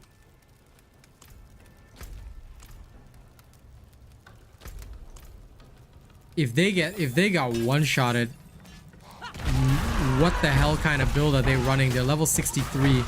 Nothing should be able to one-shot them. Like, what the fuck? If anyone in stream is hot mic right now, you better own up. Cause you know, they're gonna need some serious remedial lessons.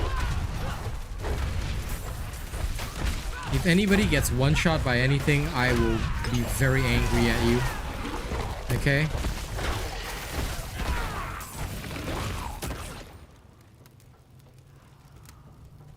Bro, you playing rogue wrong, bro. Bro.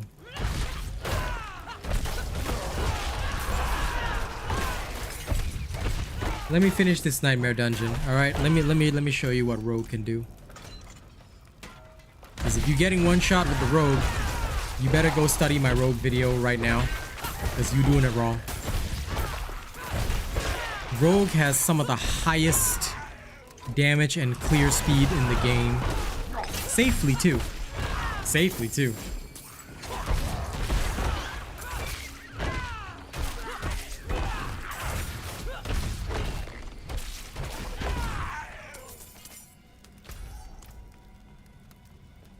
This is why paying attention in class is very important. Please pay attention in class.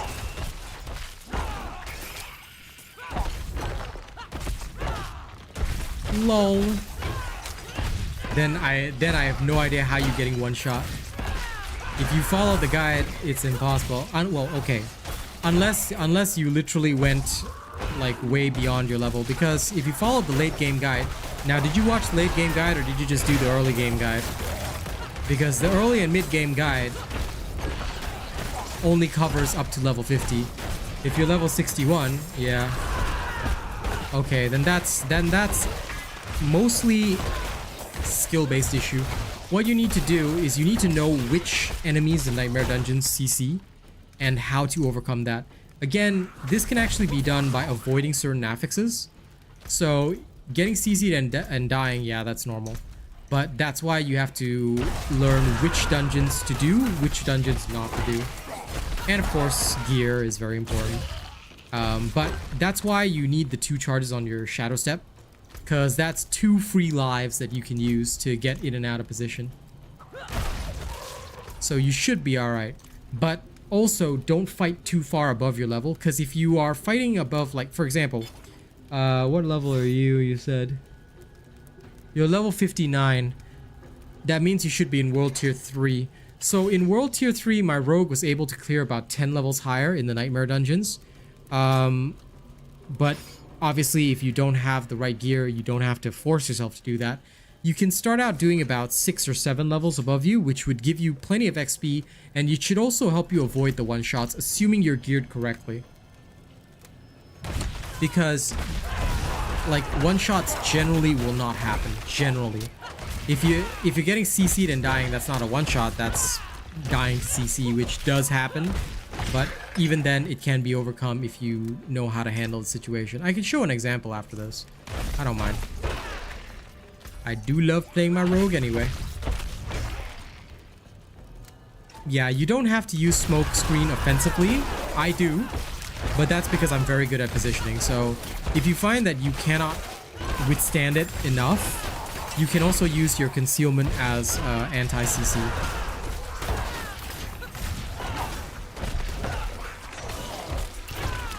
Let me finish off these nerds and I'll demonstrate.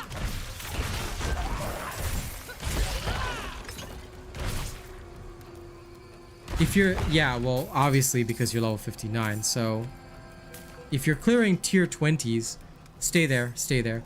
Like I said, for most people, right, you need to balance leveling efficiency and all that kind of stuff.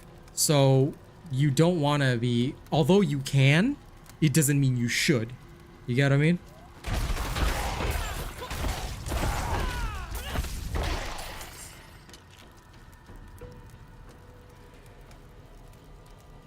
Okay, wait, I'm confused.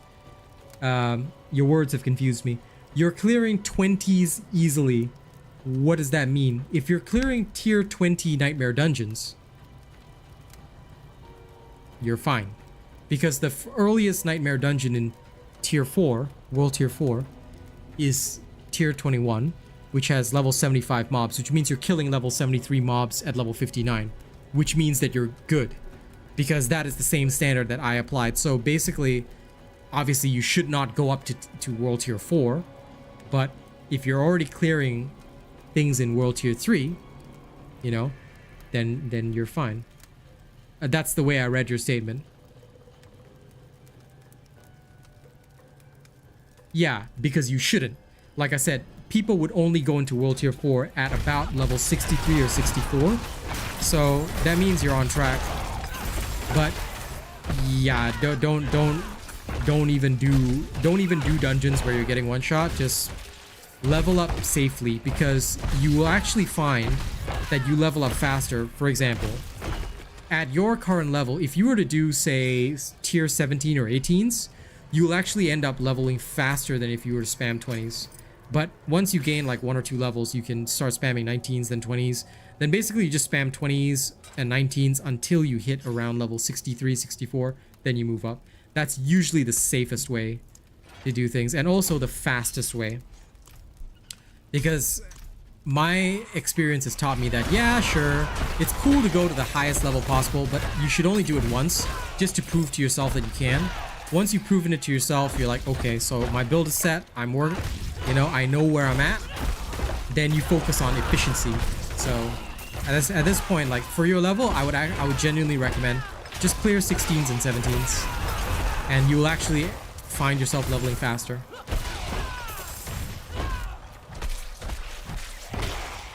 Like, I'm literally doing the same thing right now. I could easily go higher than what I'm doing now, but no point, because I would just be wasting my time.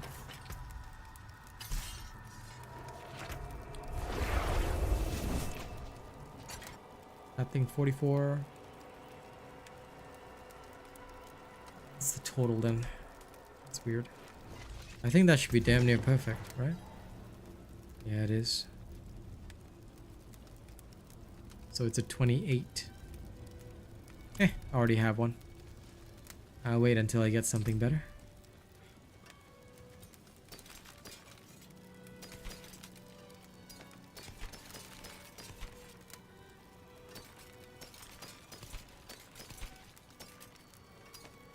Father bless. What do you need? Yep, it's probably the easiest way.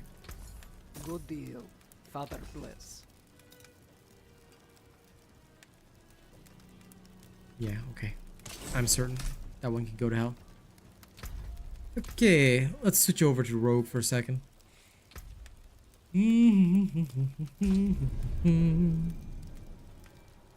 Like I said, one-shots can happen, but ideally they shouldn't. Ideally. Also, World Tier 4 gets a bit crazier because the additional affixes and the amount of CC that you'll face is pretty hardcore. So you will probably, like I said, want to switch to the more efficient leveling method. Like me right now, I'm level 71. So 71, I think it should be around tier 30-ish. This seems to make sense. 15 shade and whatnot, yeah, should be fine. Why does my rogue only have shitty, really shitty,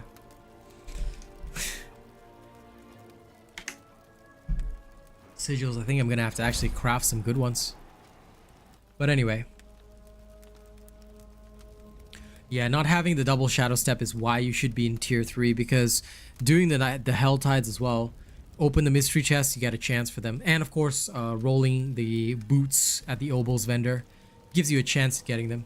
I myself found a really nice pair of boots, but I can't even use them yet because I don't have another shadow step aspect to dunk, so I'm stuck with that. All right. So about 13 levels higher is not too bad. Like kill speed wise, it's efficient, but because of the rogue's innate, I guess I hate using innate squishiness as an excuse, but yeah, due to the innate squishiness, you clear fast as fuck, but obviously you gotta be wary of CC. CC is the rogue's greatest enemy, so that's why the double shadow step is too crucial. Plus, we don't have an ongoing unstoppable, unlike the barbs and all, so it's literally just trigger and go. That's why mobility and positioning is just too crucial. You have to fight like a ninja. But the double shadow step, yeah, that's definitely a crucial one for escaping these nerds. Although, funnily enough, because of the way the rogue moves, Drifting Shade is legit the only modifier like that I don't mind on the rogue. Because on other classes, it's painfully annoying. But on the rogue, it's not too bad.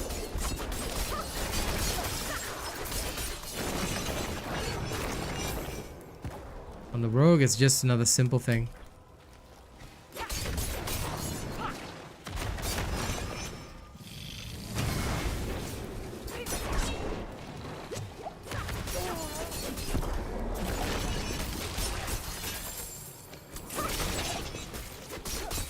Well, that's why compared to the Barbarian, the biggest deal for the Rogue is just dealing with CC and all those other annoyances.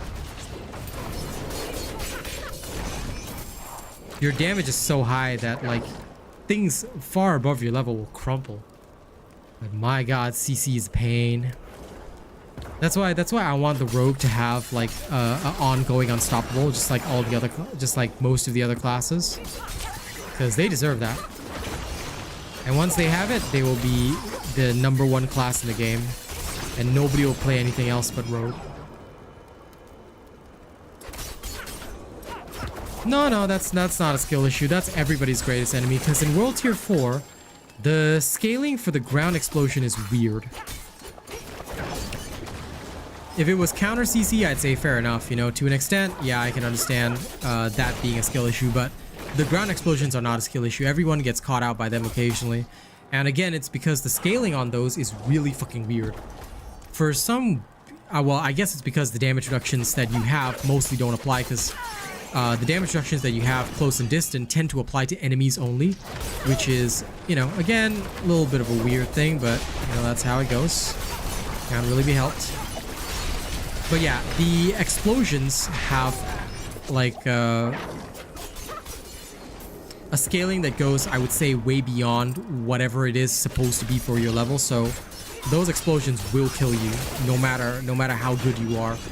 And it's even worse in World Tier 4. It's a hell of a lot worse. That's why Rogue's damage being so high is great, because you can literally just dash in, kill the enemy, and then dash back out. But even then, you can get caught in like the more massive firefights and stuff like that. Hello, Alfonzi. It can be very annoying, so that's why you have to watch out for that kind of thing. It's my only gripe playing as the Rogue, because like on the Barbarian, there's no need to think. Just yell and nothing will touch you. Here, you better think. Like the Rogue requires brain power. So that's why I have to play the Rogue in the morning. I realize playing the Rogue at night results in many deaths for me because I'm more tired. And like I have a tendency to make some mistakes.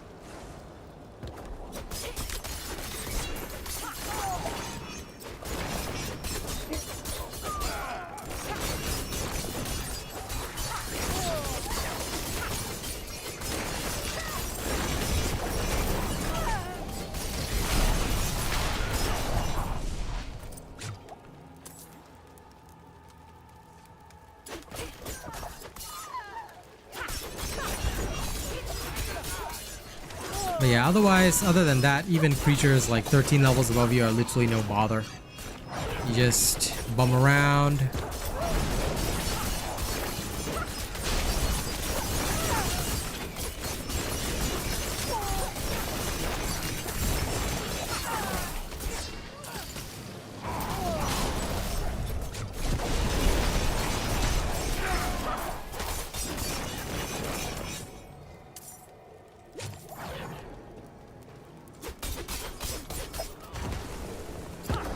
Ah yes, there we are.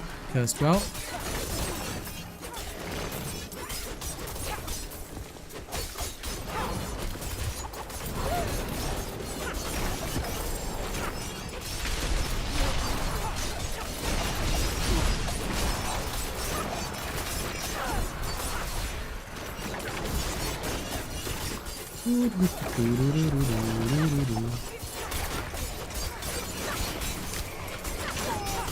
Vincent Tan, thank you very much for subscribing. Welcome. We appreciate your presence.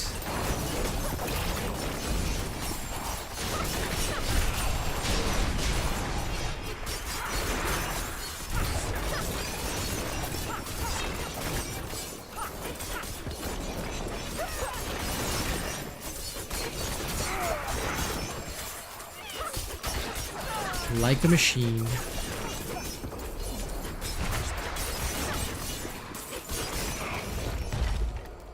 Time to raise my APM. Rogue is the most fun, but it legit requires APM to actually play.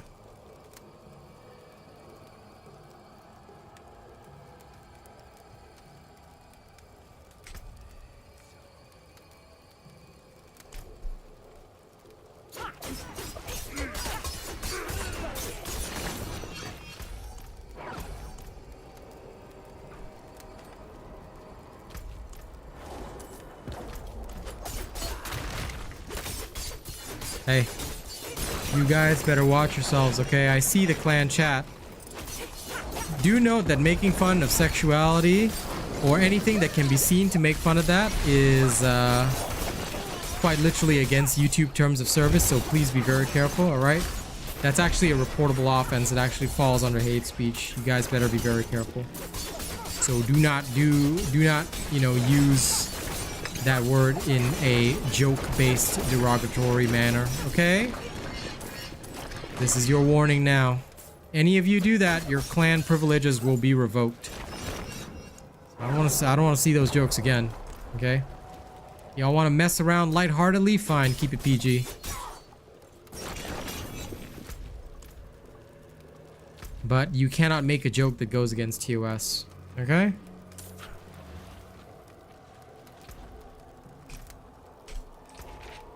Alright, there we go.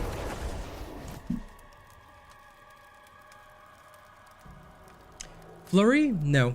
I have no interest in it because I just don't like it. I think it looks cool, but I very much prefer twisting blades for the positioning.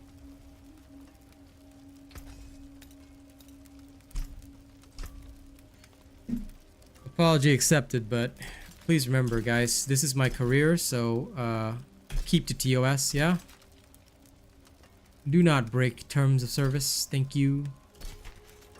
How can I would be help? grateful if you didn't.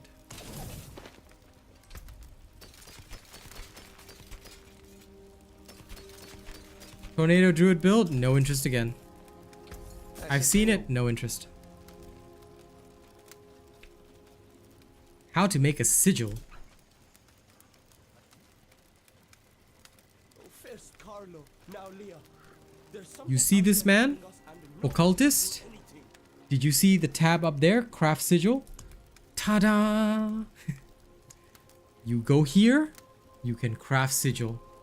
Ta-da! Craft as many as you want. Okay, 4 sigils right there. Just basically salvage the sigils you don't need and then craft the sigils that you want. If you have never done nightmares and you don't know how to unlock sigils, I have a video called the Paragon video. That'll teach you that. Because I'm pretty sure this was also covered in that video, so I'm going to judge you now for not properly observing my stuff. Am I gonna get judged? But yeah, you're all good. Basically from there, just do what you need to do. Avenger's good. I do not like this one because I move too fast. This is okay. Suppressor's okay. I guess it's not too bad. Poison's okay. I guess Stormbane's Wrath I don't want to deal with. Lightning Storm is a no. Volcanic's okay. Cold Affix definitely no. Blood Blister should be fine. Sometimes even when you craft though, just as a heads up, you are going to get terrible affixes. And if you get terrible affixes, it's better to scrap because those will kill you. So always watch your affixes. If you can, avoid the ones that will kill you, like cold. As a rogue, do not touch this. You see cold affix, I say no straight away. I'll just immediately delete those because there's no point in you doing them. You will die horribly. The others are okay. If you want work done, let's get started. A good business and Listen, fortune. Mike, I'm never gonna stop judging you, no matter what. So, everything you do shall be judged by me.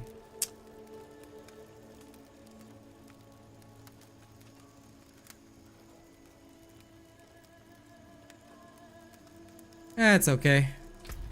As long as you don't do it again, it's fine. But yeah, just be careful. If it shows up on screen or in a public location, I have to be wary. You don't have to mute yourself, but you know, just be careful. Be careful. Let's not tread territories that go against terms of service. As long as it's not against terms of service, I don't care. You know, do whatever you want. But if it is against terms of service, please be careful. Please be careful.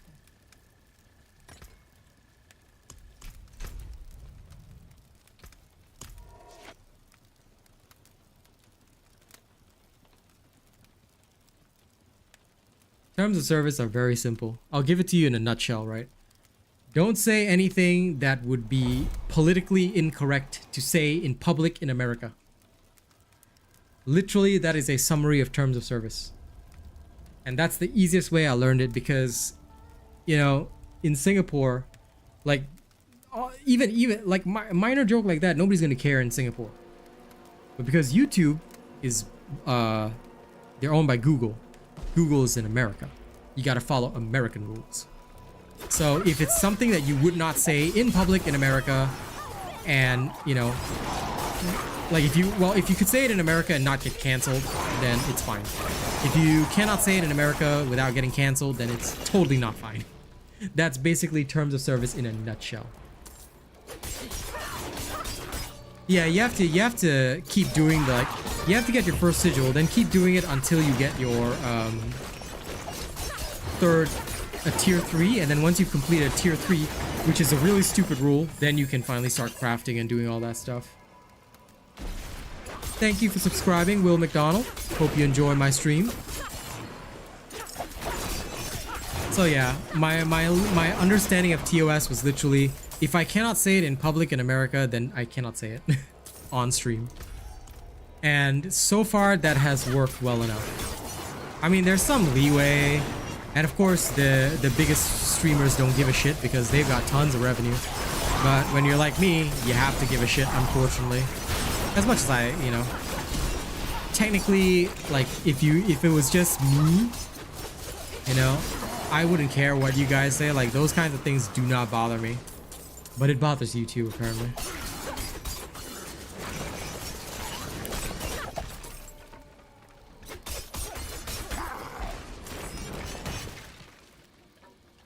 I'm pretty sure in Australia as well, that's not gonna bother anybody, but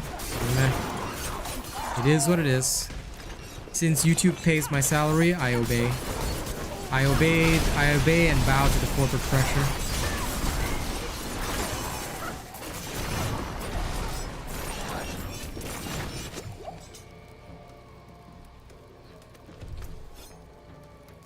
Okay, now let me remember, where am I going? I was going... Ah yes, how could I forget? This way. And do I need strength? No, I need intelligence. I do need strength. Okay. This is gonna be a pain, isn't it? Let's grab strength then.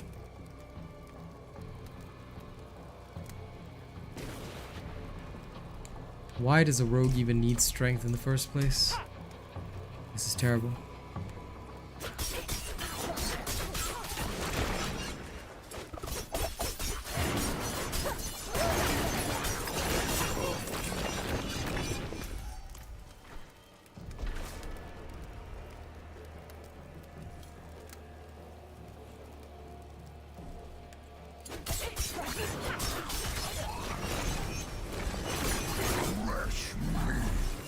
Oh hey, a butcher.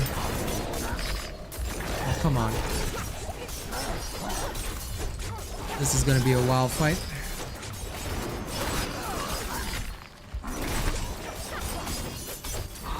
Because I don't have any damage reduction. Slow.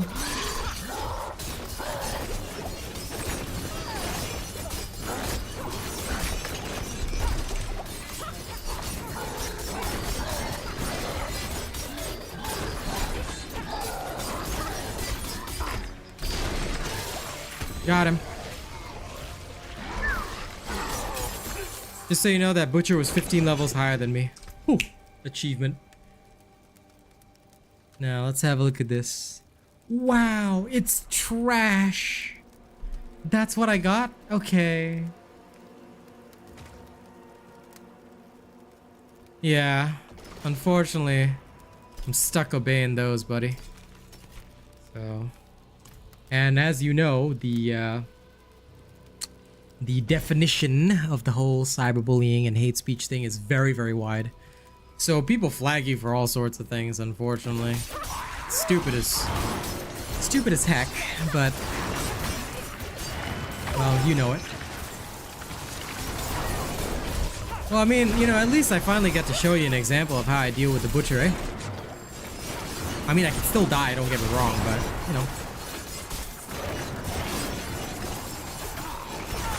There he is. This guy was rezzing them.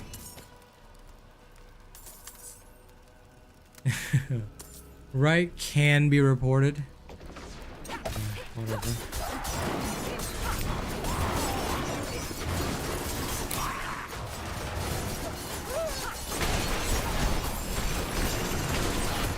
You legit have no idea how hard it was for me, because like, as a traditional Asian man, okay, there are certain filters that I'm not used to putting on my mouth, which are completely okay in Asia.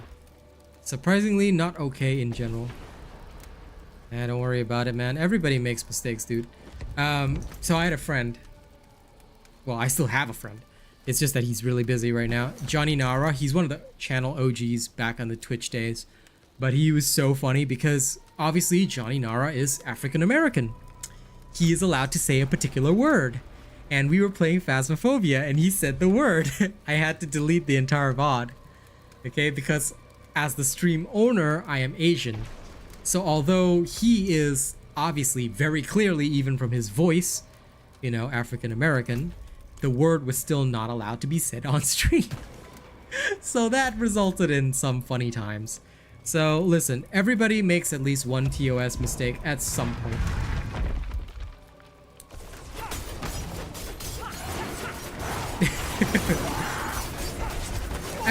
Actually, shoot wouldn't be reported for that, but the only reason I'm trying to keep the channel cleaner than I normally would is because I realized that it's good for corporate sponsorships.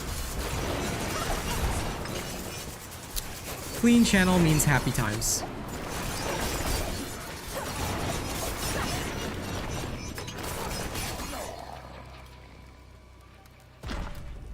So he would not get reported for saying that, technically. It's just that I'm trying to keep my channel clean in all languages.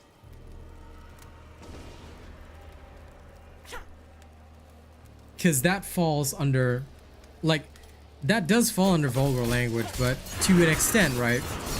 It's only if, like, the specifics of vulgar language that would be against TOS is if the language was significantly vulgar as to cause, like, mental anguish. And I don't think anyone's gonna get mental anguish from the word lang xiao, but I would just prefer not to use it as a consistent swear.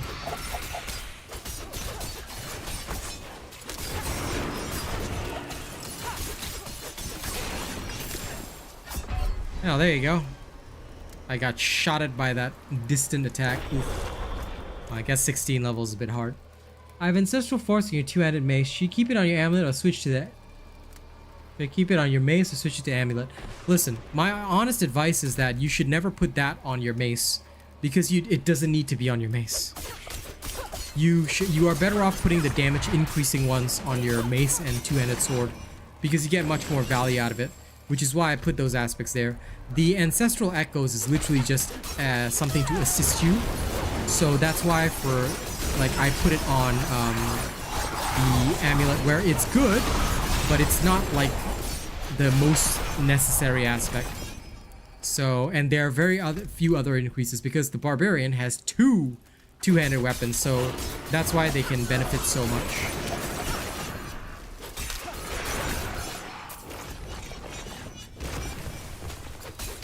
So I hope that clarifies it. Like, the positions where I put that stuff is pretty much the ultimate best choices based on my testing.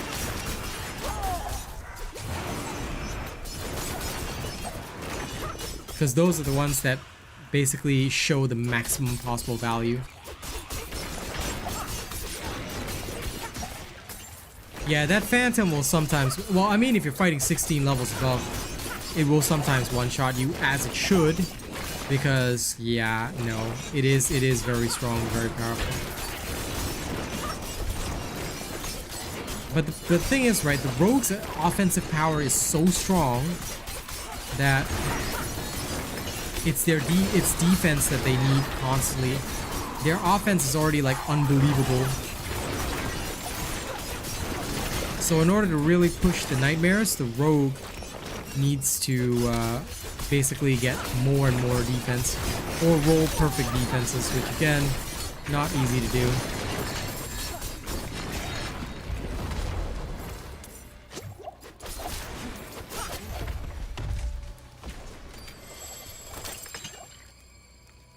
Oh, no problem at all. I understood you. Here, I think everybody speaks typo.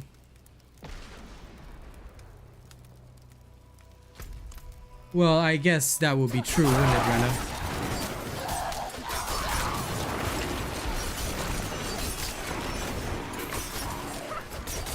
But it's okay. Listen, I have a 3-incher myself, so I suffer no mental anguish. I'm comfortable with my body. But I guess you're right. Not everybody can, you know, happily rock the 3-inch Wonder Cannon. So, understandable, you know.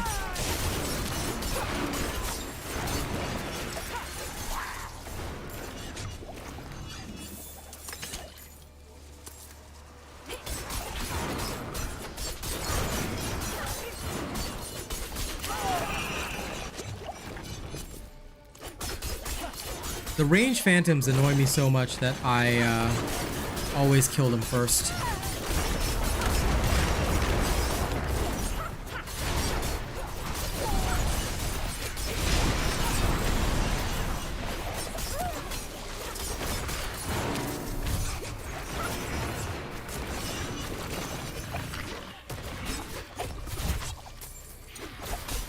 Man, y'all gotta admit, when I smoked that butcher, that was pretty sick. That was a pretty sick kill.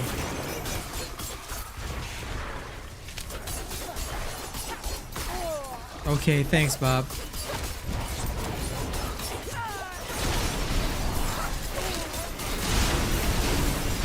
Appreciate you being comfortable with my body.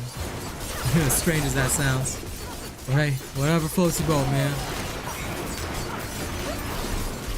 Oh shit! Yep, that not go well. Oof. Freaking Wrathful Phantom. I swear I hate those so much.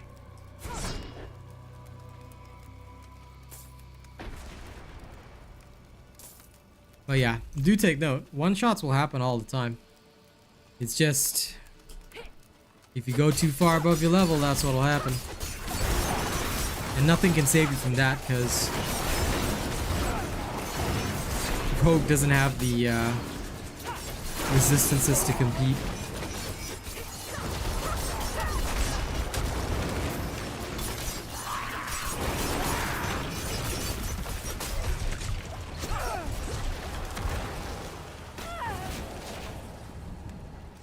So that's why you have to kite.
Okay, too much gear.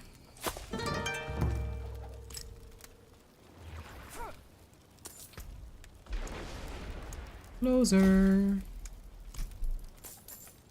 Okay, back to town.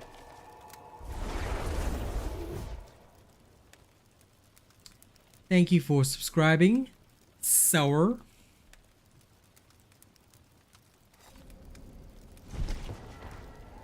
It was a nice clear and a butcher kill, so I guess I really can't complain.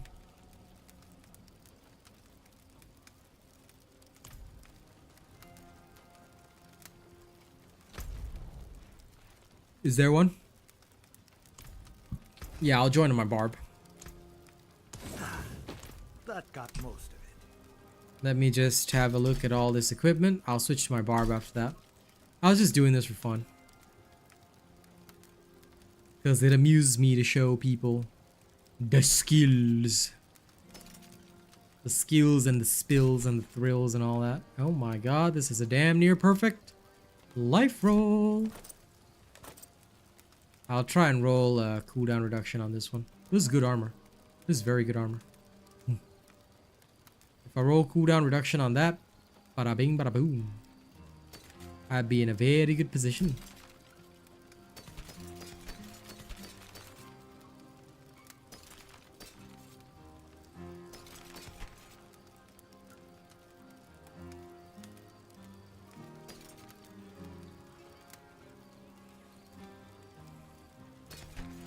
And all of these swords, wow, absolute trash. No surprise there. Ah, a warrior. How may I? Now, just for One of my better pieces. just for knowledge purposes, I'll re-roll that a bit later.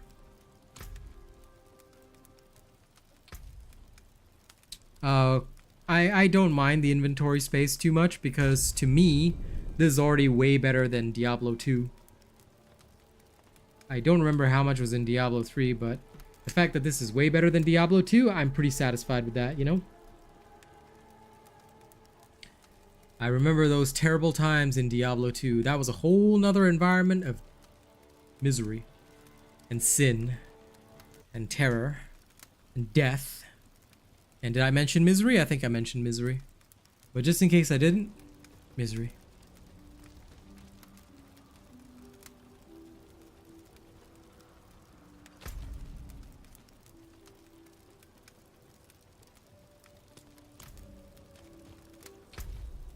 Let me see. Sado.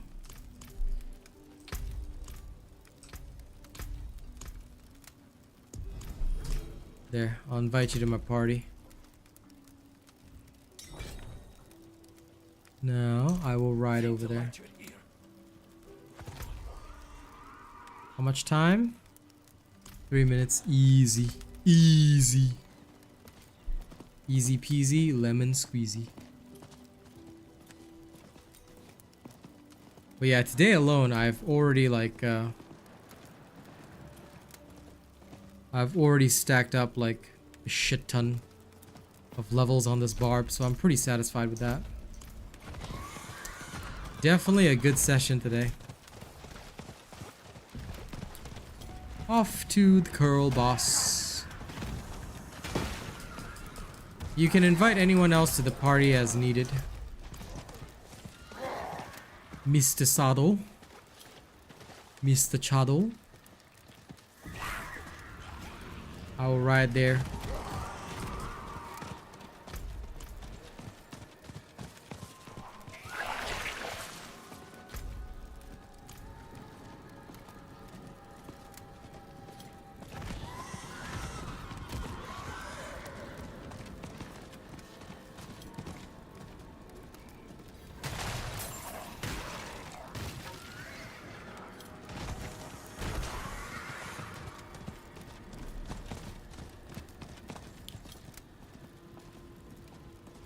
Well, somebody was slayed by a wrathful phantom, lol.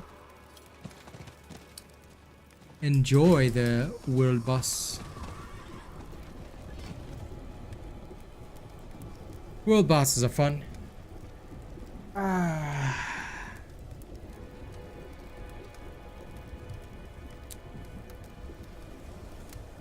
Mr. Chado.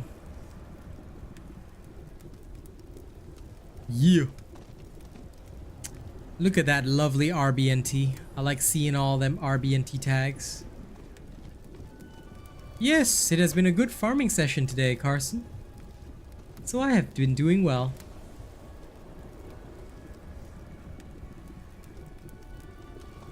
Hello. Greetings. Hello.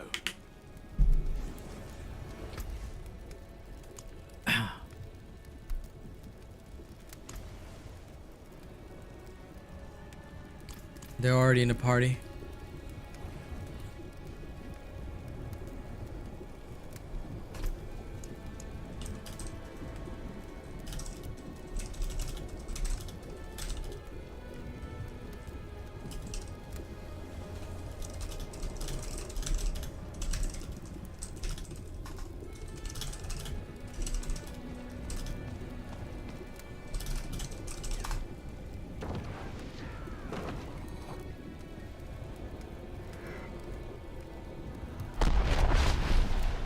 Well, here we go. Too late. It started.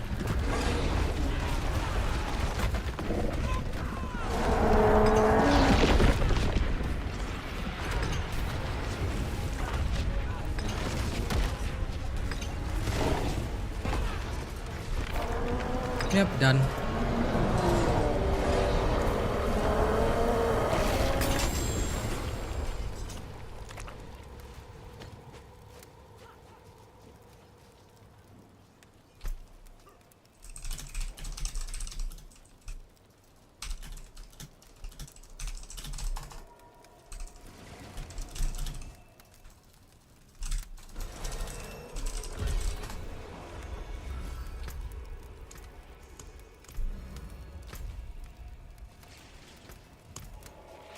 Lol.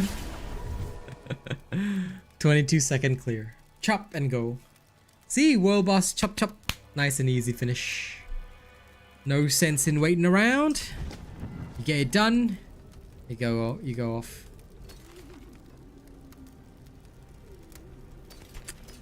This is the way.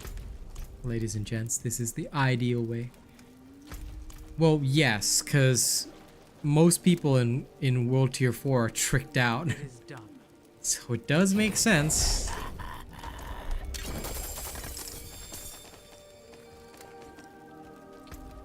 Does make sense that they are tricked out.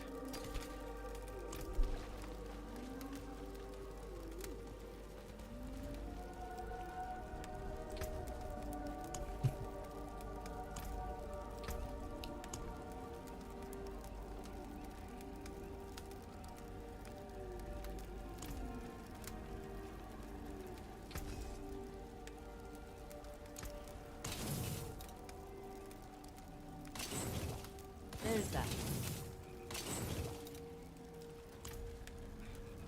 Okay.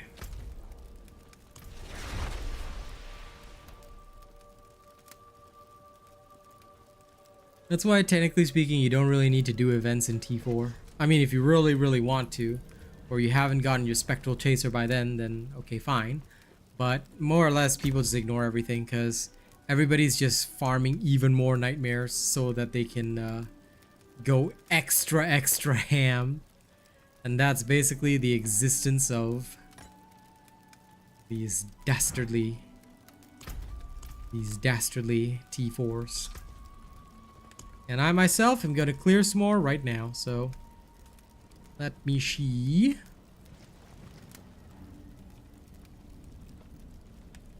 Resource burn and blood blister, I do not want those. So those can get scrapped right now. Yeah, go for it. If it maketh thee happy, go for it.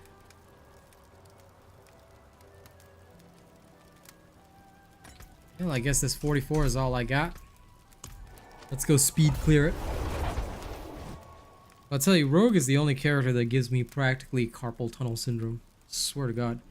Because I play so fast, like, you just feel the APM, but my old body cannot keep up. Love the rogue, but damn, the Twisting Blades playstyle. StarCraft days of just spamming high APM movements.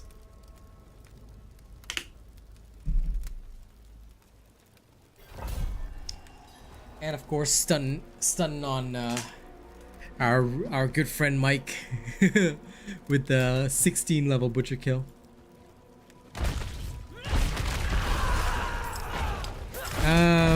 TJ Terps, first of all, we only run with clan. And second of all, please do not come to a stream without even saying hello to the streamer. Okay, first rule here is respect for the streamer and the viewers. So, you know, might be helpful if you come, say hello, greet us, get to know us. Don't just come in and say, hey, anyone I can just tag along with Nightmare Dungeon. Like, not very cool, buddy. Not very cool. Let's be respectful here, yeah?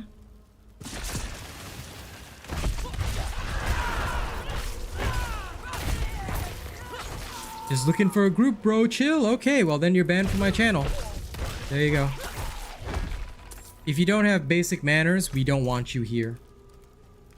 That goes for everybody. I might like viewership, of course. And of course I am trying to raise my viewership, but if you don't have the manners, then you're not somebody we want in the Robot Nation. Quality over quantity. End of story.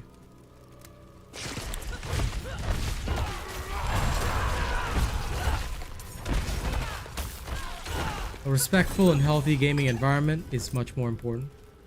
What about advanced manners? Well, advanced manners probably mean that I'll treat you a little better.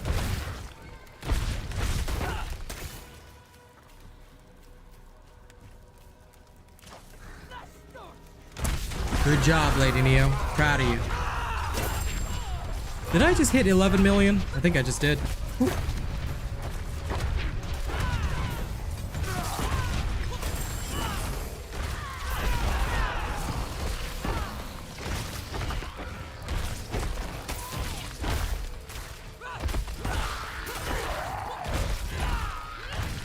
Enjoy your potion upgrades.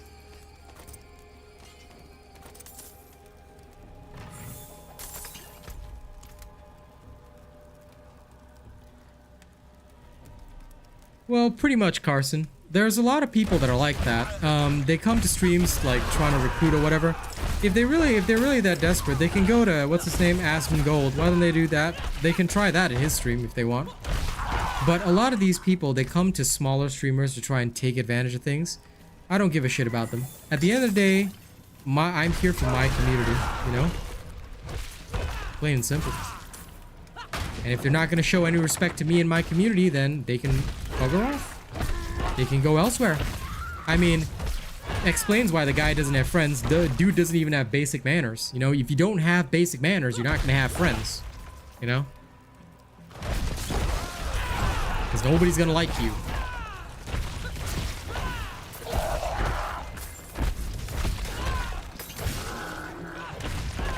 And that's why, for me, I'm not gonna sell my soul or my morals just to get higher viewership. No, sorry, not sorry. I'd rather have just 20 people watching my stream, but those 20 people are, you know, good people I can talk to, be reasonable with. In that case, then I'm happy, you know? I'd rather wait for quality viewers than to be desperate.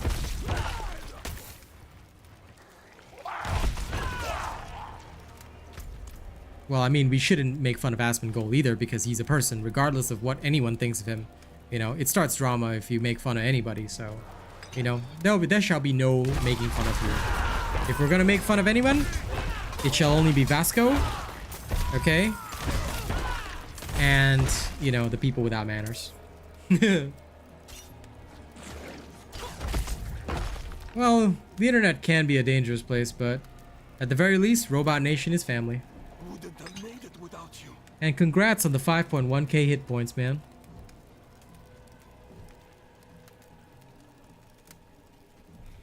Well, my build is out, MZ, so you can follow that if you want. And did I make any change in Paragon? Not really.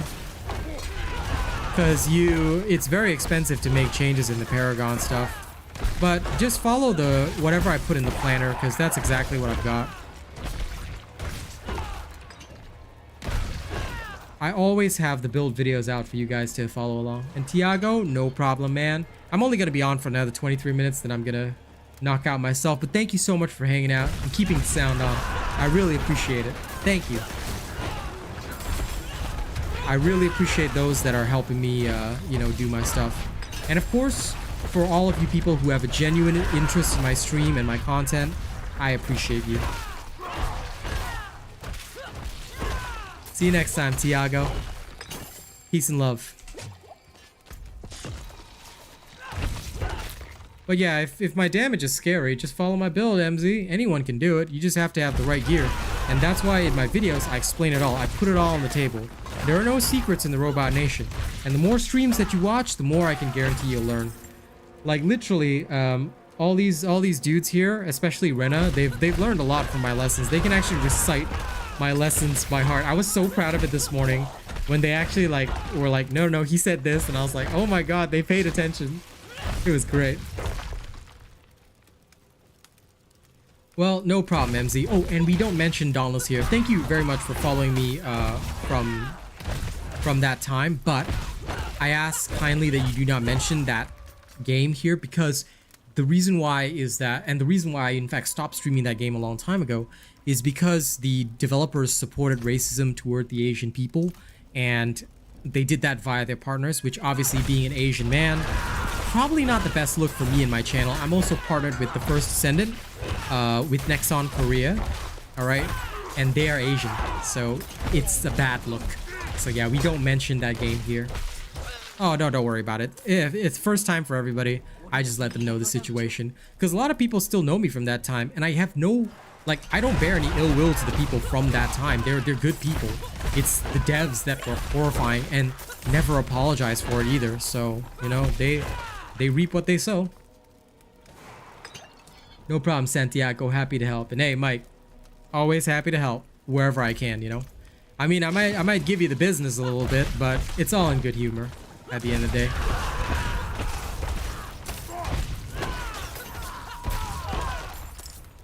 I mean, it's optional to leave positive comments, but they are appreciated.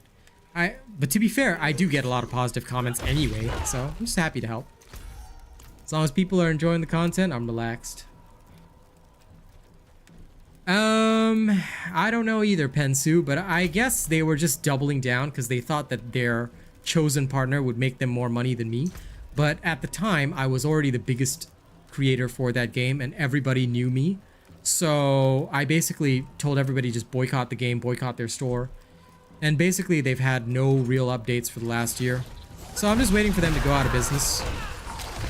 Because I was the #1 creator that people respected and they enjoyed my stuff. But them's the breaks. Like I'm better now because at least I'm not tied down to something like that, and you know, it's good. You know, people might not be very religious, but sometimes the right things are put in your path, and you know, it does happen for you, man.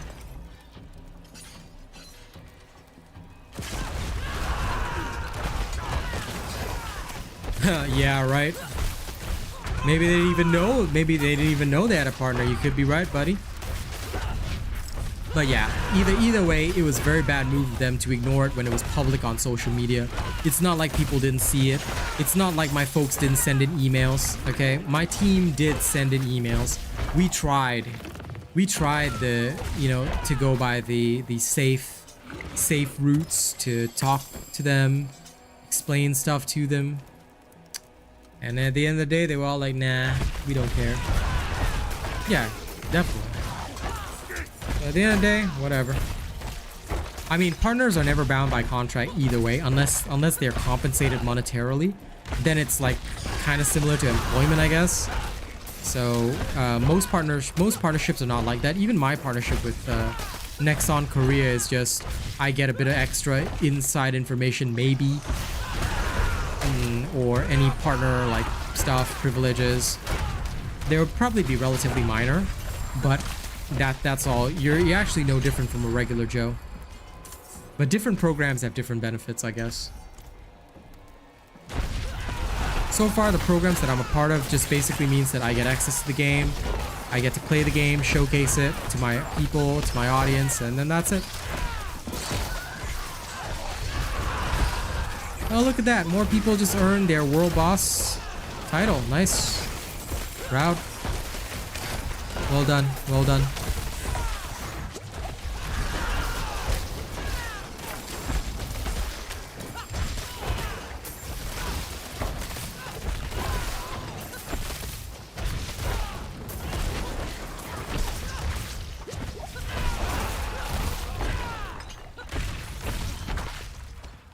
Well, thank you, Unlost Soul. Always appreciate it.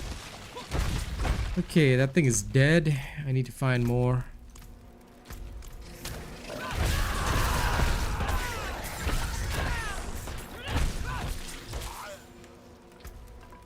Aha.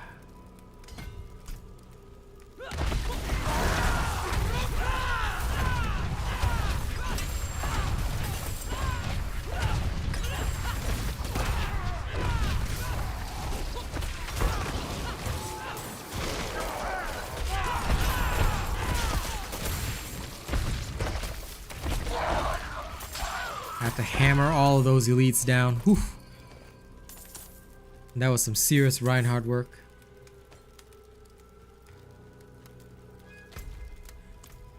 Well, I'm sure I could make big news getting splatted instantly, but yeah, maybe at some point. Not in the preseason, but in season 1, hell yes.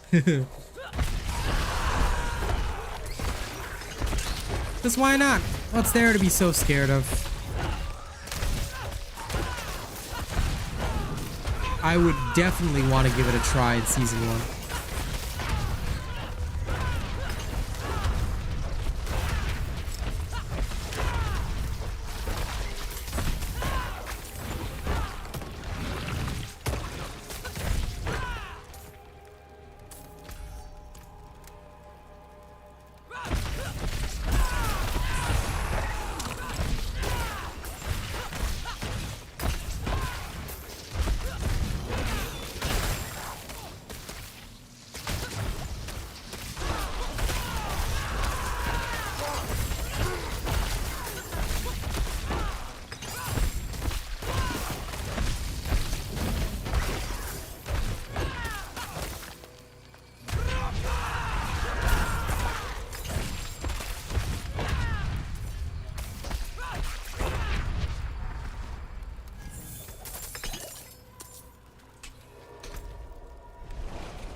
Just that one ward remaining, but I may as well go back.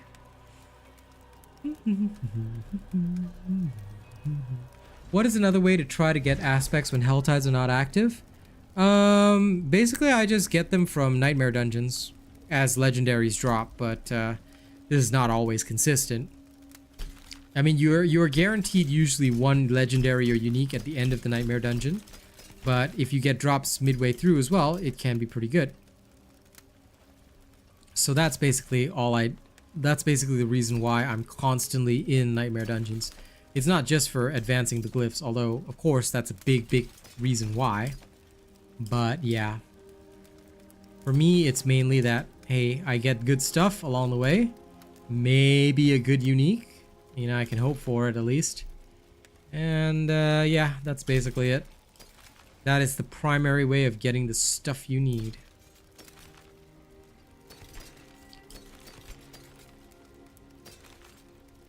But also, don't forget you can gamble with obols to try and get aspects that you might genuinely need, stuff like that. It can be very useful.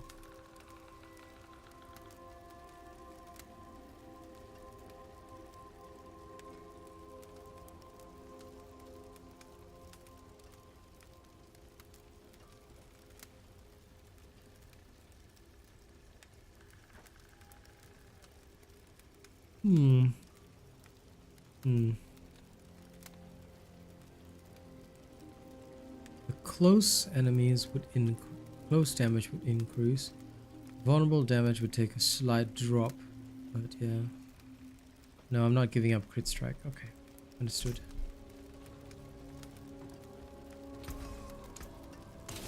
Junked those. Don't hurt yourself. Okay, let's go.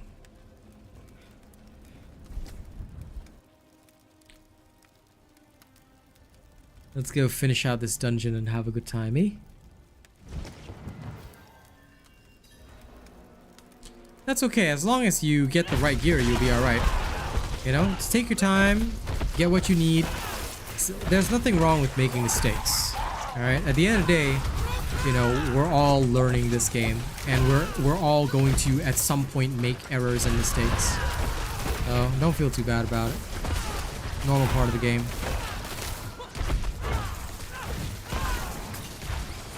As long as you get the chance to learn, then you're okay. Even right now, right? Certain situations can be very dangerous. Like take a look at this, for example. This situation is technically like one where my character almost died because enemies were swarming and I couldn't really keep up the shouts long enough to kill him. Also, I was unlucky with no critical hits dropping. This is one of the downsides to the Hammer Barb. It's a bit inconsistent.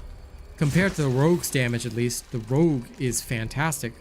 Hammer Barb can be inconsistent if you fail to get enough crits. So again, these are factors to consider when choosing which class you really like.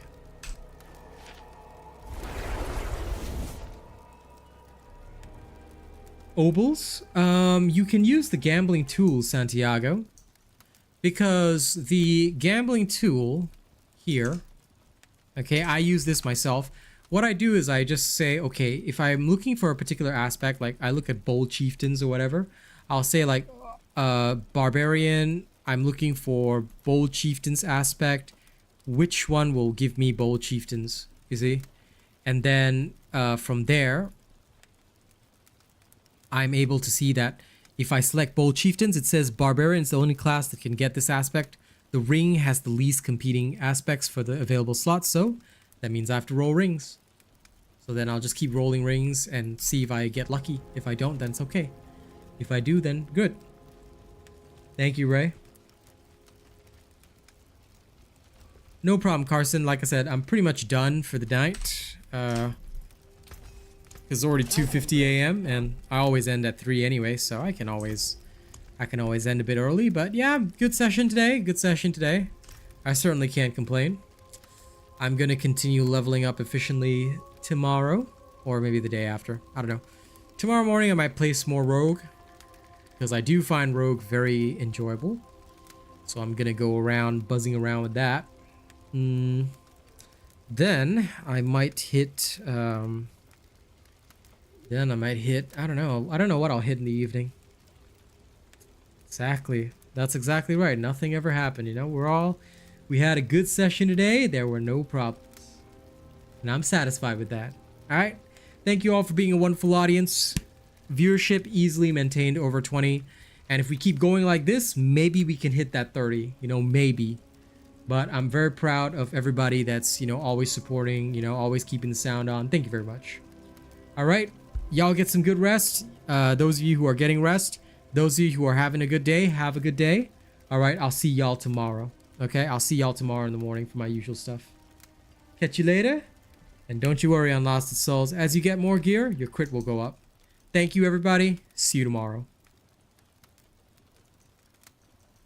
Where's the end stream button? There it is.